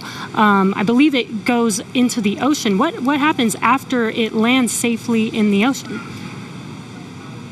Correct. So for most of our failure modes, the successful end state is Dragon deploying parachutes, splashing down safely in the ocean. But since a launch escape can happen while the vehicle's on the pad or anywhere in flight up through orbit, it could be splashing down right off the coast of Cape Canaveral. It could be splashing down thousands of miles away in the North Atlantic. If that happens, to make sure we can get to Bob and Doug as quickly as possible, the Space Force's 45th Space Wing, Task Force 45, has pararescue teams staged and ready all around the world, ready to drop in and rescue Bob and Doug as soon as possible.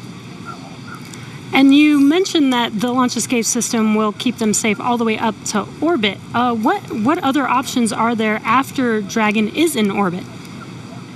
Sure. So if for any reason we're unable to dock to the International Space Station, we have several pre-planned return trajectories, which will bring the capsule down to a splashdown point close to shore, where NASA and SpaceX recovery forces will be waiting to recover them. It'll look like an otherwise totally normal recovery operation, except for the early end of mission. This operation is something we're doing with one of 2 identical crew recovery ships. We do that because the landing sites, we want to maintain as much flexibility as possible. There could be changing weather conditions that bring down one site and leave the other one up. So we have those 2 identical ships, one in the Atlantic, one in the Gulf of Mexico. And our space operations team can redirect the spacecraft to go to whichever site is the safest option for the crew at that time. And with the vehicle, in almost any scenario, it sounds like the vehicle will land into the ocean. And it may look like a gentle landing into the ocean, but it's a pretty dynamic event happening. And you mentioned there are teams that are ready to go and rescue the vehicle and the astronauts on board. How do you prepare for something like that, especially with so many different scenarios that could happen? Sure. So we're lucky to have had about a decade of recovery experience with Cargo Dragon 1 in our previous trips to the International Space Station. That, along with our booster recovery missions, we've got a great team of recovery operators here who have a lot of offshore experience with our spacecraft. The system, though, that we took that experience, we built up a new crew recovery ship, 2 identical crew recovery ships, I should say, which have a lot of those lessons learned baked into the design of that ship and the operations. These new ships have complete medical facilities, an operational helipad, and redundant communications, power, and propulsion to make sure they're robust and ready for anything we encounter offshore. We've also done tons of training exercises with SpaceX team, the NASA team, and the rescue forces I mentioned earlier, practicing capsule recovery, emergency scenarios where we have to get the crew out of the capsule while they're still in the water, as well as those helicopter evacuations, taking off and landing from the pad many times so that we make sure the team is ready to do that. They're all staged and ready. They feel ready to support, and will be ready to call on us if anything goes wrong today. Awesome. It sounds like Bob and Doug are in some really good hands and will be safe no matter what occurs on the vehicle. So thank you, Nick, for joining us again, for walking us through all of those details. I hope you're just as excited as we are for a launch coming up here very, very shortly now. So we're going to send it over to KSC to Lauren. Thank you, Jesse. So as you just heard, fueling is about to begin at T-minus 35 minutes. We are about 50 seconds away from that.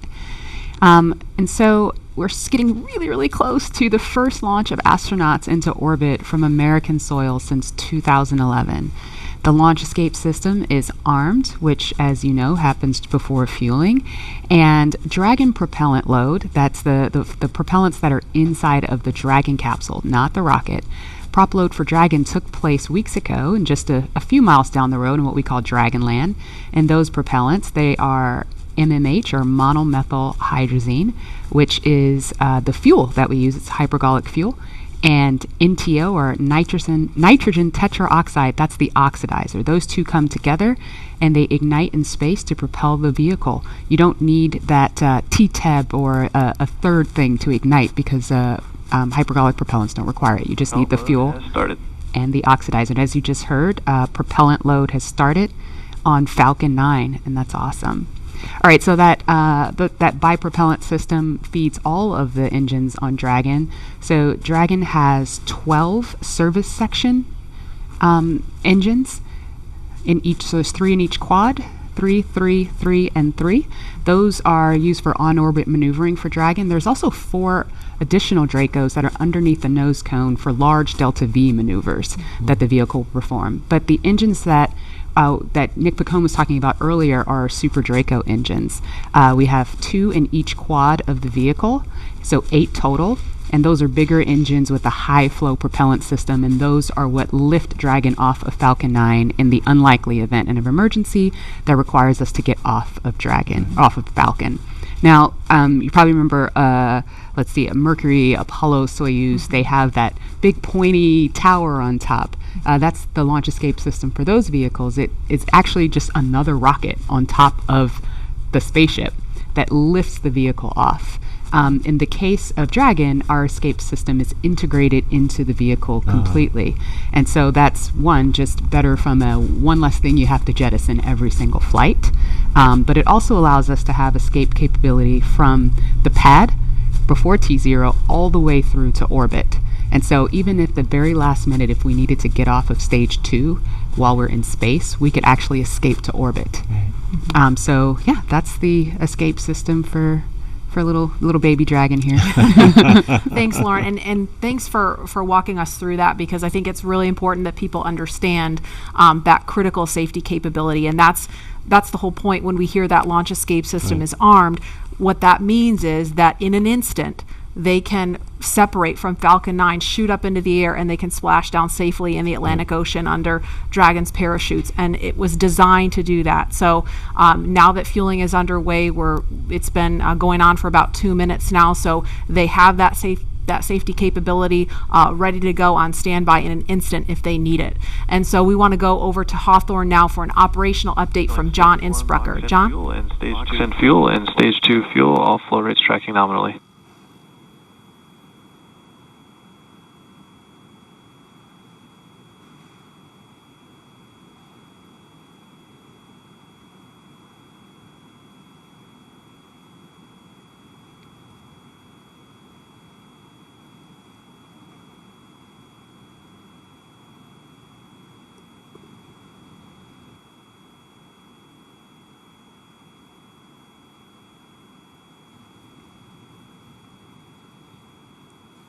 We're at T-minus 32 minutes, counting down. These final minutes, everything's still looking good for Falcon 9 and Dragon for an on-time launch. Falcon 9 did begin propellant load at T-minus 35 minutes at planned. Now on the Falcon 9, we use a fuel and oxidizer as the propellants that power it. The fuel is commonly known as RP1. That's rocket propellant grade 1 kerosene. The oxidizer is densified liquid oxygen, also called LOX. Densified means it is kept much colder than typical for launch vehicles. This allows for more oxidizer to be loaded into the first and second stages. Now with the fuel and oxidizer on hand, we need an ignition source to complete that fire triangle, as we call it. For this, Falcon 9 uses a fluid called T-Teb. It ignites in the presence of oxygen and gives off a green-colored flame. Now it's hard to see on the first stage ignition due to the water that'll be spraying on the pad, but you might just see the green flare as the second stage engine ignites following stage separation over 2.5 minutes into flight. Now currently first stage fuel tank is about 10% full. The first stage, as a reminder, as you look on the left side of your screens, the first stage is the long white cylinder at the bottom, topped off by the black cylinder. So over 2/3 of the rocket is that first stage. So the fuel tank is getting loaded. We're also loading the liquid oxygen into the first stage also. The second stage, which is the top 1/3 between the Dragon and the black cylinder, that's the white second stage, that is being loaded with fuel right now. That's about 8% loaded at this moment. Liquid oxygen loading is going to begin on second stage at T-minus 16 minutes 30 seconds. Liquid oxygen loading will continue on both stages all the way down to the last few minutes of the count. We're also loading helium into pressure vessels on the stages. That's used to pressurize tanks in flight as the propellant is pulled out by the strong Merlin turbopumps. On board the Dragon spacecraft, astronauts are monitoring systems while the propellant is loaded into Falcon 9. While we mentioned we had trained them with sounds that we had recorded on board. They've been through most of a propellant load, and they are now experiencing those sounds and vibrations. Stage 1, the cryo range helium load continues started. to report no problems. They are go to support launch. Weather, the last of the red conditions cleared up about 15 minutes ago. Everything is marginal but acceptable on the weather. We'll continue to watch all the way through the countdown. Now, as a reminder, today we are now into an instantaneous launch window now that we've begun propellant loading. So at this point, if we hear a hold for any reason, we'll have to stand down and target our backup launch opportunity tomorrow, May 31st. Thanks, John. For Demo 2, Bob and Doug's flight to station will take about 19 hours, and their journey is fairly similar to the trip our Cargo Dragon makes back and forth to the International Space Station, but with two noticeable differences, and that's docking and splashdown.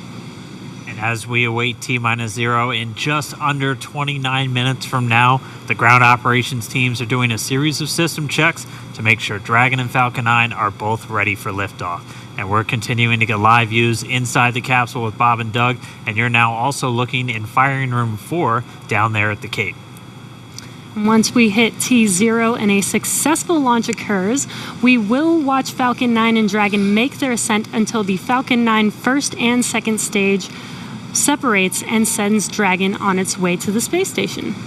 And at this point, mission operators will prepare Dragon for on-orbit operations, where the vehicle will execute a series of burns that gradually raise its orbit to align more closely with the space station, as you can see in this animation. And just after putting Dragon into the same orbital plane as the station, the teams will get ready for Dragon's approach and docking maneuvers. The next Dragon will make its approach and actually dock with the space station. And this is a very different process from what we've seen with Dragon cargo deliveries in the past, which use a process called berthing. Berthing requires a spacecraft to approach the station and then stop so a crew member can maneuver the station's robotic arm to capture the spacecraft. Docking on this version of Dragon can be done autonomously with no crew on board the station. It's typically a faster process, both when arriving and leaving, but it does still require pinpoint accuracy to approach safely. Once captured, a spacecraft then gets attached to a common berthing mechanism, the same type of port that we use to connect each of the modules on the station together. It's a little bit slower of a process, but the hatches are significantly larger than the docking ports, which makes them perfect for bringing up those really big cargo items. Dragon will spend up to 120 days docked before preparing to return home. Following successful completion of Dragon's test objectives and cargo loading operations, the crew will close the cabin, perform final system checks, and configure the vehicle for undocking. Once the automated undocking sequence is complete, Dragon will complete 2 departure burns using its Draco engines, pushing it away from the space station.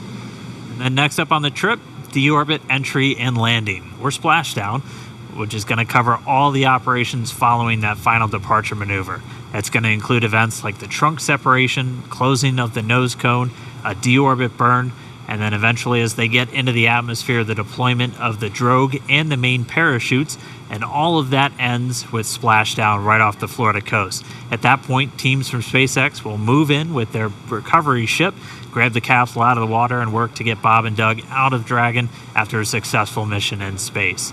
So we are 26 minutes away from launch. Fueling of Falcon 9 is continuing. Let's check in one more time down with the team at Kennedy. Murray? All right, thanks, Dan. We are so pumped right now because things have cleared up and it looks like we might actually do this today. If you're just joining us, we are now 25 minutes, 46 seconds and counting from the first launch of astronauts to the International Space Station from U.S. soil in 9 years. This will mark the beginning of a new era where more people will be able to fly to space than ever before. And we want to share with you the results of a poll we asked a little earlier. If you could go to the moon, now it's not where the astronauts are going today, they're going to the space station, but if you could go to the moon, would you rather visit the South Pole where no one has been before or the Apollo 11 landing site? And it was a pretty even split. We had 46% of you say you would go to the moon's South Pole, and 54% of you would go to the Apollo 11 landing site. I kind of side with the Apollo 11 landing site because I'm a history buff and I want to see where Neil Armstrong and Buzz Aldrin set foot. So I don't know. What do you guys think? Lauren, which place would you go? I'm with you on that one. And I would love to go see that flag there and those footsteps, those footprints there. Still be there, right? There's no windows there. Should still be there. Leland, how about you? I think I'm with both of you because it's just like, the meatball, the classic. Yeah. Going to the classic spot. And that's where all of it started. That's where all that inspiration came, even though I was an antenna engineer not seeing it. But besides that, that's history. And hopefully maybe it wouldn't have to be one or the other. That's true. Exactly. Yeah. I mean, we're going to learn more from going where we've never been before. Exactly. And so we need to go to the South Pole too. And we are thrilled to see all of you following along online. Thank you for answering our poll. And we're going to go over to Tahira, who's been monitoring all the action with less than 25 minutes to go. Tahira, I'm sure things are heating up online. Hey, Marie, I mean, you're completely right. Now that we have that go for launch, people are on the edge of their seat right now waiting on this historic moment to take flight. As you can see, photos are still coming in of just everyone around the country showing their excitement for this launch. And it's really been a touching thing to see how everyone's kept this excitement going from Wednesday's first attempt. So we just took a look at numbers, and we are now over 3 million people tuning in for this historic launch. And so for me personally, I just want to wish Bob and Doug the best of luck. This will be my own first time watching humans lift off to space from the United States, and it's just going to be a super emotional moment. For that, Marie, back to you at Kennedy for these last minutes before launch. All right, thanks, Tahira. And Leland, we got 23 minutes and some change to go. What do you think Bob and Doug are feeling right now? I think, they're very calm, cool, and collected as test pilots, but I think they're thinking about what are the steps that I have to take if a malfunction or something happens. And so the nominal stuff is all kind of automated, but if something happens where they have to intervene with those touch screens, that's what they're thinking. Mm-hmm. And we're just inside 23 minutes now. So on Wednesday, we were 5 minutes further in the countdown when we heard that call to scrub, and the weather was still very touch and go at this point on Wednesday. But today, it at least for right now, I don't want to jinx it. I'm afraid to even say it out loud, but it looks better today. Yeah, and it feels like I'm feeling it a lot more than I did on Wednesday. Right. And speaking of Bob and Doug and them being really calm and cool and collected, haven't had the opportunity to be in meetings with them and to watch them train. I have to say, and to all of my friends who work with them every single day, the feedback is always just what great people they are, right. And just how not just bright and sharp they are, but just good people. Right. And around the office, we often refer to them as the dads. Yeah. The dads? They're the dads. They're dads. They are dads. Okay. And we've met their families. And when you see people on that very personal level, it starts to mean so much. They are a part of our team. You know, they're not a customer. They're our team. They're not a payload. They're our team. They're our family. And so we're just so excited to see the dads up there today. Yeah. Go dads. Yeah. All right, we're going to go send it over to Gary for an update from Houston. Gary? Hey, Marie, the space station team here is focused. All eyes are on the system checks that are happening across the board, and we're listening in as we close in on launch, and I can tell you that things are looking very good. Chris Cassidy will be watching from the International Space Station, right now flying over the Pacific Ocean. It's heading to cross right over the launch pad. We might even get some good views from the station. Hope to be capturing those. We'll have the launch view and the big screen up front, and everyone's excited to see our 2 crew members on their way to the International Space Station. But before we get to it, I just want to pass on good luck from the entire flight operations community here in Houston. It's always exciting to be doing something wholly new and history-making with station operations, and we can't wait to see our team members Bob and Doug in low Earth orbit and heading to the International Space Station. That's it from us here in Mission Control Houston. I'll send it back over to the team in Hawthorne for the latest happening there. John. T-minus 20 minutes, 30 seconds. We're Strong continuing to started. count down. Everything is still looking good for launch of Falcon 9 and Dragon. 22 minutes, 45 seconds after the hour. Stage right 2 now on the RP1 right-hand load is side, complete. you can see a large white cloud coming off of the strongback. That is normal. As we get ready to load the second stage with liquid oxygen, we have to chill in the plumbing lines going up that strongback. And so as we relieve pressure, the moist, humid Florida air condenses around it, and that gives you the cloud. So that tells us that things are actually on schedule. We did begin propellant load at T-minus 35 minutes. Fuel loading on the second stage, I believe we just heard the call out that it is complete. First stage fuel load is continuing, and right now that's a little more than, that's about 60% of the way full. So things are looking good. Second stage is getting ready to begin the liquid oxygen loading. After they finish chilling in the lines that you see on the monitor, they'll begin the load at T-minus 16 minutes and 30 seconds. The range right now is go, ready to support. Weather continues to be go. As we inch our way closer, we're keeping our fingers crossed. We're waiting to hear if anybody calls out an issue, but for the moment, as you can see on the screen, it looks good. Now on the Dragon side, the Dragon mission director and the team there are reporting no issues. They've done their communications checkouts. The crew access arm, as you can see, is retracted away from the spacecraft. The crew is strapped in and they are ready to go. Now, final instructions will be going to the crew at T-minus 10 minutes. The crew displays will be configured for launch, and that setup will give astronauts Bob Behnken and Doug Hurley insight into how the launch is proceeding and provides constant updates on vehicle health. We've already heard the crew give their go, close their visors, and get ready for launch. For Dragon, it'll enter terminal count at T-minus 5 minutes. When it transitions to internal power, we'll hear continued callouts on the countdown net as we get close to 0 and to liftoff. But right now, at T-minus 18 minutes, 15 seconds, everything continues to be go for an on-time launch. So Dan, Jesse, things are looking pretty good. How are they doing over at your stand? Things are great from about 15 feet away from you, John, and honestly, things are looking pretty great down at the pad there. We're seeing a lot more blue in the sky.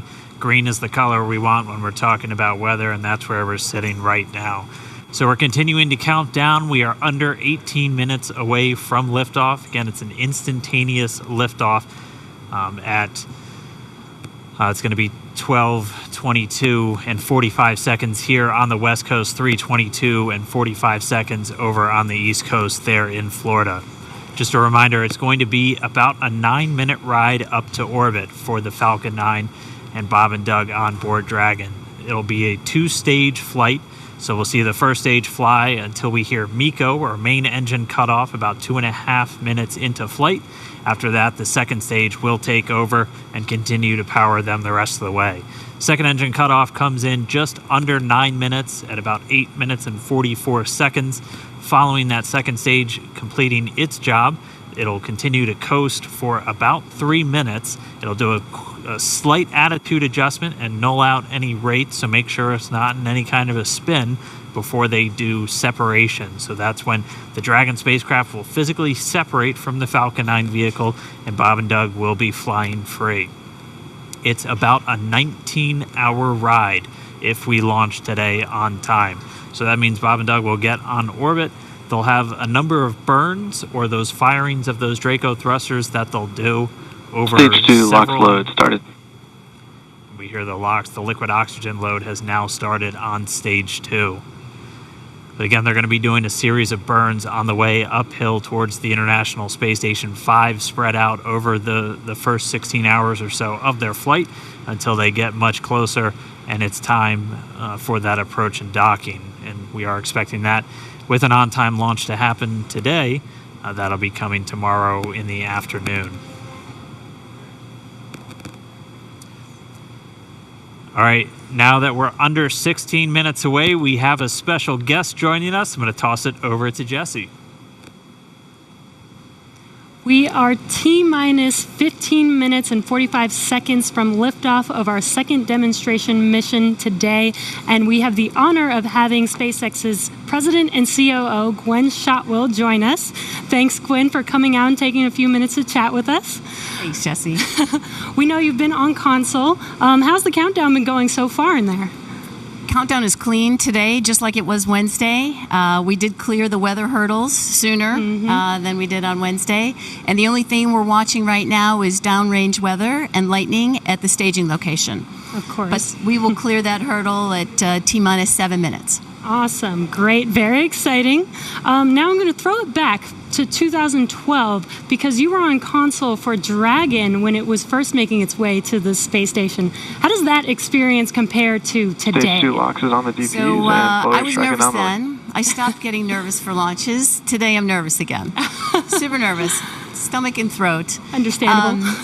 No, it's a fantastic day today. I'm really excited. The team is pulled together. It's such a professional operation. And when I say team, by the way, I mean SpaceX and NASA. These folks have been working incredibly hard and have done a fantastic job. Yes, and we are all so excited. And we know that you have to get back inside of Mission Control, but is there anything that you wanted to say before liftoff to NASA and SpaceX? Well, I want to thank NASA, of course, for their generosity and their help with getting to this place. I want to thank all the SpaceXers who have come together to make this moment in history. And I want to thank Elon for hiring me. We thank Elon for hiring you as well. Thank you so much for joining us. We'll let you get back to Mission Control. And good luck with launch today. Thanks, Jesse, and Godspeed, Bob and Doug. Well, we are so excited. We are just a few minutes away from countdown, so we are going to turn it over to Dan and John for the final minutes in terminal count. Take it away, John. T-minus 13 minutes, 30 seconds, continuing to count down. We're continuing to load fuel onto the first stage. That should finish up in just about 6 minutes. Fuel is completely loaded on the second stage. That's closed out. And we are continuing to load liquid oxygen on both the first and second stage. The liquid oxygen load beginning on the second stage just about 3.5 minutes ago. We are also loading cryogenic helium into the storage vessels on the first and second stage, getting in the last little bits of helium when we keep it cryogenic, cold and liquefied. That gets us, just like we do with liquid oxygen, the maximum amount into the storage volume so that we can get the most performance out of the vehicle. Right now we are in a fairly quiet state on the vehicle. Ground pumps continuing to put the propellant in to first and second stages. Next significant issue callouts that we're going to hear will probably be inside the T-minus 10 minutes when they talk to the crew. We'll listen for that. but at the moment, everything continuing to look good at T-minus 12 minutes and 20 seconds.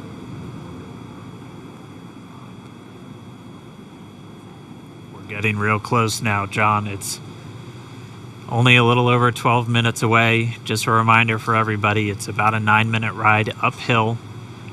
We'll have some dueling boxes going on as that first stage is going to be coming home while the second stage is carrying Bob and Doug into orbit. But obviously, we'll be keeping an eye on our astronauts the whole way uphill. Some of the calls that you'll be hearing, as there will be what we call performance calls over the Dragon to ground the entire way uphill. And you'll just hear some of the SpaceX engineers calling out trajectories and booster performance. So we're always looking for that word nominal. I know that's one of John's favorite words. That's one of mine too. We want to hear nominal as much as possible up on the way uphill. You might also hear some number and letter combinations, and those correspond to the different abort zones that Bob and Doug are in during their flight uphill. There's 1A and 1B, which signify that they're on the first stage. Those carry them from there in the Cape all the way up to about the very top of North Carolina.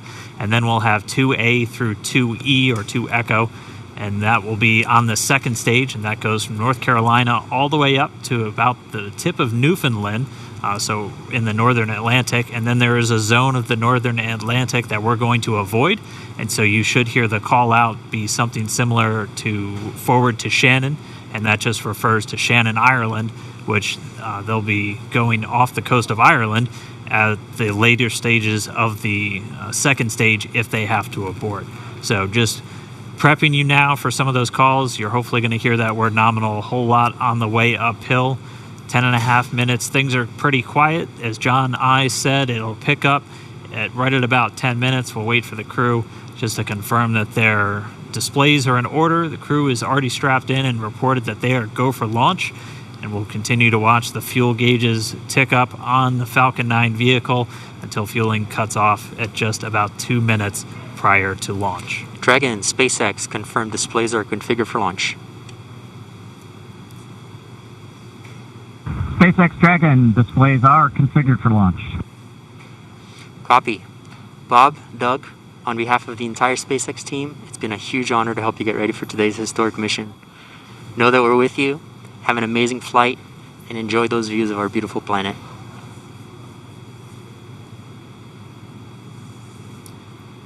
Thanks, Jay. It is absolutely our honor to be part of this huge effort to get the United States back in the launch business. We'll talk to you from orbit. Thank you. Copy all. Thanks for those words. The SpaceX Corps, so again, that voice that's going to be talking to Bob and Doug throughout their mission from right here in Hawthorne, just offering a few quick words. The crew did confirm their crew displays are configured for launch. We are coming up on 9 minutes and counting. We've gotten through T-minus 10 minute with the crew discussions. Activity is now going to switch over to Falcon 9. Our next major event comes at T-minus 7 minutes. We begin what we call engine chill. Pre-valves will open. Those currently separate propellants on the first stage from getting down to the Merlin engines. We'll open the pre-valves. That allowed fuel liquid oxygen to flow to the top of the pumps. And more importantly, when we open the valves, that'll allow us to begin chilling the 9 Merlin 1D turbopumps on the first stage engine. It'll take a few minutes to get them cold enough to where they would then be ready to pass the large amounts of liquid oxygen through the pumps and into the main thrust chambers when we get to engine ignition at T-minus 2 seconds.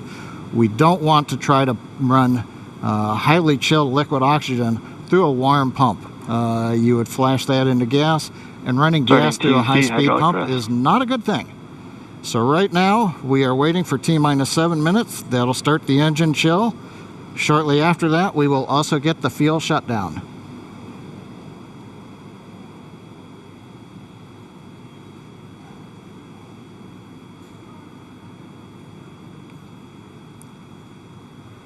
Listening to the SpaceX launch director in the background there. As I mentioned, at T-minus 7 minutes as we start the chill, we will also get into the final topping off of stage 1 fuel, and then the fuel load will complete.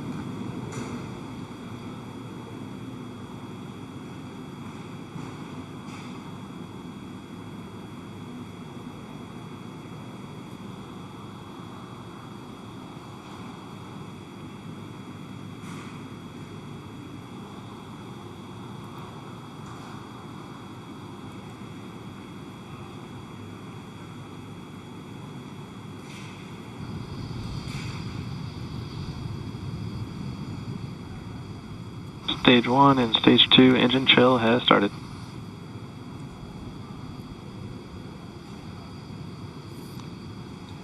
We've heard the call out. Stage 1 engine chill has started. That's gone up to the crew so that they've got situational awareness. As I mentioned, the pre-valves are open. And now we are topping off first stage fuel, getting ready to finish the fuel load.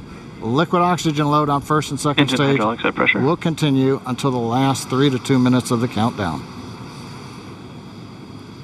We should hear that call out RP1 load complete coming up in about 6 minutes. Again, RP1 is just that densified kerosene or that rocket fuel that Falcon 9 is going to be used to power Bob and Doug to orbit today.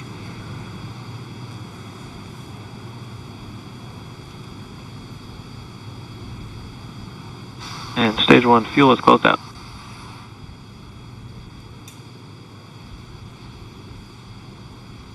Right on time. That call out indicates that the fuel loading on the first stage is complete. Draining back the lines now, so first stage and second stage fuel are complete. Liquid oxygen loading is continuing on both stages. You can see on the view on the left side of the monitor the condensation, the cold gas wrapped around the stages as the tank skins are chilled by the densified liquid oxygen, picking up the humidity Falcon from the 9 is in Florida air. self-align. It looks like at this moment we're a little more than 90% full on the oxidizer on the first stage, ticking up towards that 80% mark on the second stage. We'll be counting down all the way till about 2 or 3 minutes, as John and I just said, until everything is loaded Falcon in 9 Falcon heaters 9. closing out. And then we will be go for launch. Dragon has transitioned to configure for terminal count. Vehicle tanks pressing for strongback retract.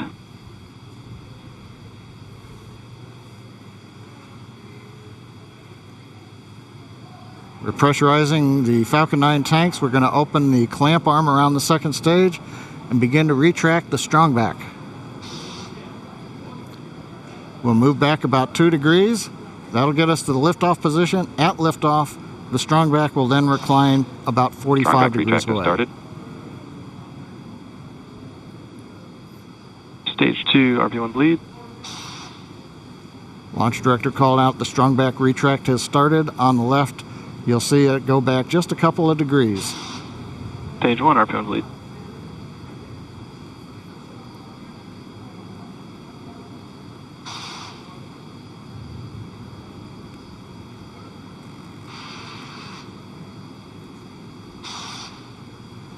We are just 4 minutes away from liftoff. Again, at this moment, Bob and Doug are really just laser focused on those displays. They have insight directly into Dragon and the Falcon 9. They're able to see where their fuel loading is at, how everything's progressing down with the count. AFTS final setup started.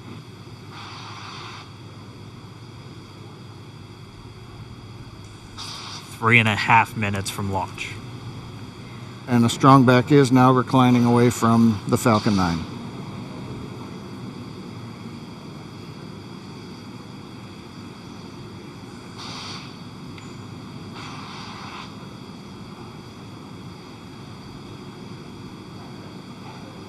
MVAC igniter purges.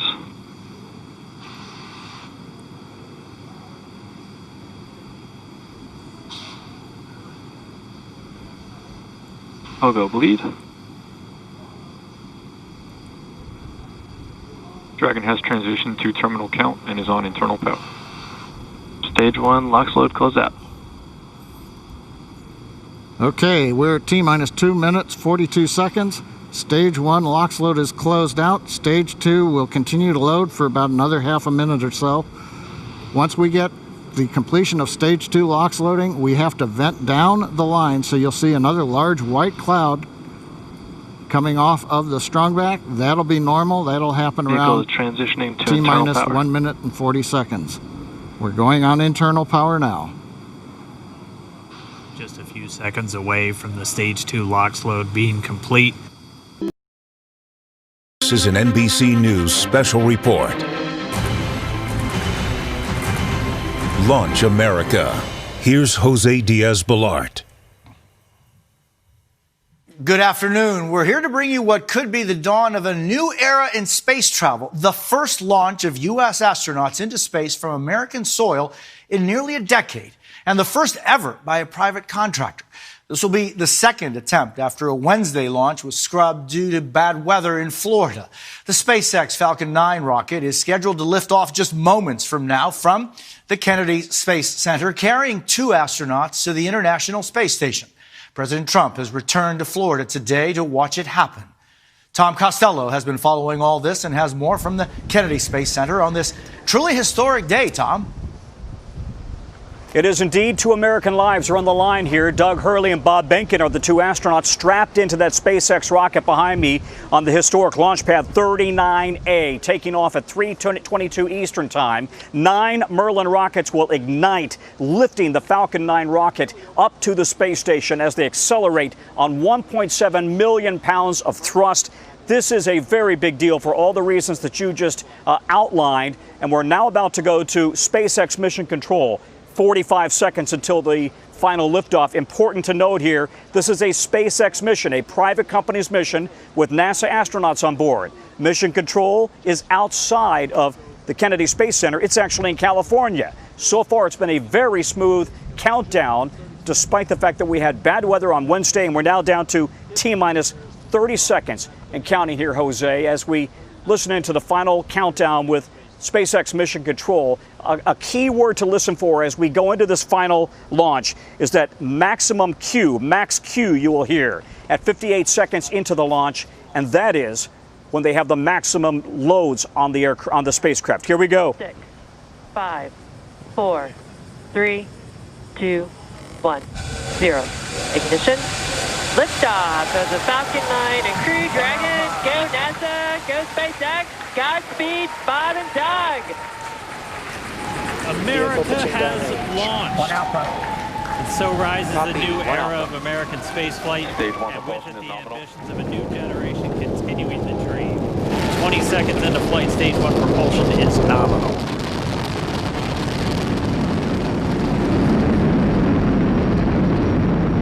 T plus 30 seconds into this historic mission.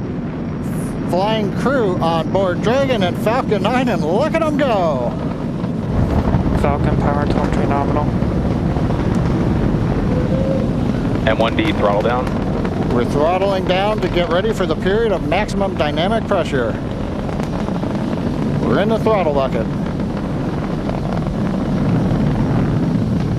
Reports say all systems are go. Vehicle is supersonic. We've exceeded Mach 1 on the Falcon 9. M1D throttle up. We're throttling back up to full power as we're through max Q. Copy, 1 Bravo. And we heard that 1 Bravo call out. That's just the second abort zone that they're in. They'll continue to be on this until the first stage has done its job and they switch over to the second. At this point, Bob and Doug pulling about 2.3 Gs, 2.3 times the Earth's gravity, already moving at over 1,500 miles per hour. We've heard the call out for 17,000 miles per hour. Listen, this has been a spectacular liftoff so far. It really harkens back to the Apollo days with the thunder and the roar and the buildings here at the Kennedy Space Center rumbling. Watch that countdown clock at 2 minutes and 38 seconds. MECO, main engine cutoff. That's going to be a critical moment as we listen into SpaceX. Astronauts into orbit. Coming up in about 20 seconds. M1D throttle down.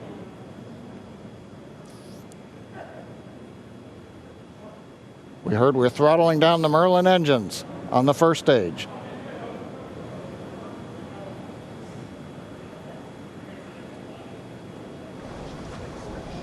And we have MECO. MECO. 2 Alpha. Falcon stage separation confirmed. Copy, 2 Alpha. Critical moment there, MECO. Main engine cutoff from the first stage of the rocket now separating allowing the second stage to continue along with the Dragon at 17,000 miles per hour, headed for the International Space Station. Jose, this could not have gone better. It has been absolutely picture perfect so far. They've got a 19-hour journey to the space station. Unbelievable is the word that comes to mind, Tom Costello. Thank you very much. And joining us from Houston, astronaut Michael Fink. Michael, it seems like we've seen some of these images before, but it's all so different and new. It is new. This is a new rocket to launch people on. We've been working with SpaceX for a long time, NASA, the Air Force. We count on the Falcon 9. We still got second stage to get us into orbit. We're going to get to 17,500 miles an hour, 26,000 kilometers per hour, and it's exciting. Doug and Bob, they're in a surreal thing, just saying, I can't believe this is happening. And wow, the weather, right? So this is a great day, historic launch, and we're really happy so far. These guys will get to orbit, and then tomorrow they'll dock to the space station. They're going to be up for, they're going to be able to sleep in between time, take off their suits. It's going to be an interesting ride for them, and we're wishing them the best of luck.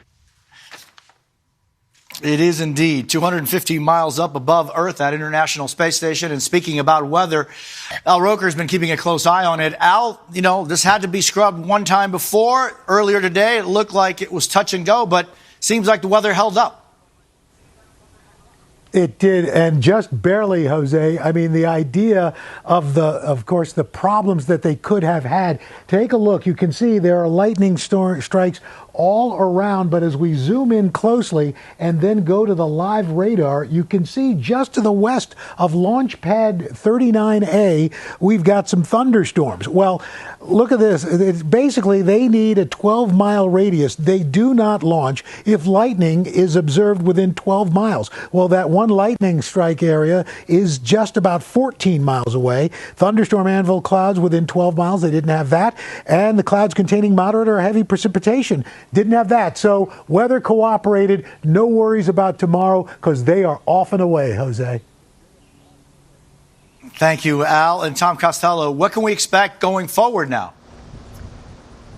Docking with the International Space Station tomorrow morning. Again, it's a 19-hour journey. And here's what's really fascinating. They don't know how long this mission will last. It could be 1 to 4 months. That depends on how well this rocket shakes out, how well the spacecraft shakes out, how well the rocket performs, how well it docks with the International Space Station. But this is all part of the plan now to turn this part of NASA's mission, getting to low Earth orbit, turn that over to the private sector, like SpaceX, like Boeing, while NASA focuses on going long and deep. In other words, back to the moon and to Mars eventually. That could be 4 years away at the earliest, could be longer than that to get to the moon and then to Mars.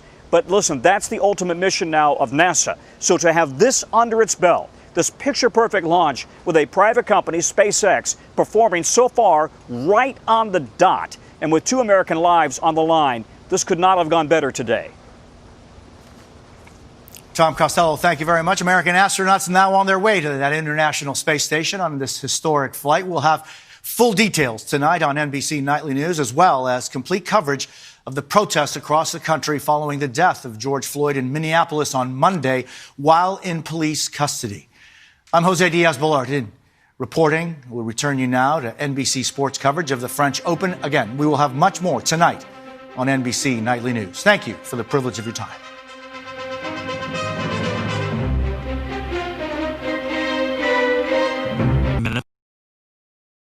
Separates from the second stage of the Falcon 9 after the upper Dragon stage gets a SpaceX chance. nominal trajectory. Dragon copies, nominal trajectory. Continuing to check in with Bob and Doug as they are on a nominal trajectory. Just about 10 seconds away from that first stage, starting that entry burn on your right screen. We should be able to see that view live. Stage 1 entry burn startup.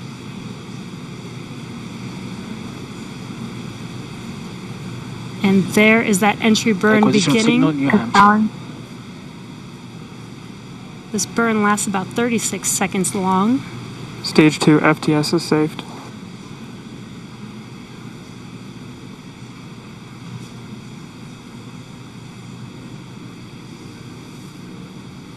While that entry burn continues, we're just about a minute away from SECO. We'll have a number of events all happen in rapid succession.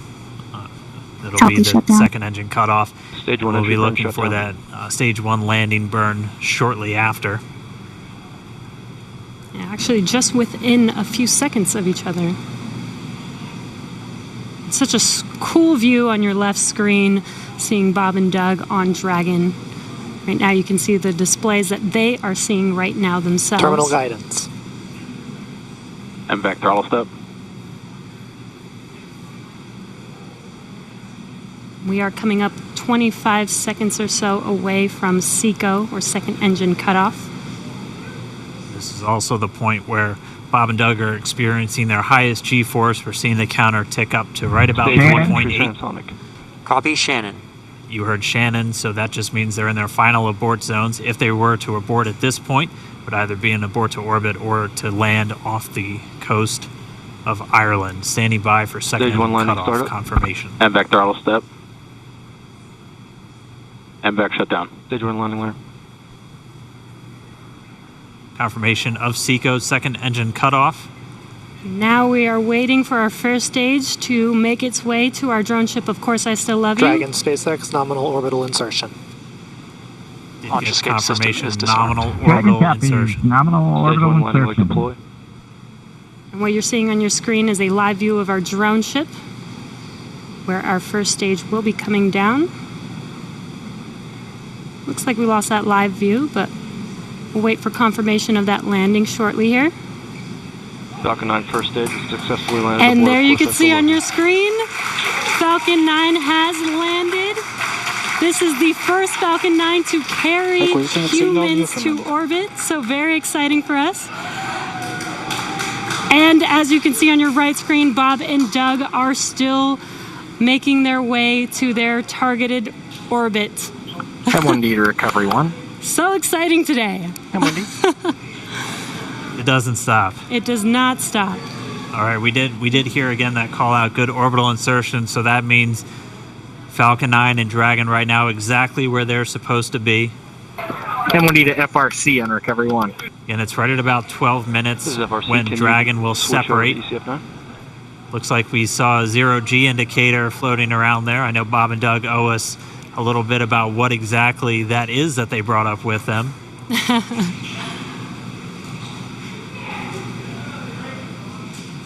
And before separation, before Dragon initiates separation from the second stage, they do make sure to make, they do ensure that the vehicle is not spinning and it is in good condition before we separate. That's right, the upper stage does small attitude maneuver using some cold gas thrusters built into the rocket body itself.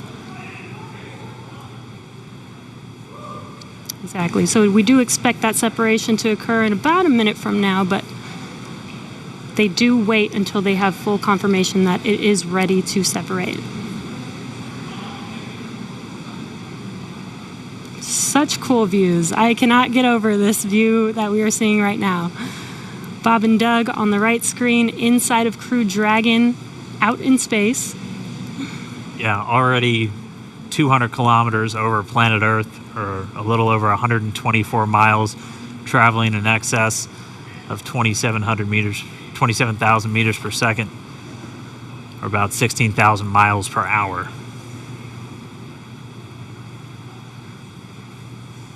So again, we're just standing by. That separation event should be coming up shortly. Then they'll begin a series of checks on the Draco thrusters that are going to be used to maneuver and then power Dragon on its flight to the International Space Station. Standing by for separation. Expected loss of signal, wallows. It sounds like we had an expected LOS loss of signal with one of the ground stations. Waiting for confirmation now of that. Dragon separation confirmed. Dragon separation confirmed. There is a great view right in front of you of Dragon separating. Separation confirmed. And there's that call out.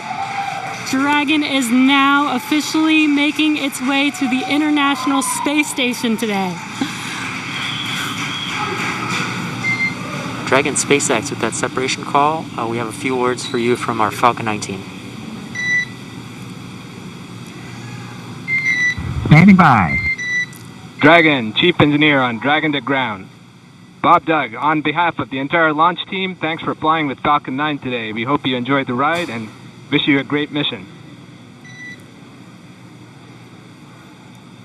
Thanks, Bala. Congratulations to you and the F9 team for the first human ride for Falcon 9, and it was incredible. Appreciate all the hard work, and thanks for the great ride to space. Copy all. Oh, and Mike, proud of you guys and the rest of the team. Thank you so much for what you've done for us today, putting America back into low Earth orbit from the Florida coast. Copy all. Good luck. Godspeed.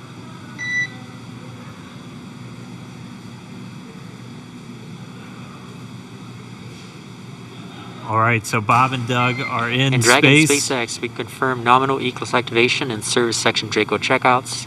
Nose cone deploys in progress. Copy all. We're monitoring.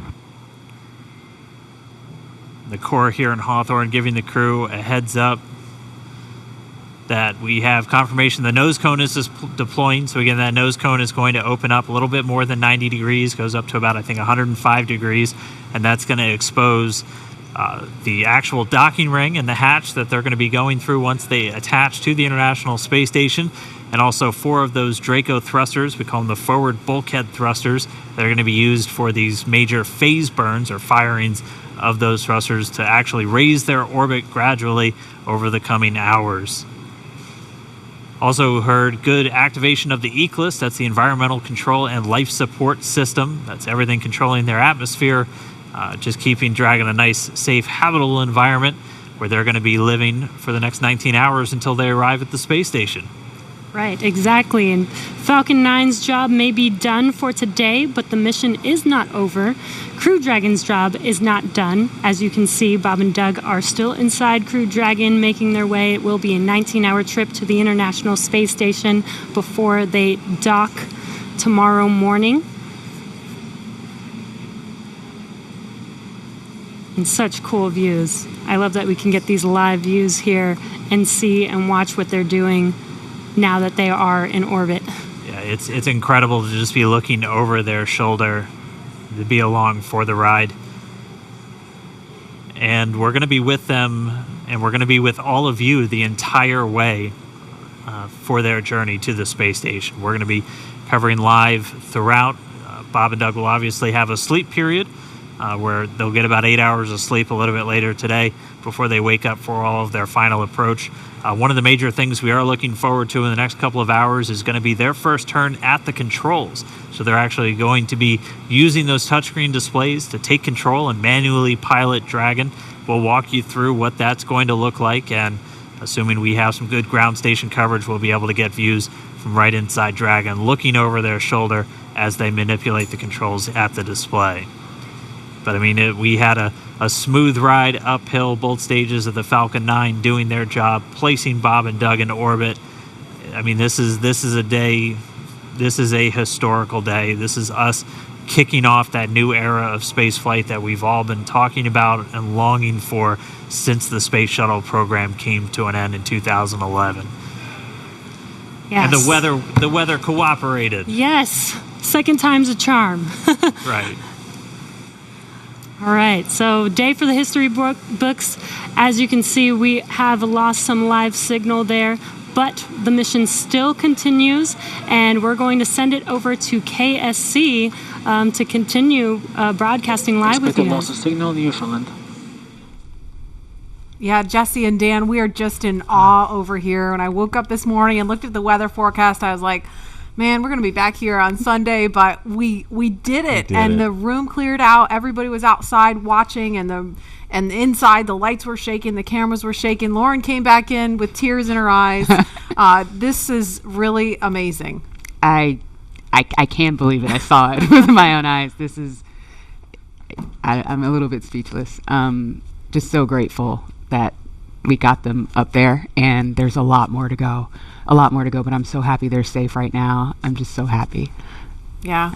Leland, you were talking about it. It's amazing what we can do when we work together. Yes, American astronauts on an American rocket from American soil, showing you what Americans can do when we come together as a team and blast Doug and Bob off to the cosmos. This is what it's all about, and their families and everyone is working together to take them up to space safely. So I don't know what to say. That rocket fuel is still in my veins, and I want to go get on the rocket. Well, it's too late now. Maybe the next one. I know. But we want to go over to Daryl at OSB2. He's there with the administrator, who hopefully has more words than we do, because we're still kind of speechless. Daryl? Pretty incredible here, Marie, at the Operations Support Building, where a chorus of applause has been happening from the beginning of launch and throughout the various stages. Some very special guests were here to watch it. That includes President Donald Trump, Vice President Mike Pence, and NASA Administrator Jim Bridenstine, who joins me now. And you were with the President and the Vice President. America's back, launching human astronauts again. Tell me how you feel about that, and tell me about the President watching the launch and what happened there. So this has been a long time coming. It's been 9 years since we've launched American astronauts on American rockets from American soil, and now it's done. We have done it. It's been way too long. I want to give a lot of credit to Charlie Bolden. He was my predecessor as the NASA administrator. He fought hard for this program at a time when it didn't get any support in Congress. We now have an administration that is fully supportive of our spaceflight initiatives, not just on the exploration, discovery, going to the moon, onto Mars, but also from a Space Force perspective. Our budgets are going up, things are strong. And today was just just an amazing day.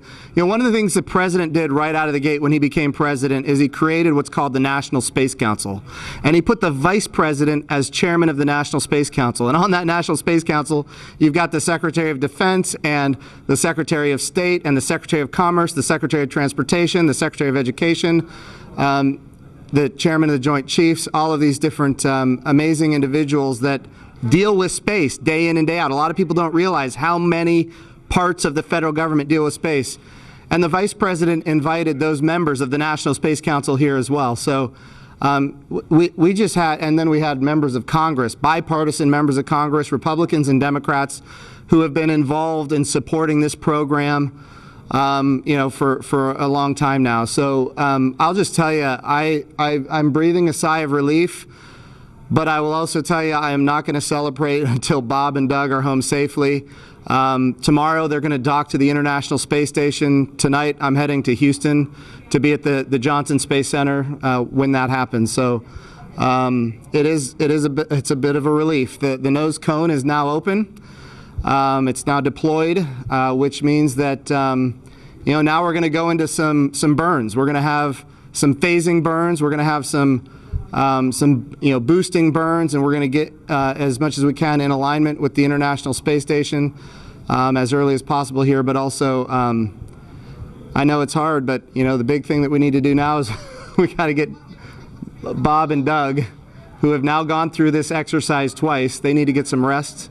But I can guarantee you there will be no rest for a good amount of time while they're up there in orbit. And they are certainly on their way, and a lot of people joining us for this entire celebration and watching it. We just heard 10 million people watching live as this launch happened, and President Donald Trump becoming the third sitting president to watch a launch live from the Kennedy Space Center. The first. To be clear, I think he's the only sitting president to watch American astronauts launch on a brand new rocket that has never launched before, and that's a big risk.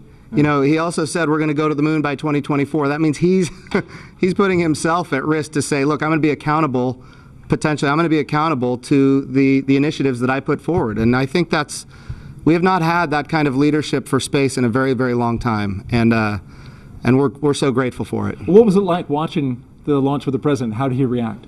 Oh, I'll tell you, it's obviously something that is near and dear to him. He said it a year and a half ago. He put it in the State of the Union speech. He said, we're going to launch American astronauts on American rockets from American soil. And of course, I was like, in my head, I'm thinking, we better get after this. Of course, we've worked overtime to make it happen. We might be a little behind schedule, but we got it done, and we got it done safely. We're knocking on wood, but so far so good. It's looking good. You personally, Jim, as that rocket was lifting off and you felt that rumble? Yeah. What'd you feel? What'd you experience? Well, I was praying. I'm not going to lie to you. I was praying. I was praying for Bob and Doug. I was praying for their families. I was praying for their safe return, even though they're just going.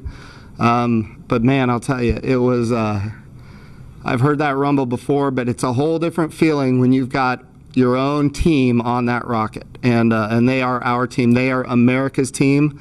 This is Launch America. This is everything that America has to offer in its purest form. And times are tough right now. There is no doubt.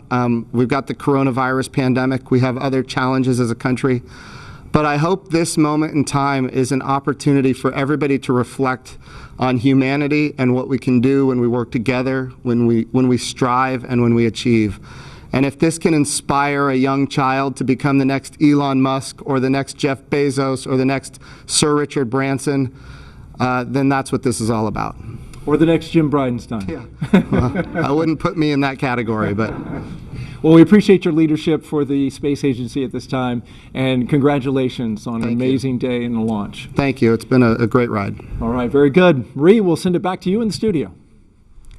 Doug and Bob are on course to arrive at the International Space Station tomorrow, May 31st at 10:27 a.m. Eastern Time. And we'll be staying on the air for continuous live coverage along the entire ride to the station.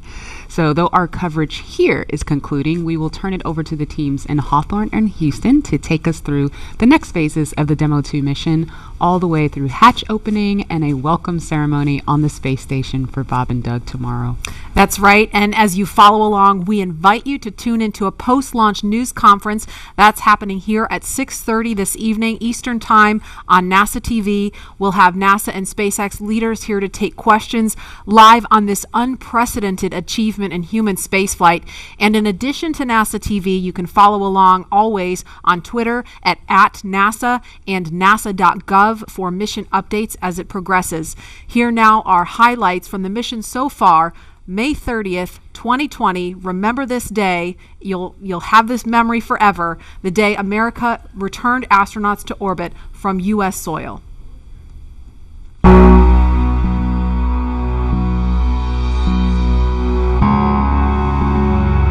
Wow, we're making history again. Let's go.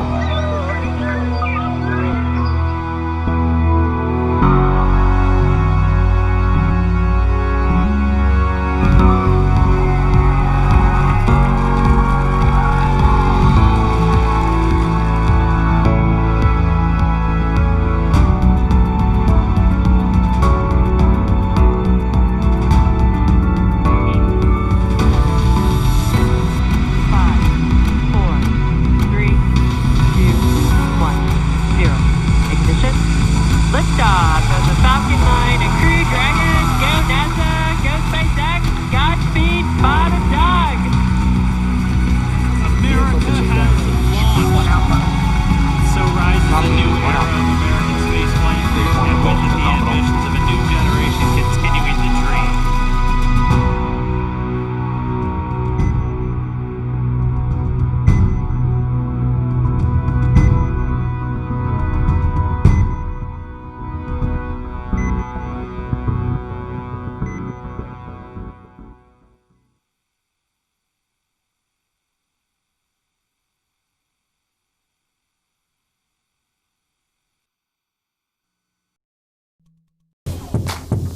You're watching NBC News Now. We've got some breaking news. If they do go back to their jobs, they want to make sure that they are protected. It's news made for your streaming world.